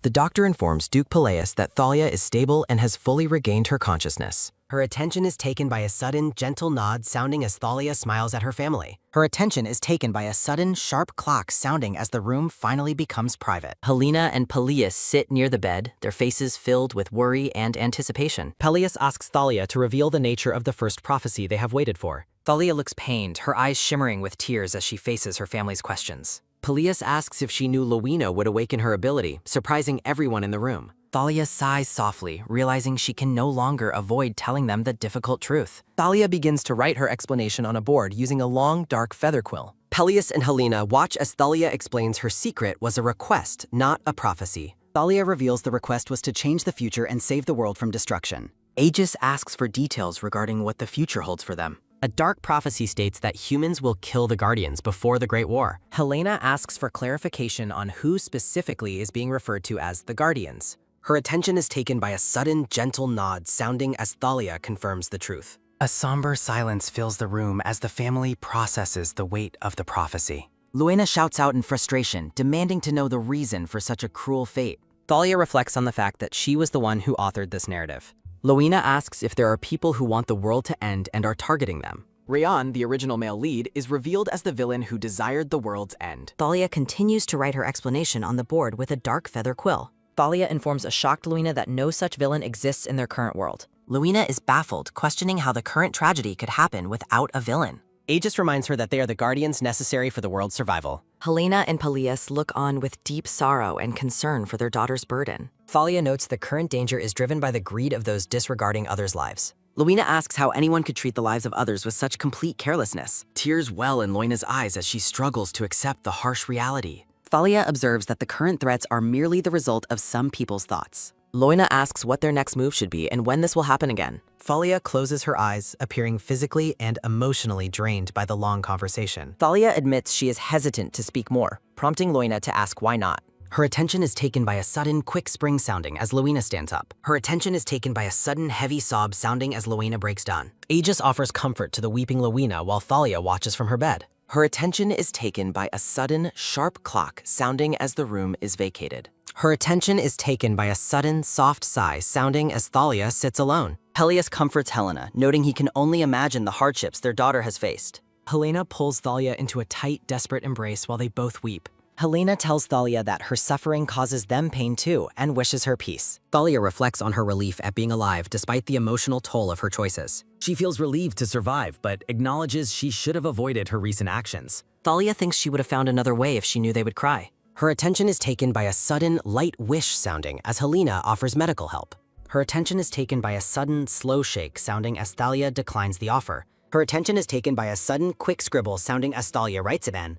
Thalia writes a message on the board telling her parents how much she loves them. Helena and Peleus are overcome with emotion after reading Thalia's heartfelt message. Thalia smiles warmly through her tears as she shares a tender moment with her parents. A grand white fountain stands peacefully in a lush, sunny garden during the day. Aegis and Luina walk through the bright estate gardens toward the main mansion. Luina realizes that without Tilly's intervention, she and her father would have perished. Her attention is taken by a sudden, weary sigh sounding as Luina notes the irony. Luina admits that she is filled with an intense and lingering sense of anger. Tilly would have saved the world to protect her mother regardless of the original story. Luina understands that Tilly's love for her family exists regardless of her magical abilities. Her attention is taken by a sudden, soft sob sounding as Aegis comforts the girl. Aegis and Luina stand together in the garden, sharing a moment of quiet grief. Her attention is taken by a sudden, quiet sniffle sounding as someone calls for Aegis. Luina looks up at Aegis with wide eyes and asks what she should do now. Aegis looks down at Luina with a somber and supportive expression in the garden.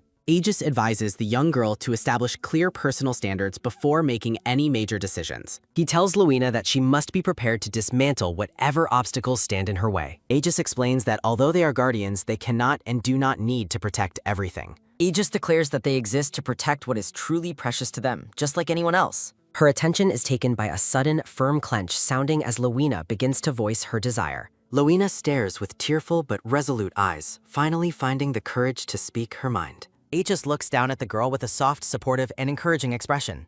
Her attention is taken by a sudden, sharp, pungent sounding as Thalia reacts to the foul-smelling medicine. Aegis urges Thalia to take her medicine while Luina asks if they should inform the Duke. Her attention is taken by a sudden, loud chug sounding as Thalia swallows the bitter draft. Thalia looks physically pained and disgusted after forcing herself to finish the unpleasant liquid. Her attention is taken by a sudden long stare sounding as Aegis watches her reaction intently. Aegis points out that there is still medicine left, much to Thalia's comical horror and shock. Her attention is taken by a sudden quick glug sounding as Thalia finishes the remaining medicine. Her attention is taken by a sudden soft pout sounding as Thalia hands back the empty bowl. Her attention is taken by a sudden sharp lift sounding as Thalia demands to know the maid's location. Her attention is taken by a sudden casual shrug sounding as Aegis says Sage Osborne is helping.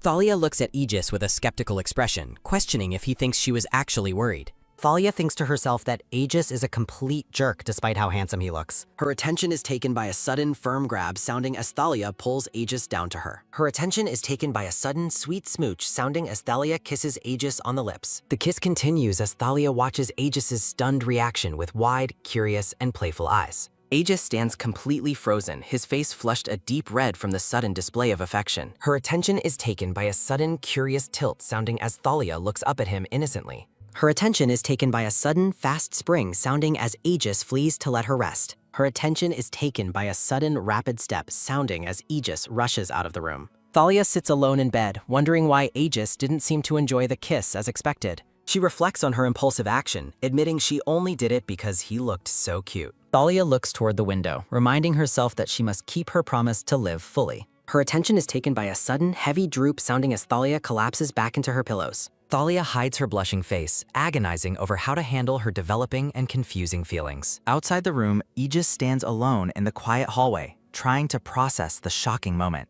Her attention is taken by a sudden, loud badam sounding as Aegis realizes Tilly has truly changed. A vision of a royal embrace surfaces, highlighting the shifting romantic dynamic between the two. Her attention is taken by a sudden, rhythmic badum sounding as Aegis recalls the distance between them. Aegis remains rooted to the spot, his heartbeat echoing loudly in the silent, ornate palace hallway. Her attention is taken by a sudden, intense badum sounding as Aegis vows to seize this opportunity. Loina spots Aegis standing outside the door and asks him what he is doing out there. Luina looks suspiciously at the blushing man, wondering if her sister kicked him out of the room. Her attention is taken by a sudden inquisitive tilt sounding as Luina asks if something happened. Aegis denies everything with a flustered shout while Luina watches him with a judging and skeptical gaze. Her attention is taken by a sudden playful swing sounding as Luina drags Aegis off to play. Aegis hides his burning face in his hand, unable to escape his intense and lingering embarrassment. Several days pass at a different manner where the fallout of the recent political crisis continues. Her attention is taken by a sudden, weary sigh sounding as a woman considers selling the estate. Her attention is taken by a sudden, light wish sounding as she notes the servants have all quit. The woman leans back in her library chair, overwhelmed by their ruined reputation and social status. She reflects on how drastically her life has collapsed in just 1 month following the scandal. A heavy and despairing silence fills the room as she tries to face her uncertain future. Her attention is taken by a sudden urgent clomp sounding as Helena runs toward a new concern. Helena reacts with shock as a voice calls her name from off-screen. Luina asks her mother what news the attorney brought regarding their father's situation. Helena demands an answer, her face pale with desperation and exhaustion. Luina explains that no attorney is willing to defend a man everyone already hates. She notes that potential defenders fear the social backlash of supporting their father's crimes. Helena insists they find a way to reduce his sentence before the trial starts. She pleads that they must find some way to save him from his fate. Luina warns that death by hanging might actually be more merciful than the Duke's vengeance. Her attention is taken by a sudden, sharp flinch sounding as Helena recoils in fear. A heavy, unspoken tension lingers between the two women in the quiet library. Luina suggests that her mother leave and seek safety with her own parents. Helena is stunned when Luina suggests a divorce to separate her from the scandal. Luina privately notes that her mother hasn't realized the shift in their family's power. She reflects on the catastrophic consequences that would follow if the Duke's family died. Her attention is taken by a sudden, quick raise sounding as Luina explains her betrayal. Helena tearfully accepts the logic behind Luina's decision to report their father's actions. Luina urges her mother to flee to her hometown until the chaos eventually settles. Her attention is taken by a sudden, sharp clack sounding as Helena exits the room. Her attention is taken by a sudden, weary sigh sounding as Luina finally sits alone. A stern voice warns that life will be difficult and unforgiving from this point. Luina sits in somber silence, processing the heavy burden of her recent choices. Her attention is taken by a sudden, quick knock sounding as the butler announces a guest. Her attention is taken by a sudden, fast spring sounding as Luina hears Thalia's name. Thalia and a blonde man enter the room looking composed and elegantly dressed. The man greets Luina, noting the significant amount of time since their last meeting. Her attention is taken by a sudden, quiet tap sounding as Thalia offers a greeting. Thalia shares a written message explaining that she still hasn't recovered her voice yet.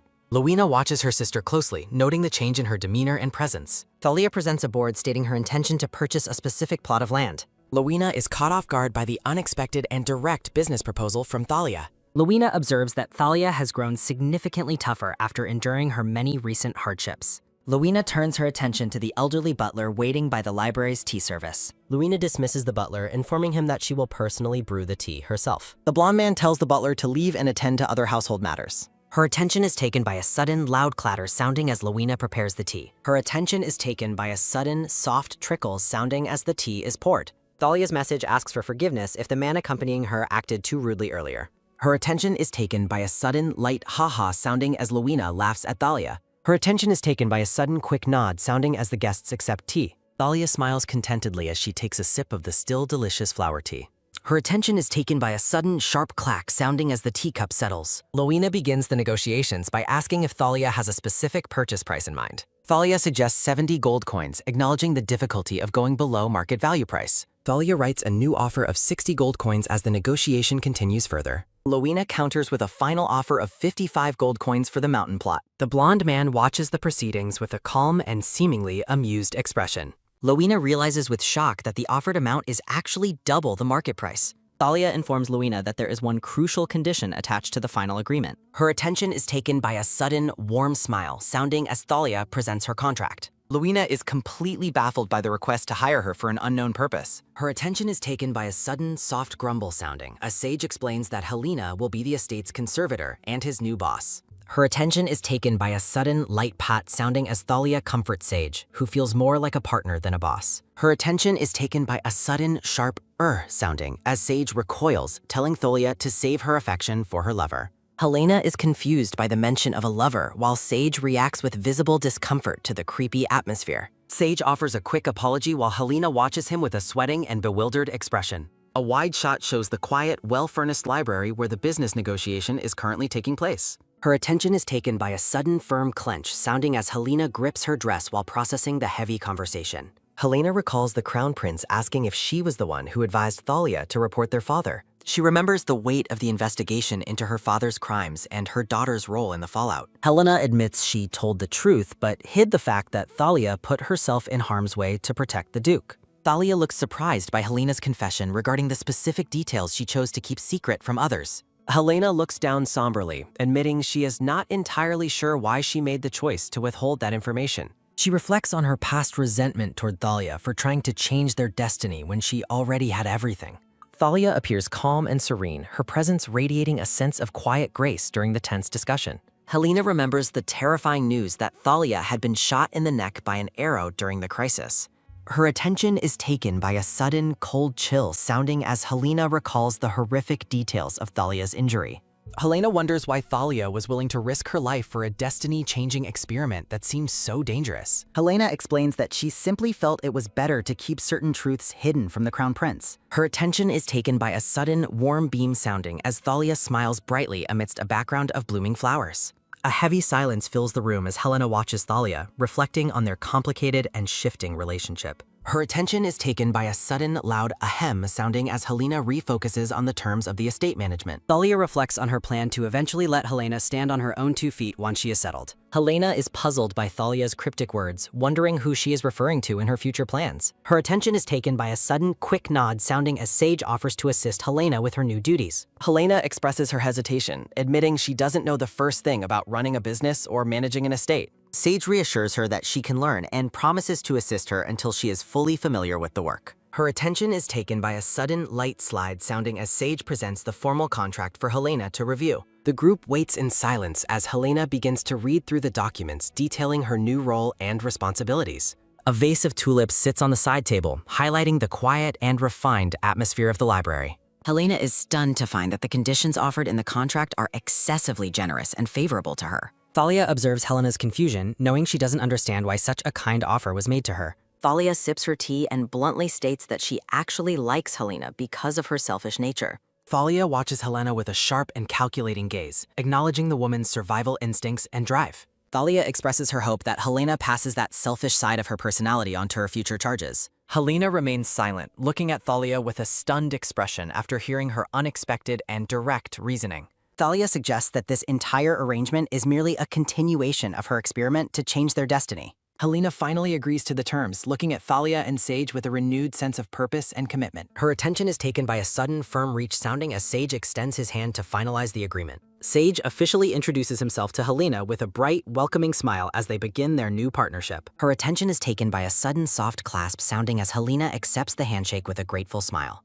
Sage privately thinks to himself that he plans to work Helena very hard in their upcoming business ventures. Sage mentions his plan to report to the Muse Cafe soon, indicating the next steps in their operation. Thalia holds up a board expressing her excitement to work with the new Viscountess in their future endeavors. Helena smiles warmly and asks Thalia to simply call her by her first name instead of using formal titles. Her attention is taken by a sudden, quick nod sounding as Thalia happily agrees to Helena's request for familiarity. Her attention is taken by a sudden, sharp knock sounding as someone interrupts the peaceful meeting at the library door. The butler enters the room, looking slightly flustered as he announces the presence of an important visitor. He informs the group that the Crown Prince has arrived at the manor specifically looking for Lady Thalia. Her attention is taken by a sudden, sharp tisk sounding as Thalia reacts with annoyance to the prince's sudden arrival. Her attention is taken by a sudden, firm step sounding as the visitor approaches the room to find Thalia.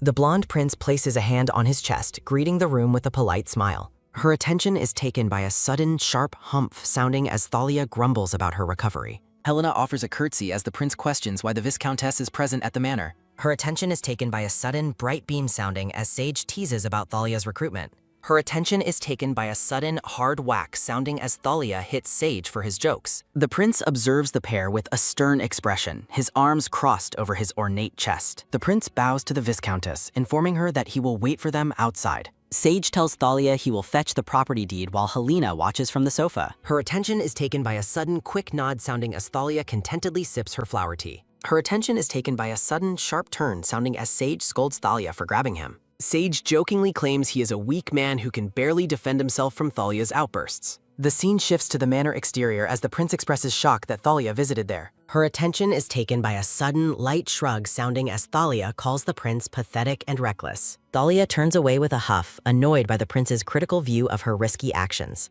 A hooded, pink-haired figure stands amidst dark thorns, reflecting an atmosphere of profound loss and grief. Narrative text reflects on Helena's tragic role, noting that her father's crimes were not her fault. Thalia acknowledges to herself that her decision to help Helena is driven by her own selfish motives. Her attention is taken by a sudden, loud clop sounding as the carriage departs through the forest. Her attention is taken by a sudden, quick wish sounding as Thalia asks if he was spying. The prince looks flustered and denies the accusation, claiming Sage told him of his own will. A wide shot shows the massive manor as the prince continues his inquiry into Thalia's visit. Inside the carriage, Thalia explains that being quick is essential when dealing with real estate business. Her attention is taken by a sudden, quick nod sounding as the prince insists she bring guards. Her attention is taken by a sudden, light nod sounding as Thalia silently agrees to the request. The prince looks at Thalia with a soft expression, asking if she would join him for lunch. He smiles warmly and blushes, suggesting that their lunch together will be just like a date. Thalia is visibly surprised by the romantic suggestion, her eyes widening as she processes the invitation.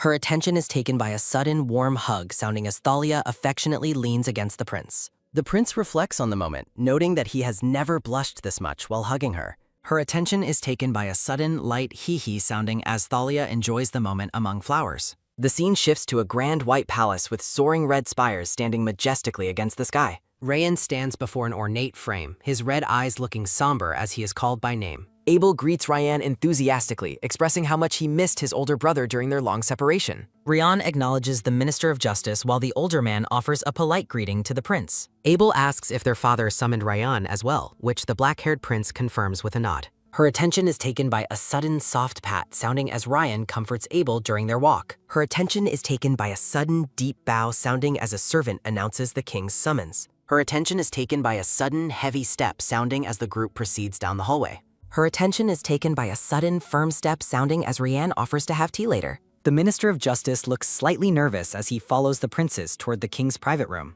The group arrives at a massive golden embossed double door, preparing to enter for their royal audience. Her attention is taken by a sudden, quick nod sounding as Ryan complies with the weapon request. Her attention is taken by a sudden, sharp swish sounding as Ryan reveals a hidden black dagger. Her attention is taken by a sudden, loud wow sounding as Abel expresses amazement at the sword. Ryan stands in silent contemplation amidst blooming flowers, his expression unreadable and deeply introspective during the wait. Abel observes the weapon, realizing with surprise that it originates from the distant lands of the Empire. Abel reflects on their bond, acknowledging his identity as Ryan's true and biological younger brother. The group enters the room to find the king waiting for them with his back turned. Her attention is taken by a sudden, soft, hesitant sounding as the king reviews a document carefully. Abel peers over at the document, curiously asking Ryan about the information written on the page. Her attention is taken by a sudden, sharp crumple sounding as Ryan tightly grips the document in his hand. Ryan requests to take his leave from the audience chamber, and the king grants him permission. Her attention is taken by a sudden, quick turn sounding as Ryan Paisley cancels his tea plans with Abel. Her attention is taken by a sudden, firm step sounding as Ryan walks away from his younger brother. The king places a steady hand on Abel's shoulder, advising the boy to let his brother go. Abel looks toward the empty hallway and asks his father for an explanation regarding the sudden tension. Abel stares at the document in his hands with a look of pure shock and disbelief at the news. The king remains silent, watching his younger son with a somber and heavily burdened expression. Abel looks up at his father, his voice trembling as he seeks clarification on what he just read. The king ignores the boy's protests and strictly orders him to give his brother some space. The king calls out to Abel as the black-haired prince disappears into the depths of the palace hallway. The king acknowledges Abel's hard work, but insists that he must push himself even further in his duties. The king watches his son with a stern and calculating gaze, his true thoughts hidden behind a royal mask. The king reflects on Abel's youth, feeling unable to warn the child about the dangers of his own mother. The king advises Abel to balance his intense training with moments of rest and simple enjoyment. Abel is confused by the idiom, but the king clarifies that he simply needs to take a break. Abel smiles brightly at his father, relieved by the suggestion and agreeing to take some much-needed rest. Her attention is taken by a sudden, long ha sounding as the scene shifts to the sprawling palace gardens. Her attention is taken by a sudden, pained ha sounding as Ryan struggles to walk through the courtyard. The Minister of Justice expresses his deep concern for the prince's visible distress and sudden physical weakness. Ryan covers his mouth as if nauseated while the minister calls out to him with growing wordy. The minister asks the prince if Lady Thalia has been severely injured in the recent events. Ryan remains silent, his back turned to the minister as he processes his complicated and heavy emotions. A serene view of a garden fountain highlights the contrast between the peaceful scenery and the internal turmoil. The minister reflects on the deceptive state of peace in the empire while following the troubled prince. The minister attempts to offer comfort, expressing his belief that Lady Thalia is far too strong to fail. A joyful memory of Thalia laughing among flowers serves as a reminder of her vibrant and resilient spirit. Ryan blushes softly and looks down, acknowledging that Thalia is indeed a very strong and capable woman.